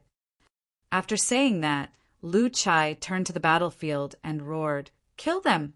Kill the Rock Ghost King and the Hydra King. Lord of the Mansion of the Dead, I'm begging you. Please don't go. Looking at Lu Chai, who was ready to kill them himself, the emissary quickly pulled him back again. Why? How about this? Retreat first. The resources are not here yet, so we'll take our time. You have such a large army of the player clan. As long as they are fully equipped, you won't have to worry about losing. Listen to me this time, retreat. Hearing this, both Yu Yao and the emissary felt very tired. Lu Chai, don't tell anyone that I've come to the Mansion of the Dead this time. Yu Yao reminded after thinking for a while. Yu Yao took another deep breath. Warriors of my clan, retreat. At this time, Lu Chai also gave the order to retreat. After the players left, the Hydra King and the Rock Ghost King sat together and drank with their arms around each other's shoulders. What surprised him even more was that the generals in the army of players were really obedient. They separated a part of their forces and went to the Tree Demon army without any sense of autonomy. This time, if it wasn't for Lu Chai's stubbornness that made the emissary feel helpless, he would not have planned to expose himself. Same, 15%. Sigh, most of the money is with the players. I'm not happy. The emissary did not know what to say at this moment. Usually he felt that he was very eloquent, But when he met Lu Chai, who was so stubborn, he was really at his wit's end. Don't ask, just don't tell anyone. It was a slip of the tongue, a slip of the tongue. Tell me how much you got first. Looking at the tree demon army coming from the side, Yu Yao was anxious. Then his body began to grow taller, and the armor on the surface of his body broke, revealing Yu Yao's original appearance. Lord Yu Yao, since you're here, why don't you join the battle with me? Let's kill them all. It was not that Yu Yao did not want to personally deal with the Rock Ghost King and the Hydra King. Lu Chai, you can't fight this battle anymore. Listen to me. I'm the one who will take over Beiki in the future. Aren't you loyal to me? Why don't you listen to me now? No, I won't be happy if I don't kill these two old fellows, the Rock Ghost King and the Bald Snake. All right, you're the boss. You have the final say. Lu Chai scratched his head, revealing a simple and honest look. After all, Lai Shan was always a huge rock above his head. If Lai Shan knew that he had entered Beiki, he would never let him go. But we can win. Lu Chai looked reluctant. You what? I already said that you have no right to speak here. Who do you think you are, a guard? Lu Chai shouted angrily again. After witnessing Lu Chai's boorish character, Yu Yao felt that it was highly possible. The Hydra King almost flew into a rage when he heard the word bald. He looked at the Rock Ghost King with an unfriendly expression. My lord, listen to me. The current situation is very disadvantageous to us. We really can't fight this battle anymore. If we do, we'll definitely lose. We have to think about it carefully. Is he willing to sacrifice his entire tribe just to be happy? The Rock Ghost King nodded quickly. Are you really Lord Yu Yao? I told you to retreat, you pig. Yu Yao wanted to scold Lu Chai, but he held back after thinking about it. After all, this person was his future subordinate, so he should save some face. Chapter 267. After returning to the Mansion of the Dead, Yu Yao comforted the grumpy Lu Chai again before returning to the 9 luminaries with his guards to prepare for the next wave of material support. After returning to the land of the 9 luminaries, Yu Yao immediately found his 8 brothers and told them about his encounter in Beiki. Yu Yao's description was exactly the same as what the 9 messengers of the 9 luminaries said when they visited Beiki. If they still had doubts about the messengers' words, Yu Yao, who grew up with them, naturally believed in them. After understanding everything, the land of the 9 luminaries decided to fully support the rise of the Mansion of the Dead. After all, it was beneficial for them. They only needed to allocate some resources, and they could conquer Beiki without sacrificing a single soldier. To them, it was a good deal. Hence, the next few waves of resources were sent to the Mansion of the Dead. However, Yu Yao did not participate in the last few waves of resources as it was risky for him to go to Beiki. After understanding the situation of the Mansion of the Dead, he trusted Lu Chai very much. Hence, he did not need to risk being discovered by Lai Shan. In the following days, the players had a great harvest. The continuous arrival of various resources from the land of the 9 luminaries made the players happy. Every guild's overall strength had improved significantly. However, the show was not over yet. They had to continue. After that, the players had a few more conflicts with the Rock Ghost King and the Hydra King. This made the messengers extremely satisfied as they thought that everything was going according to their plan. In their opinion, as the strength of the players increased, the Rock Ghost King and the Hydra King would be defeated sooner or later. Controlling Beiki was just a matter of time. During this period of time, the players could be said to be possessed by drama queens. They were either acting or on their way to act every day. They didn't have to fight monsters, but they were able to obtain resources. The continuous waves of support from the land of the 9 luminaries made them feel a little embarrassed. The players also began to improve their strength rapidly with the resources from the land of the 9 luminaries. There were a wide variety of resources that were delivered. Many players who lacked spiritual materials to change their class did so in batches with the help of the land of the 9 luminaries. Those who did not need spiritual materials would sell them in the trading house in exchange for soul coins and then purchase replacement equipment in the shop. However, this was only the first step in Yin Xiaoqi's scenario. The players needed more than just resources. In the following 2 weeks, the war in Beiki continued. However, Lord Yu Yao, who was in the land of the 9 luminaries, was very agitated. Under the attack of the player forces, the Hydra King and the Rock Ghost King had formed an alliance. Although the Mansion of the Dead still had the upper hand in the battle with the help of resources, they had not made any substantial progress in the occupation of the territory. 6 waves of resources had been sent out, especially the 6th wave. In order to quickly increase the strength of the Mansion of the Dead, Yu Yao had given 3 times the amount of resources. However, the result did not satisfy Yu Yao. Now, not only Yu Yao, but even his 8 brothers were getting impatient. Although the land of the 9 luminaries had sufficient resources, they couldn't continue supplying them like this. On this day, the brothers of the 9 luminaries gathered at the Dark Heaven Pavilion once again to discuss the next step of their plan for Beiki. As the person in charge of Beiki, Yu Yao was the first to make a suggestion. He said that they would continue to send resources to the Mansion of the Dead. With the player clan's enormous power, Beiki would be conquered sooner or later. However, although the other 8 brothers didn't say it out loud, their dissatisfaction was written all over their faces. After all, the resources belonged to everyone. However, Yu Yao would be the one to benefit the most after conquering Beiki. As the eldest brother, Xing Yao was in his excellency, so he didn't mind. However, the other 7 brothers expressed different suggestions. Second brother, I don't think that Lai Shan will come back. Why don't you attack him directly? The third brother, Ri Yao, drank all the wine in his glass and smashed it on the table as he said, "What if Lai Shan comes back?" Yu Yao also knew that this matter was indeed dragging on, but he wasn't sure if he should attack him directly. Sai, I've already gone to the campsite of the Earthbreaking clan. The entire campsite has been emptied, so I'm sure he won't come back. Second brother, don't hesitate anymore. Attack when you need to. Besides, even if Lai Shan really comes back, as long as you can escape back to the land of the 9 luminaries, will Lai Shan really fight us to the death? The 5th brother, Jin Yao, also tried to persuade Yu Yao.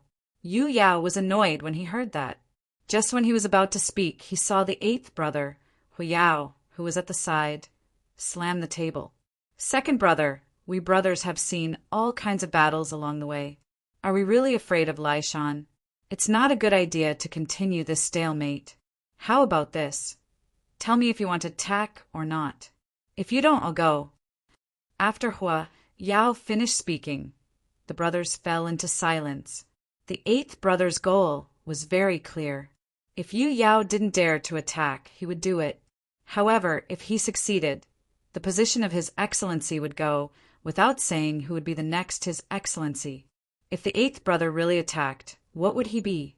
Yu Yao's face turned pale. All right, since the position of His Excellency was given to me by my brothers, it's not right if I don't attack. I'll personally deliver the resources this time. I must eliminate the Rock Ghost King and the Hydra King and conquer the whole of Beiki. Yu Yao said while gritting his teeth. Second brother, that's right. Lai Shan is very strong, but don't you have us brothers behind you? As long as you can escape back to the land of the 9 luminaries, Lai Shan won't fight us to the death. Xing Yao, who was silent at the side, also spoke. Big brother, you're right. As long as I attack this time, Beiki will definitely be conquered. Yu Yao nodded. Second brother, we're brothers. Let's not be unhappy. I was too impulsive with my words just now, so I apologize to you first. Here's to congratulate you on conquering Beiki and ascending to the position of His Excellency. The 8th brother, Hui Yao, raised his wine glass. Upon seeing this, the other brothers also raised their wine glasses. We're all brothers, why would I care? Yu Yao raised his wine glass too. However, he was still holding back his anger. After all, he was taking a huge risk. If Lai Shan really returned when he conquered Beiki, he might not even be able to come back alive. However, if he was unwilling to do so, the other 8 brothers obviously wouldn't continue to deliver resources to Beiki. In this dilemma, Yu Yao clenched his teeth and chose to fight for the position of His Excellency. After all, the opportunity would never come again if he missed it. After the discussion, Yu Yao began to prepare the resources. Then he ordered the entire Yu Yao army to get ready to depart for Beiki.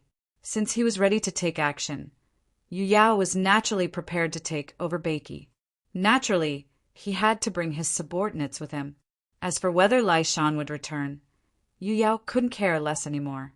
Moreover, if he encountered Lai Shan and couldn't come back, what was the point of keeping this batch of Yu Yao army? This time, Yu Yao was ready to go all out. As long as he succeeded, he would become His Excellency of Beiki. Especially after receiving the great emperor's blessing, his strength would definitely increase tremendously. By then, even if he encountered Lai Shan, he wouldn't be unable to escape. After weighing the pros and cons, Yu Yao still took this step. After everything was ready, Yu Yao led his 3 million Yu Yao army and departed to Beiki. Other than the treasures that belonged to him in the resource warehouse, he brought all the other resources. After all, once they left the land of the 9 luminaries, even though they were still brothers, they would still be separated from the family. Naturally, they would have to calculate their belongings clearly. However, the treasures were not distributed among the brothers. Whoever wanted to use them could take them. These treasures had to be discussed when they returned. Chapter 268. Beiki. On this day, a mighty army came from the border of the burial grounds toward the mansion of the dead. The appearance of such a large army naturally alarmed the players. However, when they checked the information of this army, they couldn't help but laugh. Soon, the players told each other about the arrival of Yu Yao's army. Lu Chai, who hadn't been offline for half a month, had completely immersed himself in the role of a feudal lord. He immediately ordered someone to inform the Rock Ghost King and the Hydra King, informing them of the start of the second step of the plan. At the same time, he brought the players to welcome the arrival of the future king of Beiki. When he met Yu Yao again, Lu Chai was still as dumb as before. Although his words were inappropriate, Yu Yao still felt that he was honest and satisfied. However, Yu Yao immediately rejected Lu Chai's invitation to host a banquet at the mansion of the dead. Because time was running out, he had to destroy the Rock Ghost King and the Hydra King as soon as possible to obtain the authority of the entire mansion of the dead. Then he would go to the great emperor to receive his blessing. Note: when an underworld creature becomes a god, the great emperor will bestow him a blessing. The two are different. It was very important for him to become the king of Beiki as soon as possible. After all, after his strength improved, he would be able to escape even if Lai Shan came. However, if he encountered Lai Shan with his current realm of Ghost Emperor, he would basically be dead. Although he had 8 brothers behind him, it was still unknown whether he would be able to make it back alive when the time came. Therefore, Yu Yao didn't want to wait any longer. He immediately told Lu Chai to organize the army and head to the North Rocks. They would first conquer the North Rocks, then directly attack the Ascension Zone and uproot the 2 biggest forces in the whole of Beiki. Upon hearing this, Lu Chai immediately showed a happy expression and agreed readily. Then he began to organize the players and prepared to follow Yu Yao's army to the North Rocks. The players were also very cooperative. After all, everyone had a share of the resources every time, so why not? This time, the scale of the army was huge. It stretched for several miles, forming a long, winding dragon from the northern border of the mansion of the dead to the North Rocks. This time, under the leadership of Yu Yao, Yu Yao's army could be said to be aggressive. Such a huge commotion naturally alerted the Rock Ghost army. When the Moon Yao army appeared in the Rock Ghost territory, the Tree Demon army was already prepared. Looking at the nearby Rock Ghost King, moonlight shone with a cold light. In reality, Rock Ghost King wasn't much of a problem in his eyes.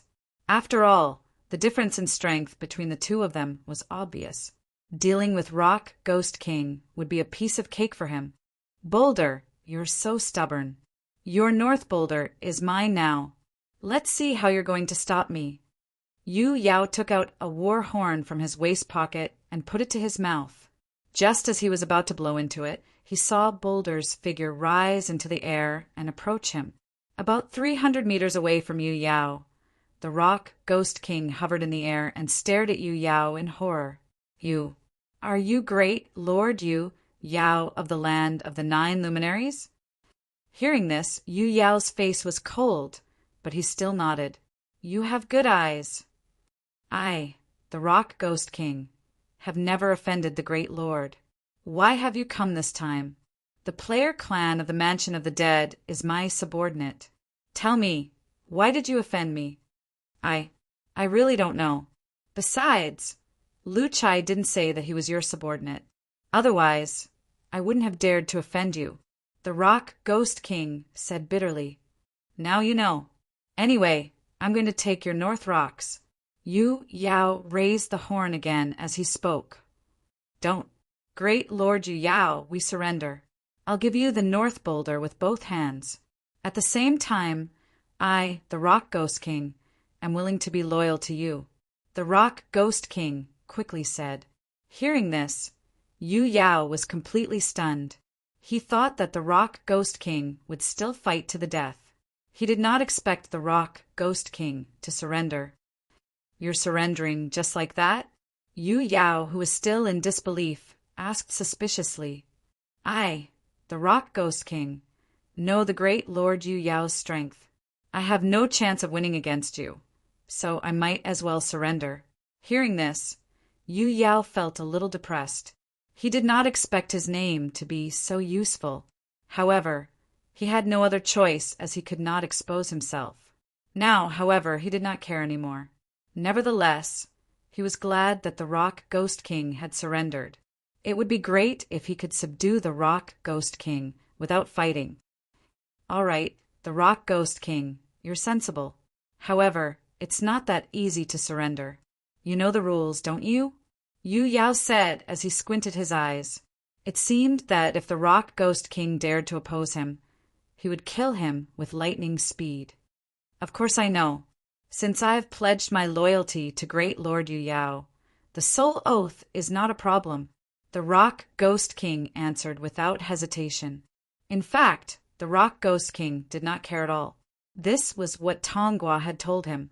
As long as they boarded this pirate ship made of vibranium, their souls would be bound by the artifact. Then the soul oath was nothing to them. They could say it as many times as they wanted without worrying about anything.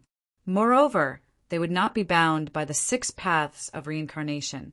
Therefore, at this moment, the Rock Ghost King was very calm. He told Yu Yao without hesitation that there was no problem.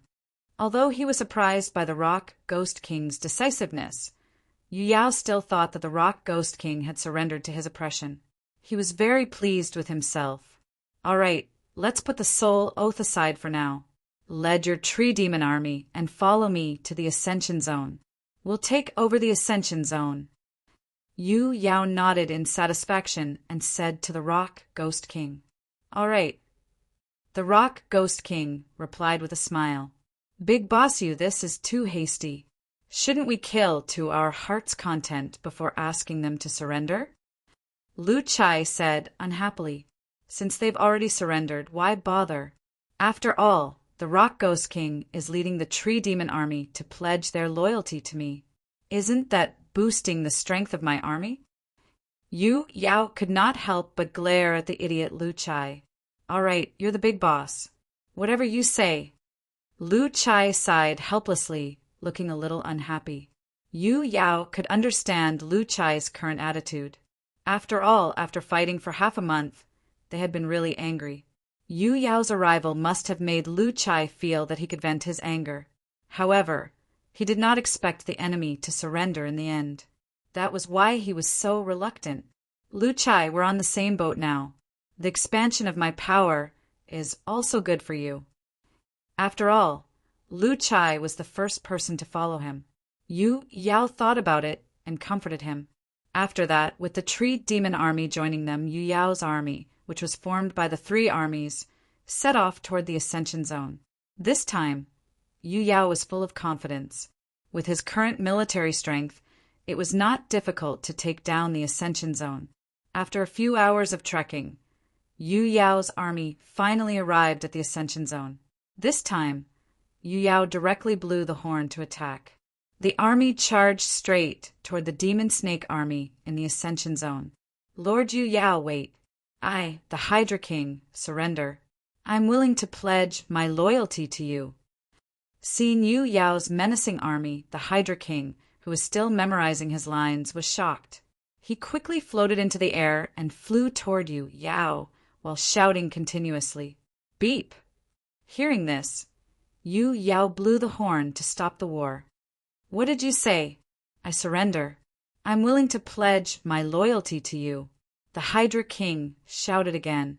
At this moment, Yu Yao was extremely dumbfounded. He did not expect that after coming to Beiki, the two biggest threats would surrender together without even fighting a single battle.